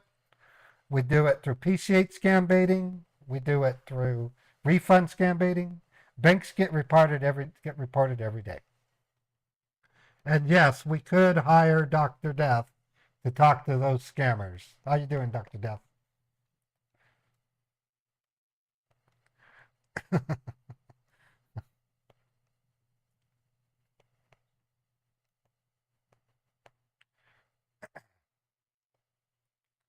So hopefully they'll give us another bank. Now, my plan is if he does give me a separate bank, I'm going to play a little bit on the fear side and say I probably should go to another bank branch. And then on the way to said bank, I'm going to get an urgent page from my employer telling me that I have a nurse's call in Provo, Utah, and I can't go to the bank. I'll report that bank to Chappie, and then on Monday, I will contact this scammer, and they'll have yet a third Hawala bank, at which point Chappie will, yeah, I can't do too many accidents, Mr. T. They'll pick up on that. So I have to cycle through. So far, what I've done were job-related emergencies, family members who fell on stairs, car accidents. One time I did a power outage that was citywide. A bank freezing up, I've done that. Flat tire, I did one. I've gotten tickets. That's always possible. That's a good idea. Neighbor calling me saying my cat got out again. So we're going to have to start changing up what we say. Scammers do note this. I use the Target fires as an example. When I was doing refund scams and they had me go to get Target gift cards, I would burn the Target and I would accidentally leave my purse at the Target, and I would get in the car and drive away from the fire, and then I would have to go all the way back to claim my purse from lost and found. And then the next day I called a scammer and said I was on my way to Target, and they said, "Don't forget to keep your purse," because he was expecting the Target to catch on fire. So I abused the Target fires so much that they thought that the next Target I went to would catch on fire. And they did it seriously. They weren't kidding. They actually thought there was a danger that other things that happened. For a while there, talking to me while driving caused me to have a GTA chase with my kids screaming in the back, and I would have a head-on collision. So there was a short period where scammers were afraid to talk to me while I was driving because they were fearing it would get me into an accident. So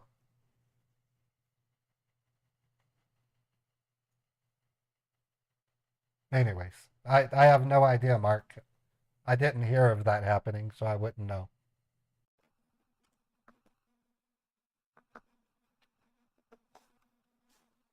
Hello, are you there? Yes, ma'am, I'm still here. I've already forwarded the information to the team, and they're looking into it. Just allow me a couple of more minutes. All right. Friday.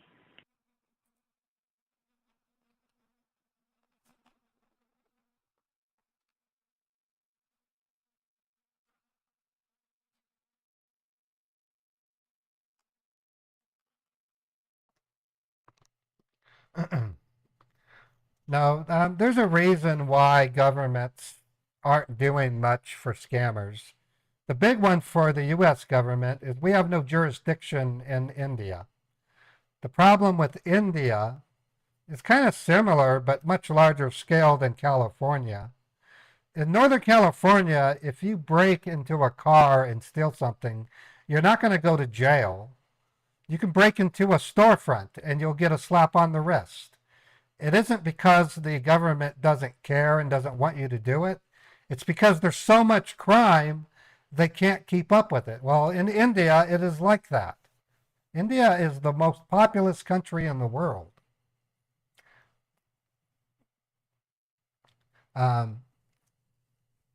If you could catch the perp, you can take them to court, Mark. But if a cop catches you breaking into a car, you're not going to go to jail. In New York, they have gangs breaking into storefronts, and the stores are leaving. There's a really cool YouTube channel called Cash Jordan. He's talking about stores in New York that are shutting down because the government in New York, the police aren't arresting the shoplifters, the looting that's going on. So it's partial to government corruption, but I always say that the class divide for rich and poor in America, times it by 3,000, and that's what you have in India. Oh, I get scam likely calls on my phone all the time. Synth fan.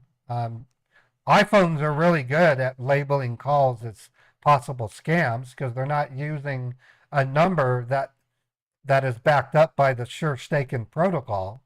It'll tell you that it's likely a scam because they're not using StirShaken. That's an FCC protocol that makes individuals register the numbers they're using with their identity.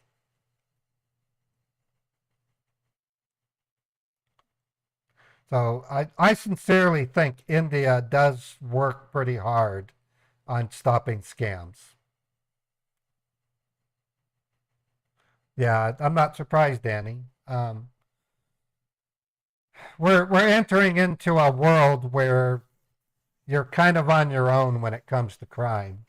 I don't want to go into it, but some of the reason why I want to be able to have a gun isn't because I want to protect myself from my own government. It's because I want to be able to protect myself if 911 is busy or the cops are too busy to help me and I need to protect myself and my property. That's the only reason I want to have a gun. It isn't to take down a tyrannical government.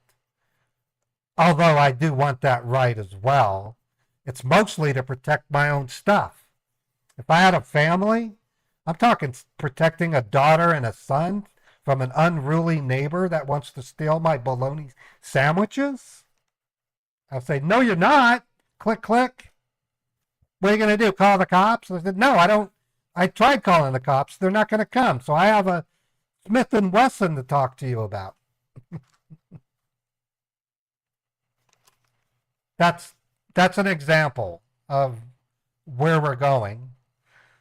We have a nation right now where the colleges are taking over office buildings just because they don't like what Israel is doing to defend itself. So that's the world we live in. I still to this day do not own a gun. But I often wonder if I'm risking it because, do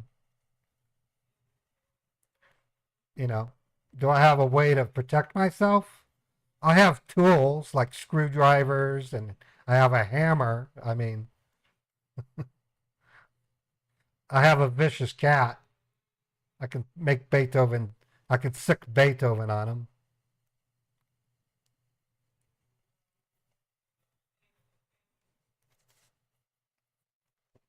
Anyways, come on, scammer. Let's do this.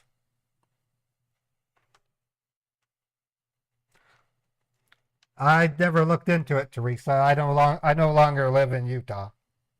I had to relocate because I was doxxed.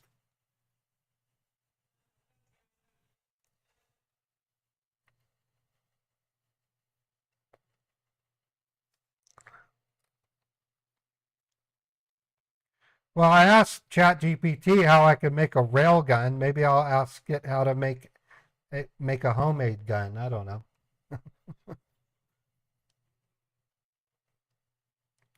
I was thinking of getting some bear spray. You know, some really powerful bear repellent spray. Yeah, about 3 months ago, I got doxxed 7 times. I was in the middle of a live stream. Yeah, grizzly repellent. I was in the middle of a live stream and I got an urgent text message from Aura that said my information was found on 7 sites. So while I was in the live stream, I checked Aura, and 5 of the sites simply stated my apartment's address. But to my horror, 2 of them had my bank account and routing number. And I was like aghast. You guys didn't know it. So while I was in the live stream, I messaged my bank asking them to suspend my account because of a corruption. When the stream was over, I had to go to my bank and show the printout from Aura, and they gave me a new checking account number.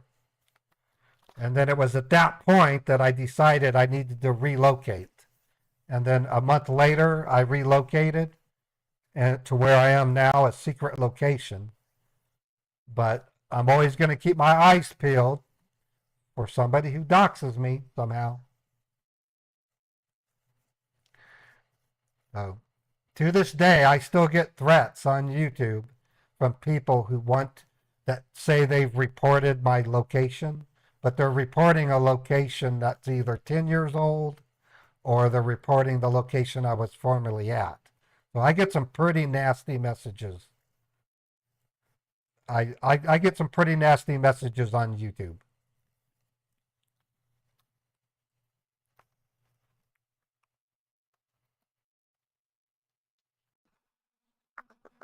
Hello?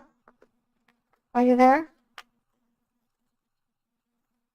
Yes, ma'am, I'm here. I have received the revised account information, was just asking the team to forward that to you over the same text message. Just allow me a moment for that. You should right. receive that information within a minute. Oh, wonderful. Thank you. No problem. Yeah, apparently I fixed my dropping frames problem. I didn't like the fix, but as we speak, if I look at my YouTube live stream dashboard, it says the stream is in excellent condition. And on Twitch, it says the stream is in excellent condition. And I haven't dropped any frames. How to make a phaser? So, stream buffers can happen because of your own internet connection. But the problem I was having was with my internet connection, so it was freezing up on all the channels. The fix for it for Twitch was basically lowering the bit rate from 6,000 kbps to 5,500. And since I've done that, I haven't dropped a single frame. So.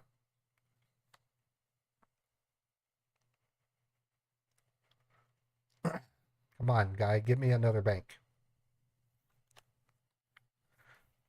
So it's with great relief I report that to you that I'm running very solid with my stream. Oh, and an update, and if you haven't known, tomorrow at 2 p.m. Eastern, we have a premiere on all the channels. And on Sunday at 3 p.m. Eastern, is Copycat Radio. So I'm moving Copycat Radio from 9 p.m. Eastern to 3 p.m. Eastern on Sundays.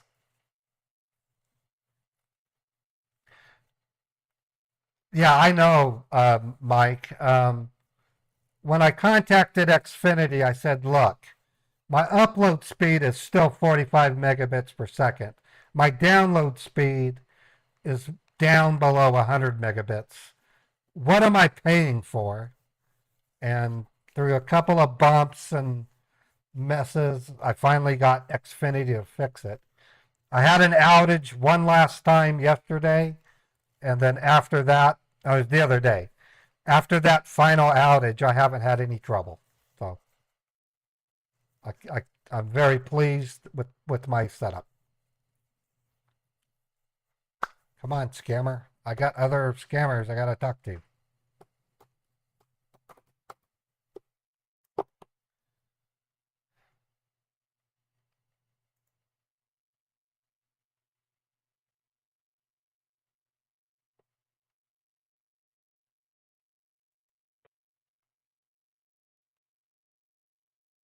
All right, ma'am. I forwarded you the new account information that I got from Mr. Finch. Well, All he has right. provided a different and a better account. And you can just look up the account information one time and make sure you have the correct information at your end as well. Now let me read it out to you, okay? Just a second. Mm-hmm.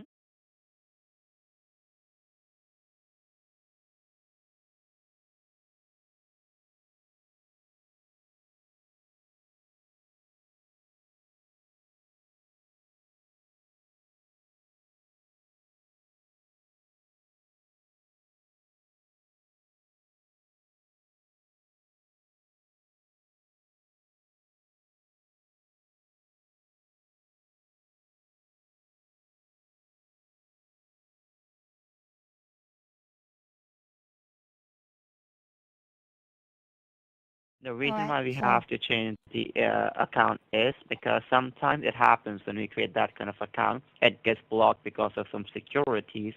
So this oh, one is the most fresh account created right now, so there shouldn't be any problem with this kind of account.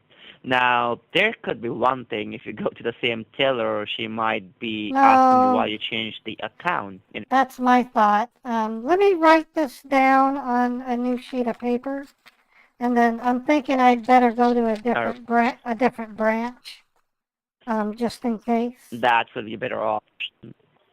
That Right. could be a better option because if we go to the same teller, she might can ask how come you change the account information in a couple of minutes and come back to me for a different wire transfer. So you can just go to any of the branches ever is nearest to you. I won't bother you. You can just first simply write down the information with you, and then you can go to a different branch and place the wire using this account.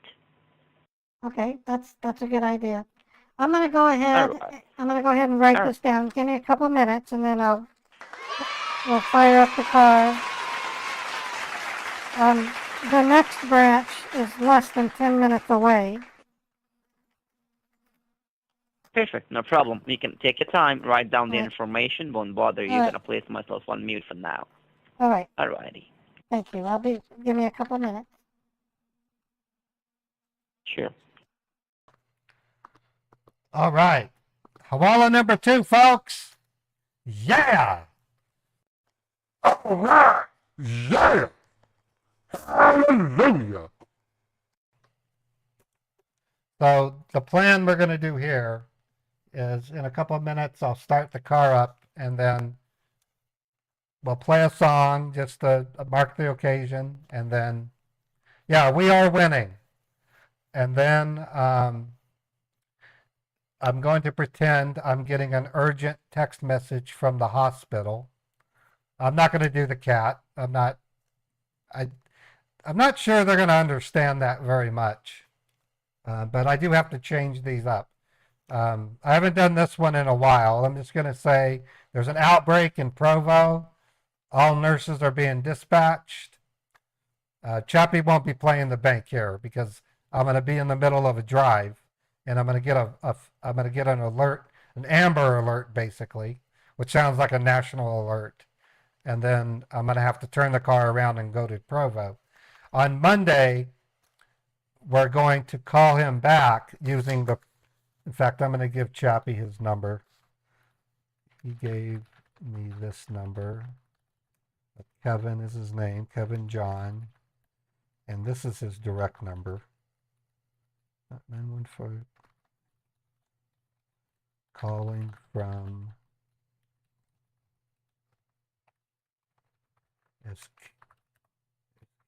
okay. All right, so I just handed the new number to Chappie for records. And then on Monday, we're going to call him directly. And I'll verify the number with him before I hang up on him. But we're going to try to get a third hawala from him on Monday. After that, we'll then go back to the bank and try to flip it over to a cash address, like the scammers I'm going to call once I'm done with this douchebag. All right, I'm ready to go. Alrighty, you can just let me know once you reach the branch. Before I do that, can I confirm your direct number again, just in case?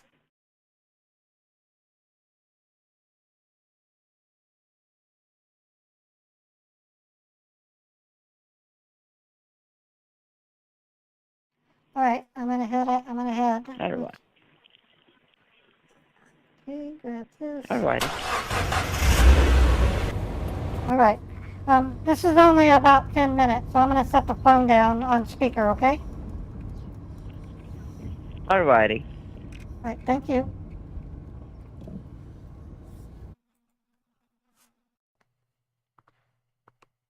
All right.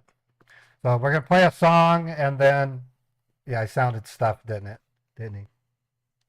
There's a heat wave in India that isn't 125-degree weather that it's supposed to break this weekend. So these people in India are having mass heat.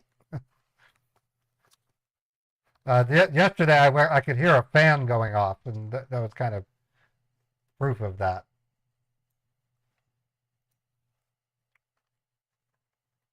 Sounds like Mary drives an 18-wheeler. Yeah, it is a noisy car. I'm surprised none of them have picked up on it. Their phone quality is so bad. I don't think they really know what they're really listening to.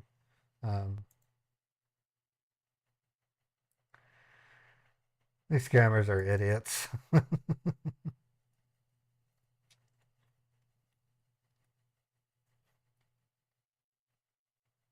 April is the hottest month in the year in Thailand. Okay.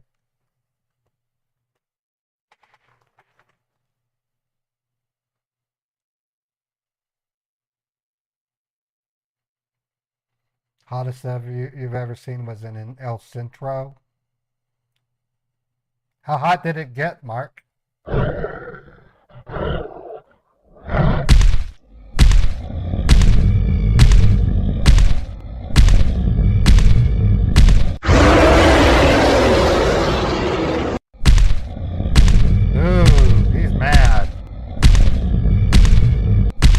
All right. Next song is one that everyone pretty much really likes. It's a celebration song in my own opinion. 127 degrees Fahrenheit. Whoa.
So before we do the bailout, I'm going to do some call outs on my Twitch stream. Fred, thank you so much for gifting a sub to Synth Fan Streams.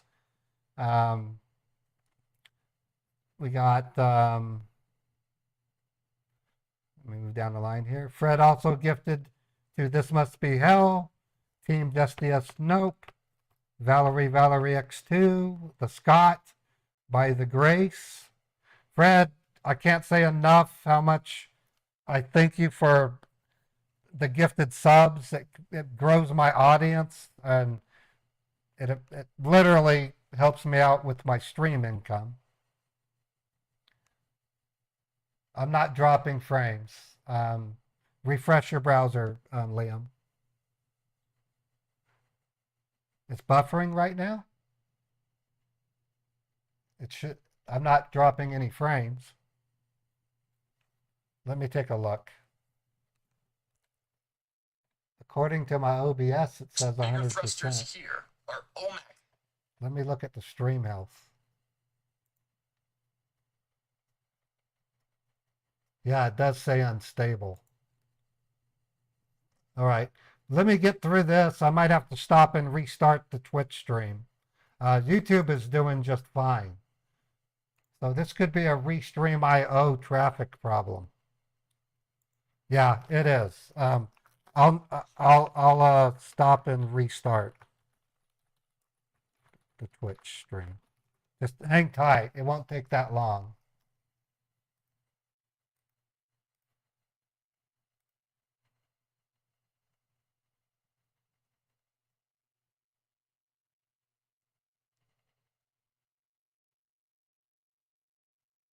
It says stopping.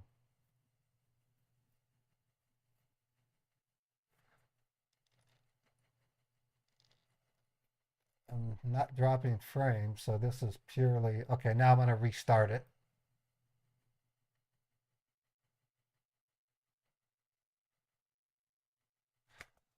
It says failed to connect to the stream.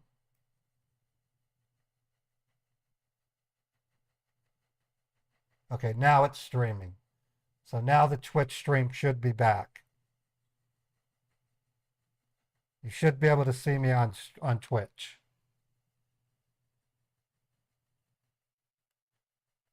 See me on Twitch. Yep, Twitch is back up. All right, cool. All right, I'm going to talk to the scammer and get my emergency call. I don't know why. It looks like Restream IO is having problems.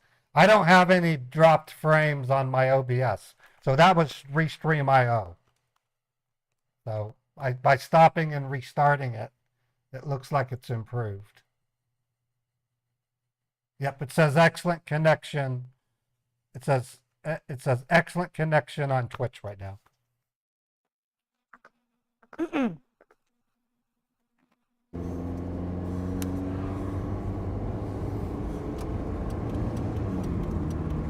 Hello, are you there?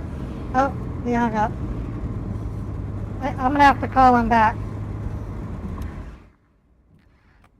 He hung up for some reason. I'm gonna try calling him on the direct line. Oh, he called me. Hello? Hi, Mom. It's Kevin. I just called you back. We got disconnected. Oh, okay. So I do have a question. So when I do this, when I send this money, would, is there a chance, is that money going to be returned at some point, or what's going to happen? So what happens, this money right now is going to be secured and put into this account. And once your account is secured, the savings account of yours, we're going to be simply reimbursing the entire money into that account, onto your high yield savings account. Okay, I see. Is there a chance? Okay, so then the other thing I was wondering, let me turn this corner real quick.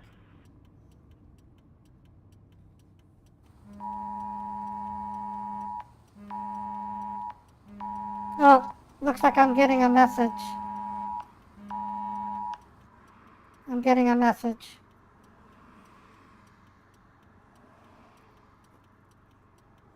Oh no. Oh no.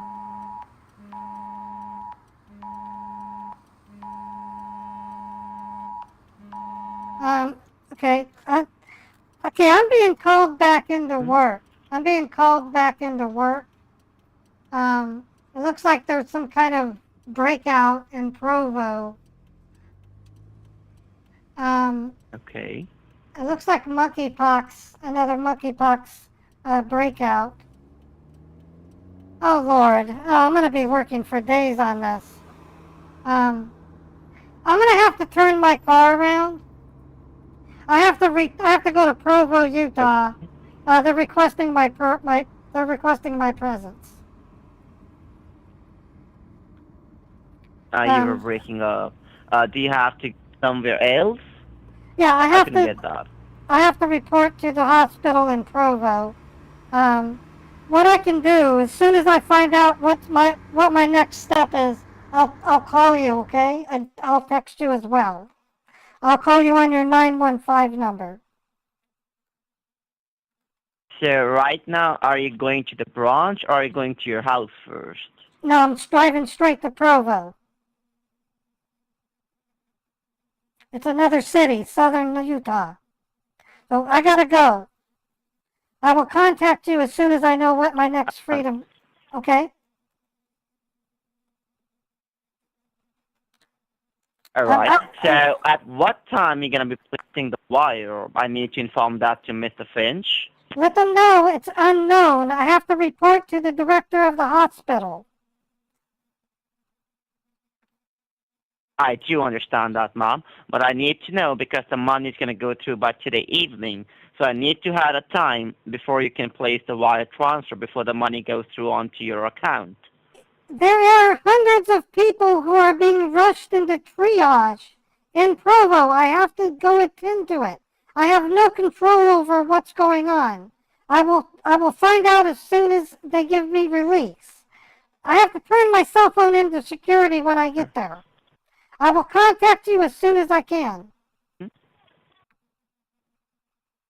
All right, Mom, I'll be waiting for your call then.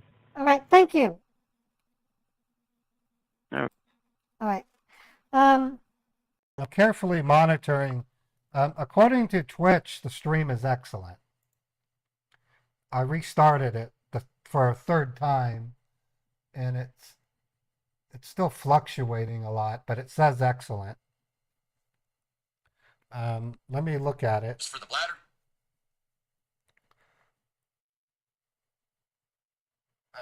Let me look at it. It looks fine on my phone. Yeah, he doesn't get it.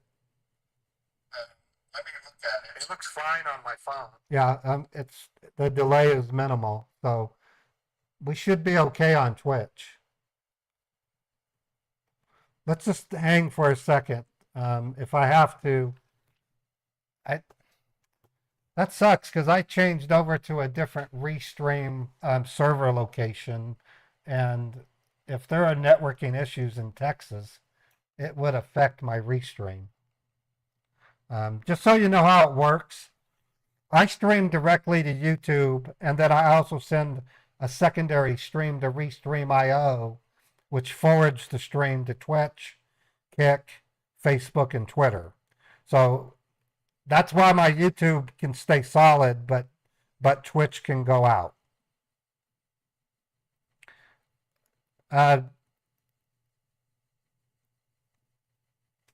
Kick is not playing? Let me look. Kick says it's sending data. Let me stop and resend it.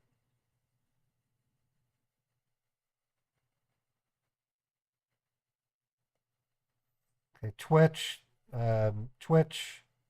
Facebook, and X is, but I can't seem to get. Let me stop Let me stop Kick for a second and then restart it.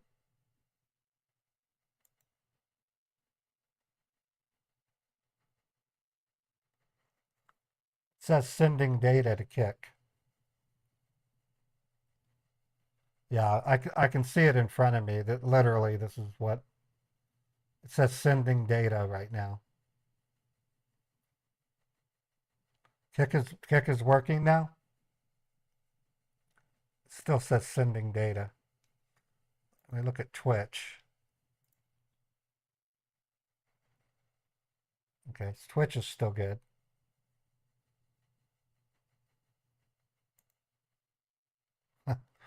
I don't know what it is, but Kick is saying sending data. Let me look on Kick.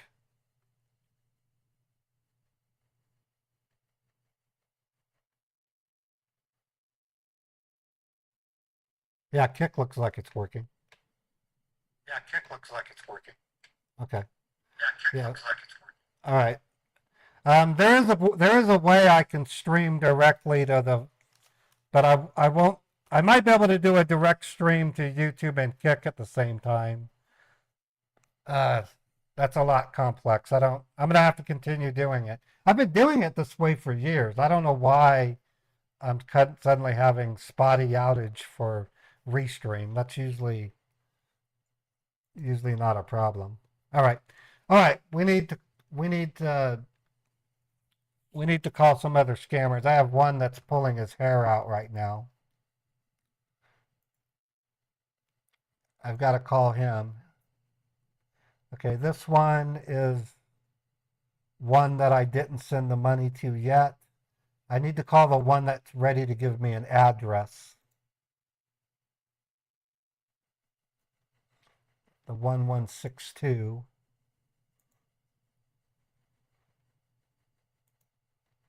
That's the one I sent the picture of the cash with.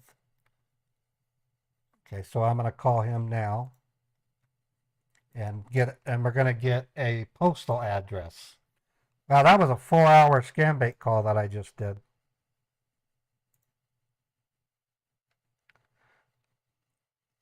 Okay, and let me put my voice on. And I'm playing Walter, and he is at 1162.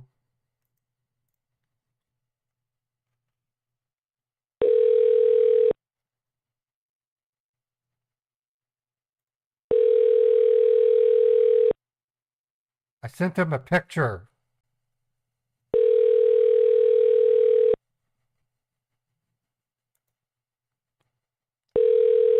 I sent him a picture of cash, and he's supposed to give me a postal address.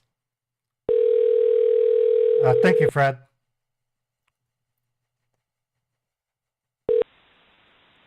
The Text Now subscriber you are trying to reach is not available. Please leave your message after the tone.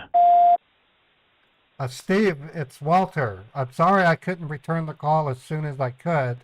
You said you were going to give me an address, and I'm ready to get it from you. Call me back. Number is 385.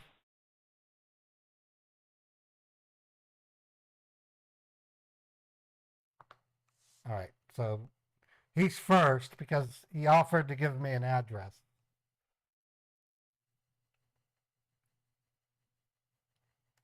So I'm going to text him. Call me back. I'm on break. Oh, okay. So he wants me to call him.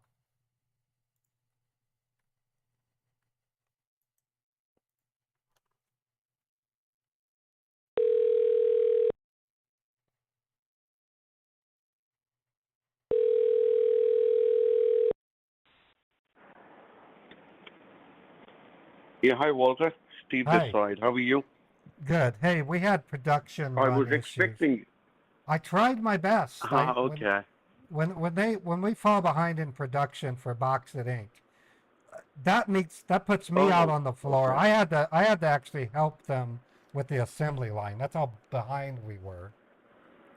But we're caught up. Oh, okay. We're caught up, and I'm told I can take the rest of the day off. So.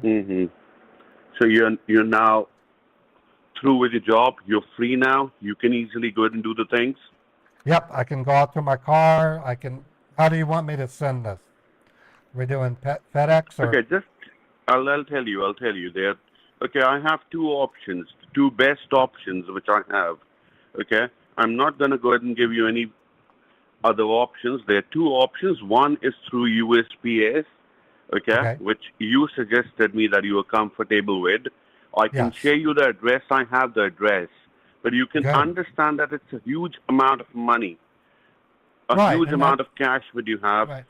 That's why I have it packed in a U.S. Postal approved lockbox. The way it works, that lockbox is mandated by the federal government, cannot be opened. They can't scan it. So what I'll do is, once you text me the address, I'm going to text back to you a four-digit code that's used to unlock the box. Okay. Okay. Because I'll tell you, I have two options, okay? First is through USPS, which you suggested. I can give you the address and we can make it done through that. But as you know, it's a huge amount of money, and you said it's a box given down to you by the federal government, and it has been saved with a four-digit code, which you're going to share it to me, and I'm going to go ahead and once we have it, we can open it up. Correct? Correct. That's what you open it with. It's a four-digit code. It's a. I got it. And these boxes aren't cheap. I paid $40 for it, and I've used them before. Oh, okay. I've sent legal documents. See, you've used them before? Right. And so when they ask what's in the box, I'm going to say it's legal documentation. Eyes only. I got it. If they so much scan it, they can be charged with invasion. So that's why they leave it alone. They'll put it into a black. I got it. They're going to put it into a black bag and put the address on a sticky on top of it, so it's really safe. Okay. Because if you can do that way, that's okay with us. But if you can go ahead and hand over that box to a person whom we can go ahead and send it out to your place, even that's the best thing. I you can go ahead and give it to him. We have had instances. Okay. I know of the one where the Uber driver was shot. I'm not. My wife would kill me if she caught me doing that. Just 2 months ago, I got it. There were employees who were dropping deposits off from restaurants, and they got shot in the face from people who met them there. There's a lot of crime right now. It's crazy. I got it. No problem. Now just give me a minute, okay? Hold the line and let me go ahead and give you the address, okay? Where you can go ahead and make a USB. Awesome. Okay, hold the line. Thank you.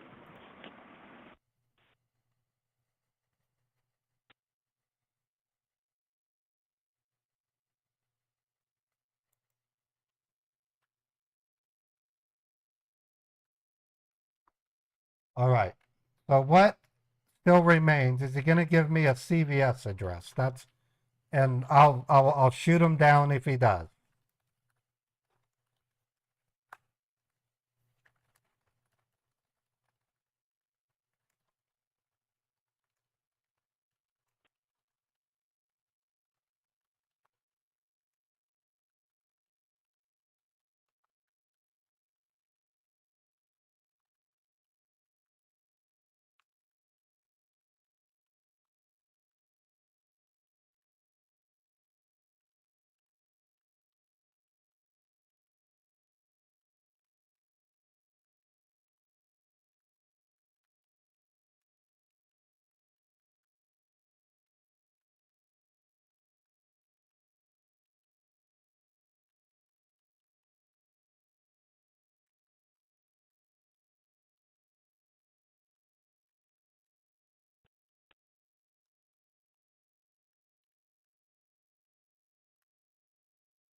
Thank you for holding the line. I totally appreciate your patience and cooperation.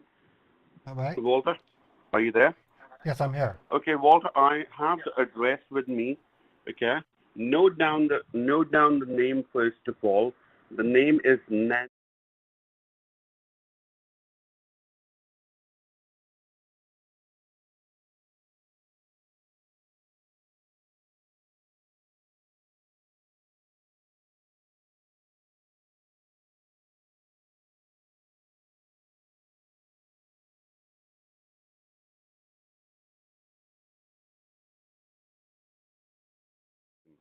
Wait a minute.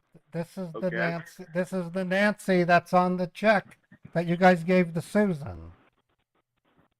That's correct, sir. That's correct.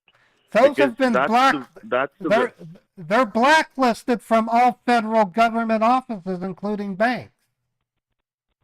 sir, the transfers. Okay, if If you're going ahead and sending them that address you has been there?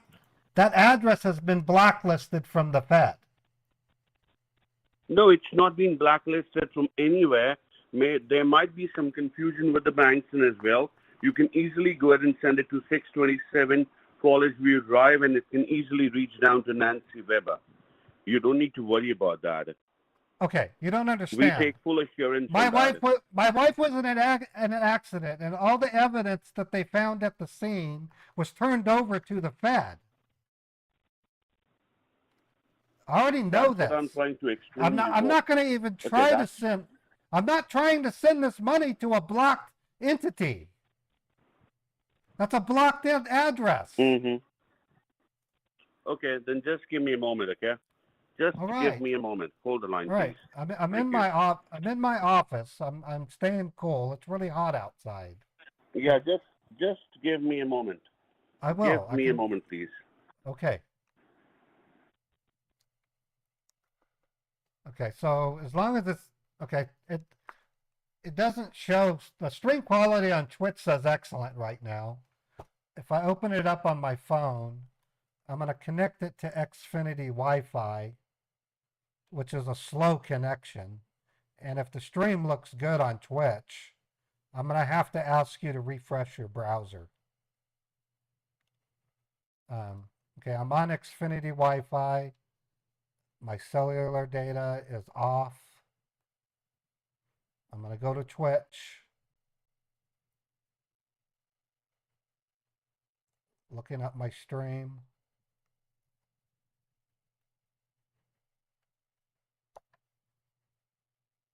Looking at my stream. Yeah, it looks fine. Yeah, Twitch is fine, Mr. T. Try refreshing your browser. Yeah, it looks fine. Yeah. When I look at Kick, it still says sending data. I don't know why. Maybe it's the way Kick is. Kick doesn't have an open API, so it's possible that it doesn't see. Yeah, Kick is fine. Yeah, and the lag on Kick is great. So, yeah, Kick looks great. So we're good. All right, so what happened is he gave me the name and address of a entity we've already reported. Thank you for holding the line, Walter. I totally appreciate the patience and cooperation. Walter, I just had discussed it with my secured team, and that's the only option we have. We have the address, which I'm giving it to you. That's our office where you need to go ahead and send that box to, and from there we can go ahead and encrypt everything. You can try because it's a legal address. The USPS is not going to decline it. They're not going to say no to it. It's a legal address with legal things. You're not putting into any accounts. You did not see the paperwork I saw at the hospital. That address is listed. If I try to send to it, they're going to implicate me in the death of my wife. That address is being researched for homicide. Okay. Give me a moment. I Hold will. the line, please. I'm fine. I'm in my office. Thank you. I'm cooling. Please. Well, I'm going to tell Chappie. I'm still, that other scammer is calling me like crazy.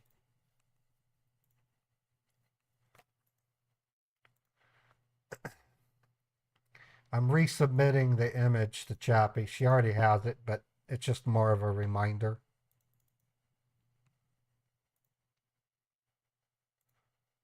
And telling her that this address was expecting money to be sent, so maybe she can get the post office.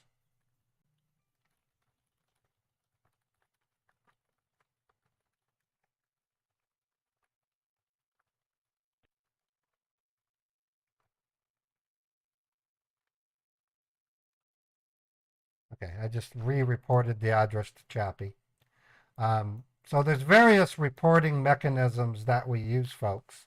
One that I regrettably don't use as often as I should is the reporting of Bitcoin wallets, and we have that ability. In fact, Chappie was able to get a Bitcoin victim their money back. It's very difficult to do, but she was able to do it. I pretty much shot him down, Mark. I touched a nerve with him over the death of my wife. Thank you for holding the line, Walter. I totally appreciate your patience and cooperation. Not a Walter, there are only just two options, okay? The first thing is that to go ahead and send the box through USPS to that address. And if you're saying no to do that, I got it, sir. I got your concern. I got your words, Walter. There's a murder investigation going on my wife, and those two folks are in the investigation.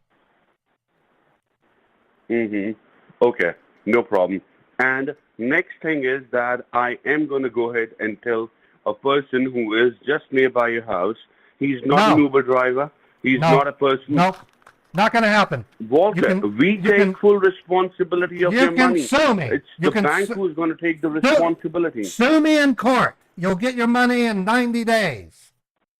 Or give me an address I can send it to. It's in a lockbox. Send me a valid address. I'll send you the code. No other way.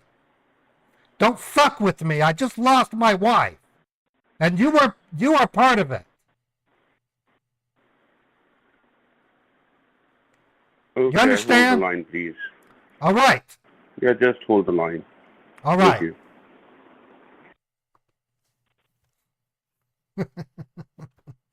You got to treat these scammers like stupid children. I mean, I won't say children, stupid teenagers. That's the way I would put it. Hard-headed, dumb teenagers. Punks. If you're a teenager, don't take offense. I don't think you're necessarily hard-headed. These scammers act like incorrigible children.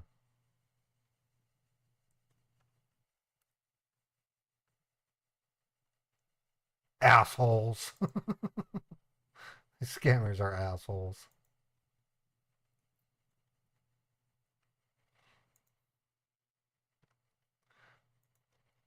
Wow, these scammers, I've been taking forever to get shit from them. That's a good thing, though, folks. That means that we're having an effect on their infrastructure, their ability to transfer money. Girl G, thank you for the 500 bits. I appreciate it. I was hard-headed when I was a teenager. Yeah. I was constantly fighting with my dad. We didn't respect each other. I didn't respect my dad until I was 30. But yeah, when I was a teenager, I was skipping school, smoking cigarettes and smoking pot, skipping more school. My mom wouldn't let me join the army because I couldn't do what my father said. I wasn't going to be able to do what a drill sergeant would say. So, cruising through the neighborhood, going to keg parties.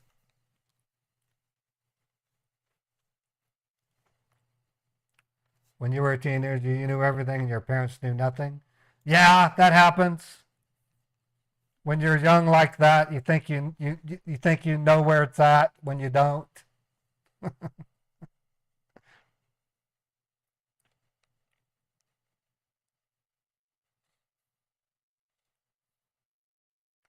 Oh, I used to, when I grew up in Fallon, Nevada, and... Walter, I just had discussed it with my seniors, and they are going ahead and giving me a new address. So you have to wait for at least 5 or 7 minutes. Just wait for that long, okay? Okay, I can Thank wait. you. I'll just sit back and have a Coke. I'm drinking a Coke. Yeah, sure. All right. The shit I put up with to get info from these guys. No, we used to have keg parties. They would find someone who was older than 21 to go get the beer kegs.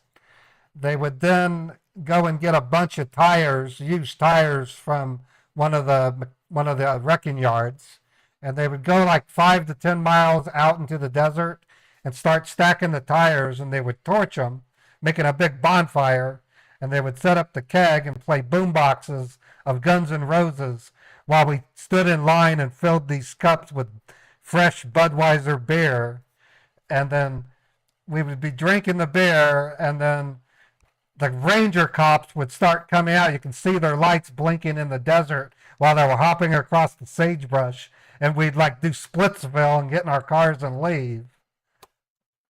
But every now and then the cops would catch up to the party. They would line everybody up and go through each teenager and shine a flashlight in their eyes. Yeah, that was the day. I never got caught, so I was always the lucky one. I would get into the back of a pickup and we'd haul butt across the Nevada desert that didn't have any roads, and we'd be boom, boom, boom, boom, boom, boom. Yeah. I hate to say it, but I don't miss it. It was thrilling, but a little too thrilling. The consequences were bad. Kids who were caught were a lot of them got into trouble. They have to get constantly in detention, you know. And then one day, I promised my mom I was going to a party, but I wouldn't drink any alcohol. So you know what I drank instead? It was this really nice, tasty punch that they had out for people, and I was told that it wouldn't make me drunk. And so I was guzzling that shit, and it was jungle juice, and I had alcohol poisoning. I was so drunk, they threw me into a closet while I vomited, and then when Walter, I just got an update from the concerned team, and they are saying that if this thing is not going to happen, where the address which I'm giving to you, if you won't go ahead and transfer or hand over the money to the person, then your account is going to be debited with that same amount, and then we cannot help you out. You need to go ahead and safeguard your money, otherwise you're going to lose your money. So just to go ahead and safeguard everything, we have to go ahead and you have to find any two options out of this. One is through that USPS to that address, or you can hand over the money to the bank official who's going to come down to your place. You can hand over him the box and tell me the code. Okay. And we take full responsibility on that. Debit the money. Debit the money from my account. So you don't have any problem if the money get debited from your account? It's better. It'll be easier. I won't have to risk meeting somebody that I might shoot. Bad. I will shoot them with my own come gun. Down to us. I am going to pull a gun on them and shoot them. You don't want to mess with me. You killed my wife. Don't fuck with me. I'm offering to mail it. It's final by final. All right. And then I'm going on vacation. Just give me a moment. Let me find an address, sir. Don't shout. Let me find an address. Hold the line, please. All right. Thank you. Walter White. Yeah, I've already gotten 3 Hawala banks out of him. We got the U.S. bank, which is the address of the people he wants me to mail it to. I'm not going to give in. I want a postal address that Chappie can have the post office keep an eye on. It's the new thing. By monitoring the address, anybody else that sends packages to that address is going to get their packages returned.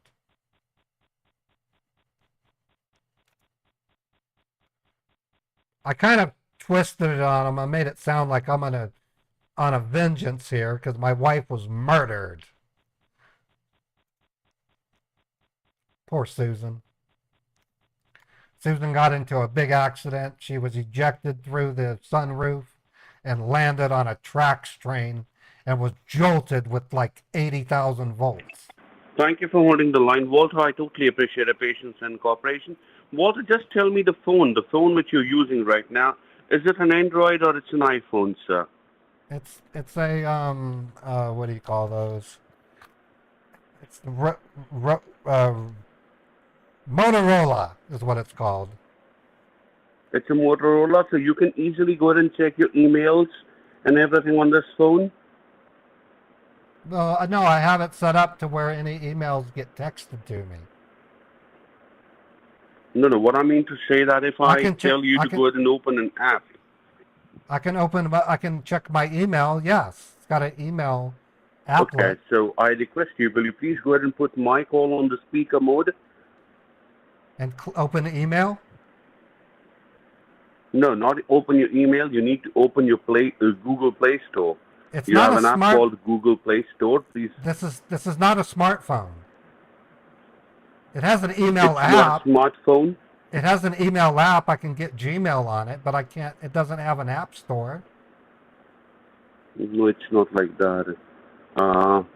It's a flip phone, dude. Is it possible then, so you can go ahead and...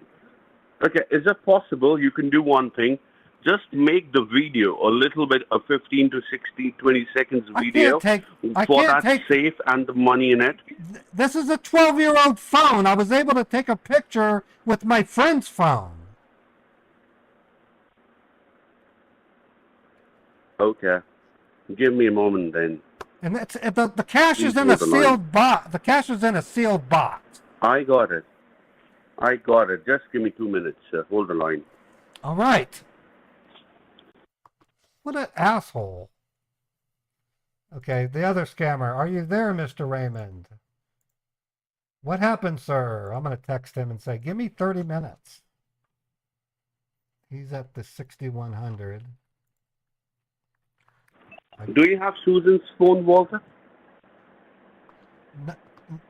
No, it's in evidence.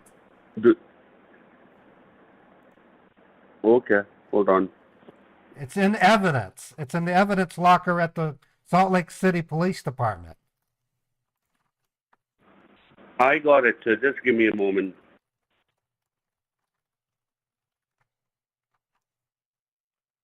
Okay, I told the other scammer I go on break in 30 minutes. I'll call him then. The dude wants to remote into my phone so he can steal the money through a Zelly or something. Fucking asshole.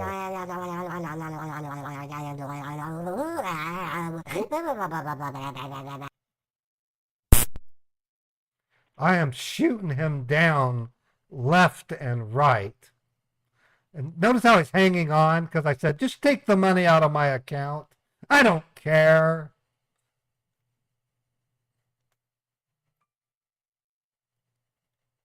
Go ahead, scammer. Make my day.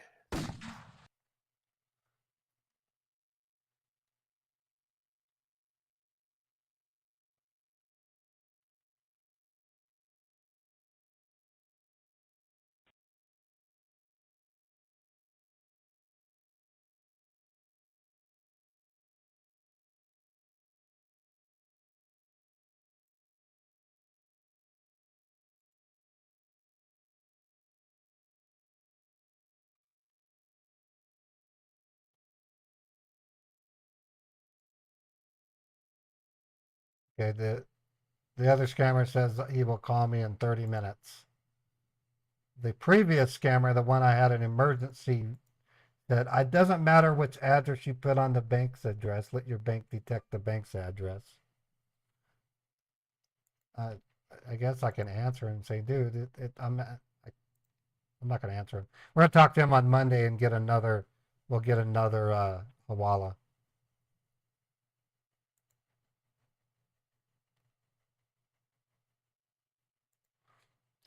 Yeah, that's right, Bella. They think that all Americans have a smartphone. And the answer to that is no, they don't. There's actually a movement right now calling getting a dumb phone might be the best thing you can do in your life. One of the things that's invading people's peace is the smartphone. So there's a there's a movement. People are buying dumb phones to get their lives back. And I can agree with that. Whenever I go somewhere and I have to wait, the first thing I do is open apps on my iPhone and read the news. It never leaves me. So sometimes I'll leave my phone at home when I go to the store. And if I end up at a restaurant, I ain't got nothing to do while I wait for my food. And I get peace in my brain.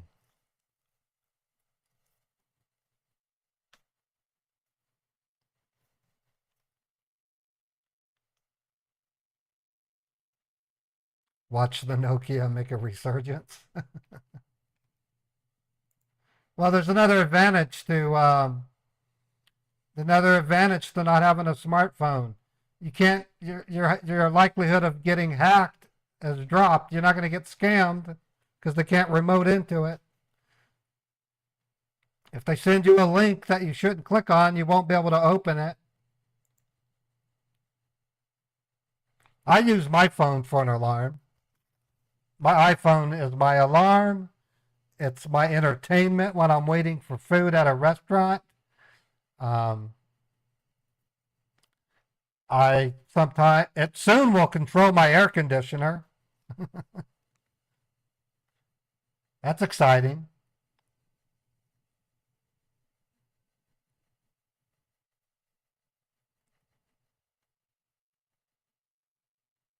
Still waiting.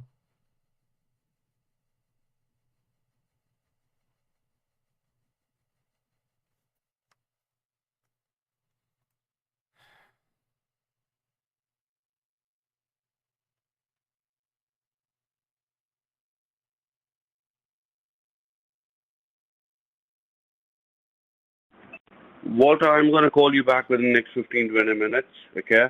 Because it's taking a little bit of time. I'm going to call you back in 15, 20 minutes. Wait for my call, okay? Text me first because I'm going to go get something to eat. I've been sitting in this office now for way too long. Just send me a text message and I'll call you. Got it, sir. But still, I'm going to make a small request, sir. It will be easy if you go ahead and hand over the box to the person which we are going to send it to you. Yeah, and trust us. And I will be in prison for murder because I am going to shoot them No, you in are the not. fucking face. I'll tell You are responsible I'll for tell the you. death of my wife. I do not want to meet anyone from your organization because I will murder them. Do you get it or not?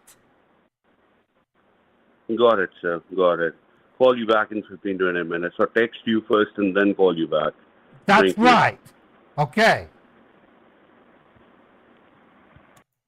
All right.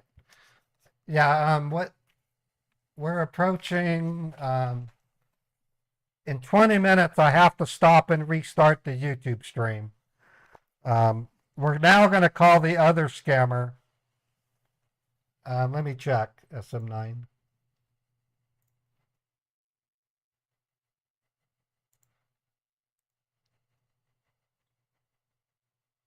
No, Twitch says it's excellent. Did I drop frames? It looks like I dropped a few frames. Okay, I did drop a couple of frames, but it's not dropping them right now. Hopefully it'll even out and be okay. Okay, well, the in-game account email is I'm trying to get a postal address from that scammer so that we can have the post office monitor it for future shipments and then send the packages back. It's a way of getting money back to other victims. Very powerful scam baiting and reporting tool. It isn't as exciting as what you see with other scam baiters. I'm not doing this for entertainment as much as I am to rescue victims. Okay, we're going to call the other scammer. Let me see what number I need to call. Okay, it's on the same phone. Okay, this one I have to send a picture to. And I'm Raymond.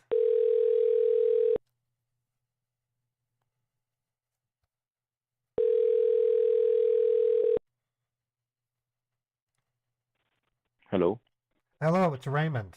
Hey, I'm sorry. Yes, sir. I got caught up at work. They finally let me go on break. Okay, okay. Actually, I was waiting for you. No issues, sir. So where are you What? right now? Well, I'm in my, okay, this is where I'm at.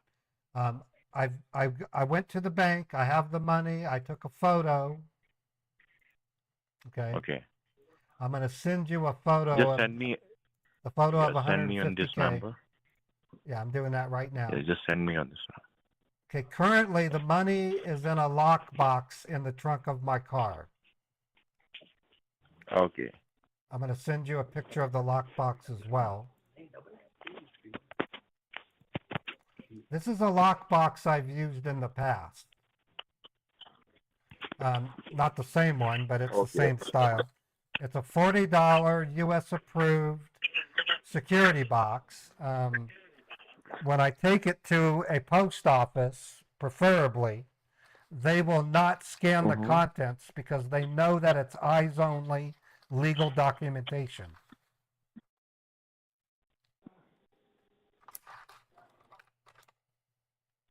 Did you get the images? Okay, tell me. Yeah, I've just received it. I'm sending it to my officer. Give me a moment. Okay. They're probably going to give me the same runaround as the other one. They're going to want to come pick it up, but I'm going to tell them no. It's got to be mailed.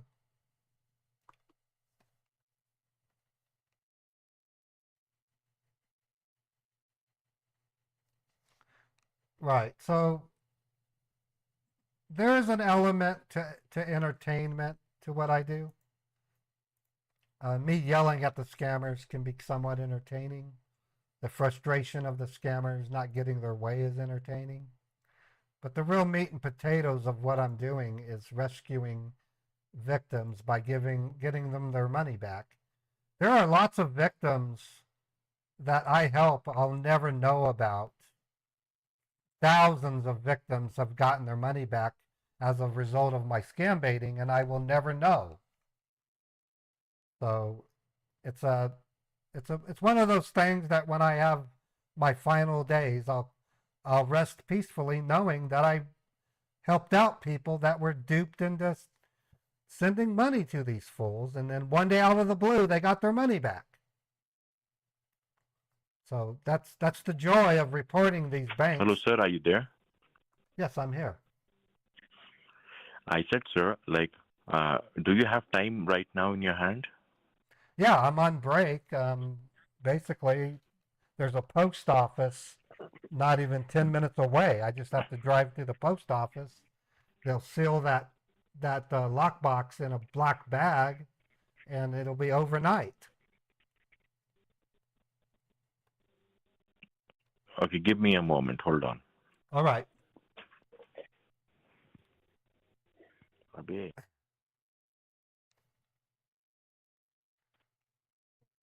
So I haven't dropped any more frames. So hopefully we can cap off at the 6-hour mark and then not drop any more frames, and we can. They always want a photo, Wada, because they don't believe anybody. They want to have a physical picture. So the photos I've prepped have actual $100 bills on them. So they can read the serial numbers on them, and they're valid. Yes, are you there? Yes, I'm here. Okay, so sir, I just had a word with the accounts department. They told us that first we have to block it with a card. So you have the cash with you. Do one thing. Just take out 2,000 from that. 2,000, not much. No, it's a sealed box. If I break the seal, it won't have the authority that I use to send it. No, that doesn't matter, I guess. I'm going to send it through the post. I have to send it through the post office.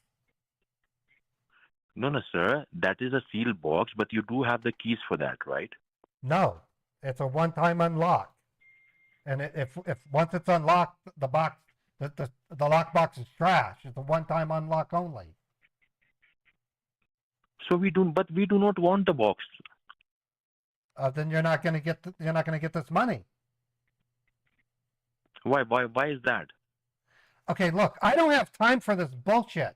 I went through the trouble of getting this money on order from the bank.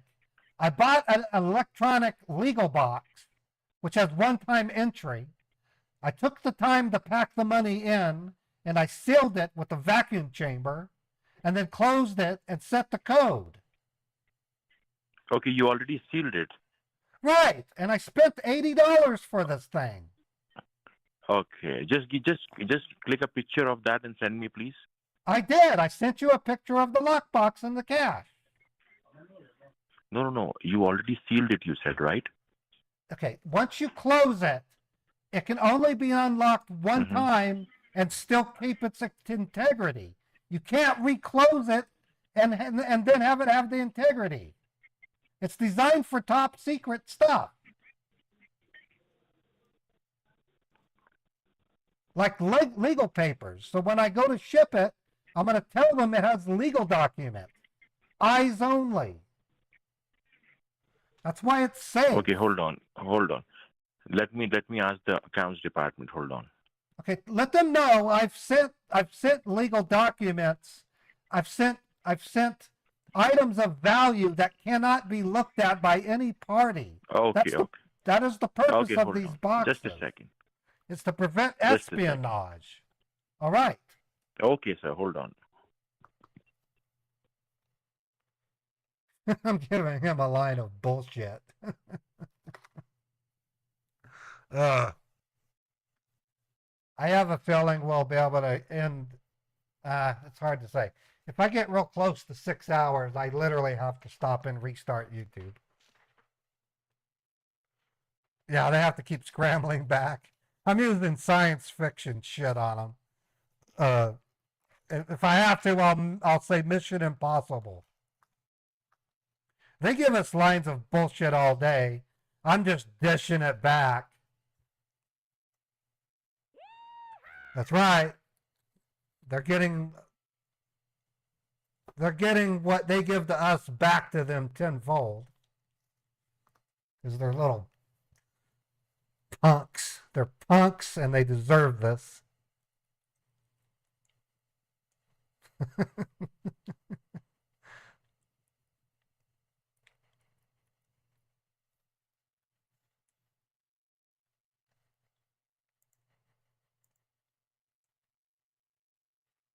And I do it with a sense of pride and pleasure for all of humanity, knowing that we're doing good for everyone. The only bullshit that smells sweet. Yeah, I can live with that.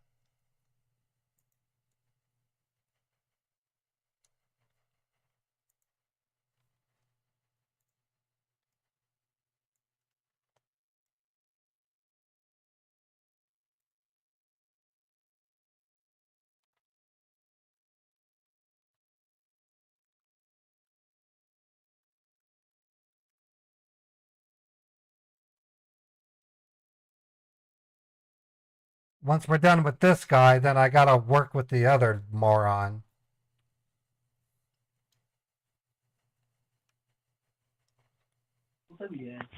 Hello? Yes, hello? Yes, sir. I already asked my accounts department regarding that.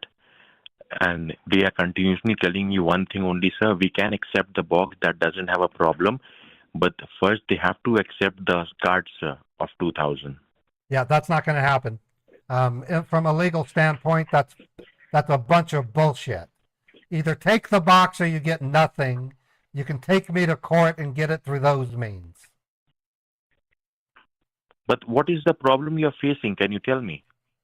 Okay, first of all, we're dealing with an issue of me having to secure funds, okay? Mm-hmm.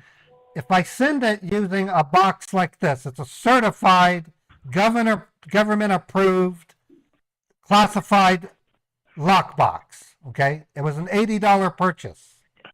When I take it to the post office, I will be able to get insurance on the contents of the box.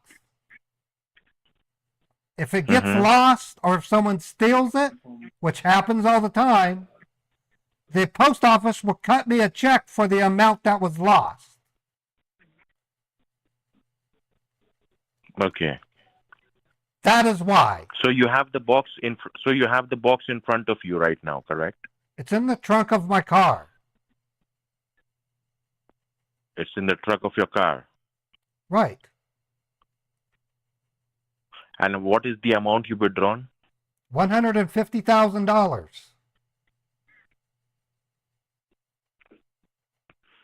Okay. So you want it send it. You want that to be sent through FedEx? FedEx would work. I can get insurance through them also.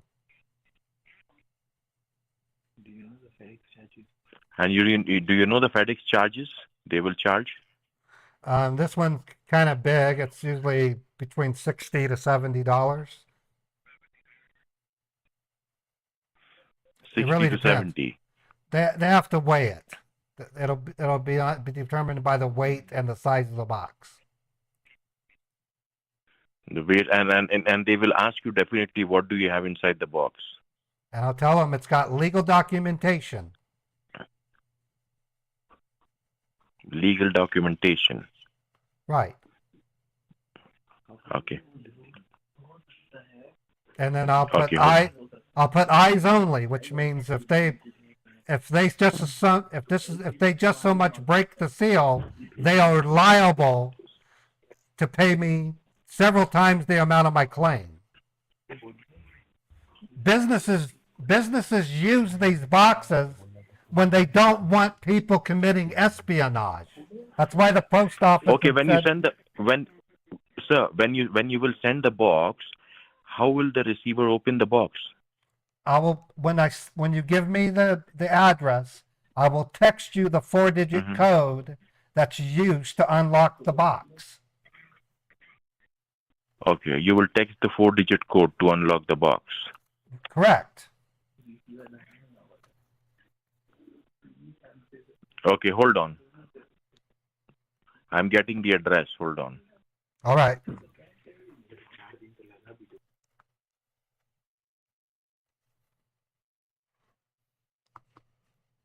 And I'm going to Google it. And if it's a CVS, I'm going to say he's full of shit. I just Googled it. That's a CVS. I can't get insurance sending to an open box like that.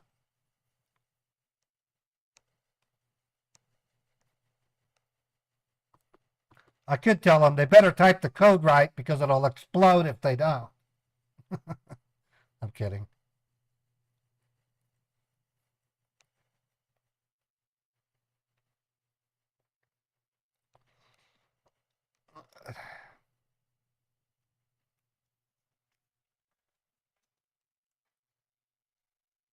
You guys are going to nickname me the Madman Scambaiter soon.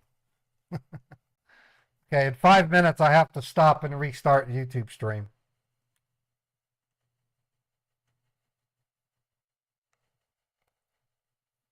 You want me to tell them if they use the wrong code, it explodes? It's got C4 in it. Yes, are you there? Yes, I'm here. Yeah, I'm getting the address, okay, of the receiver. It will take at least 3 to 4 minutes, okay? Hold on. That's fine. I'm in a nice, cool office. Okay.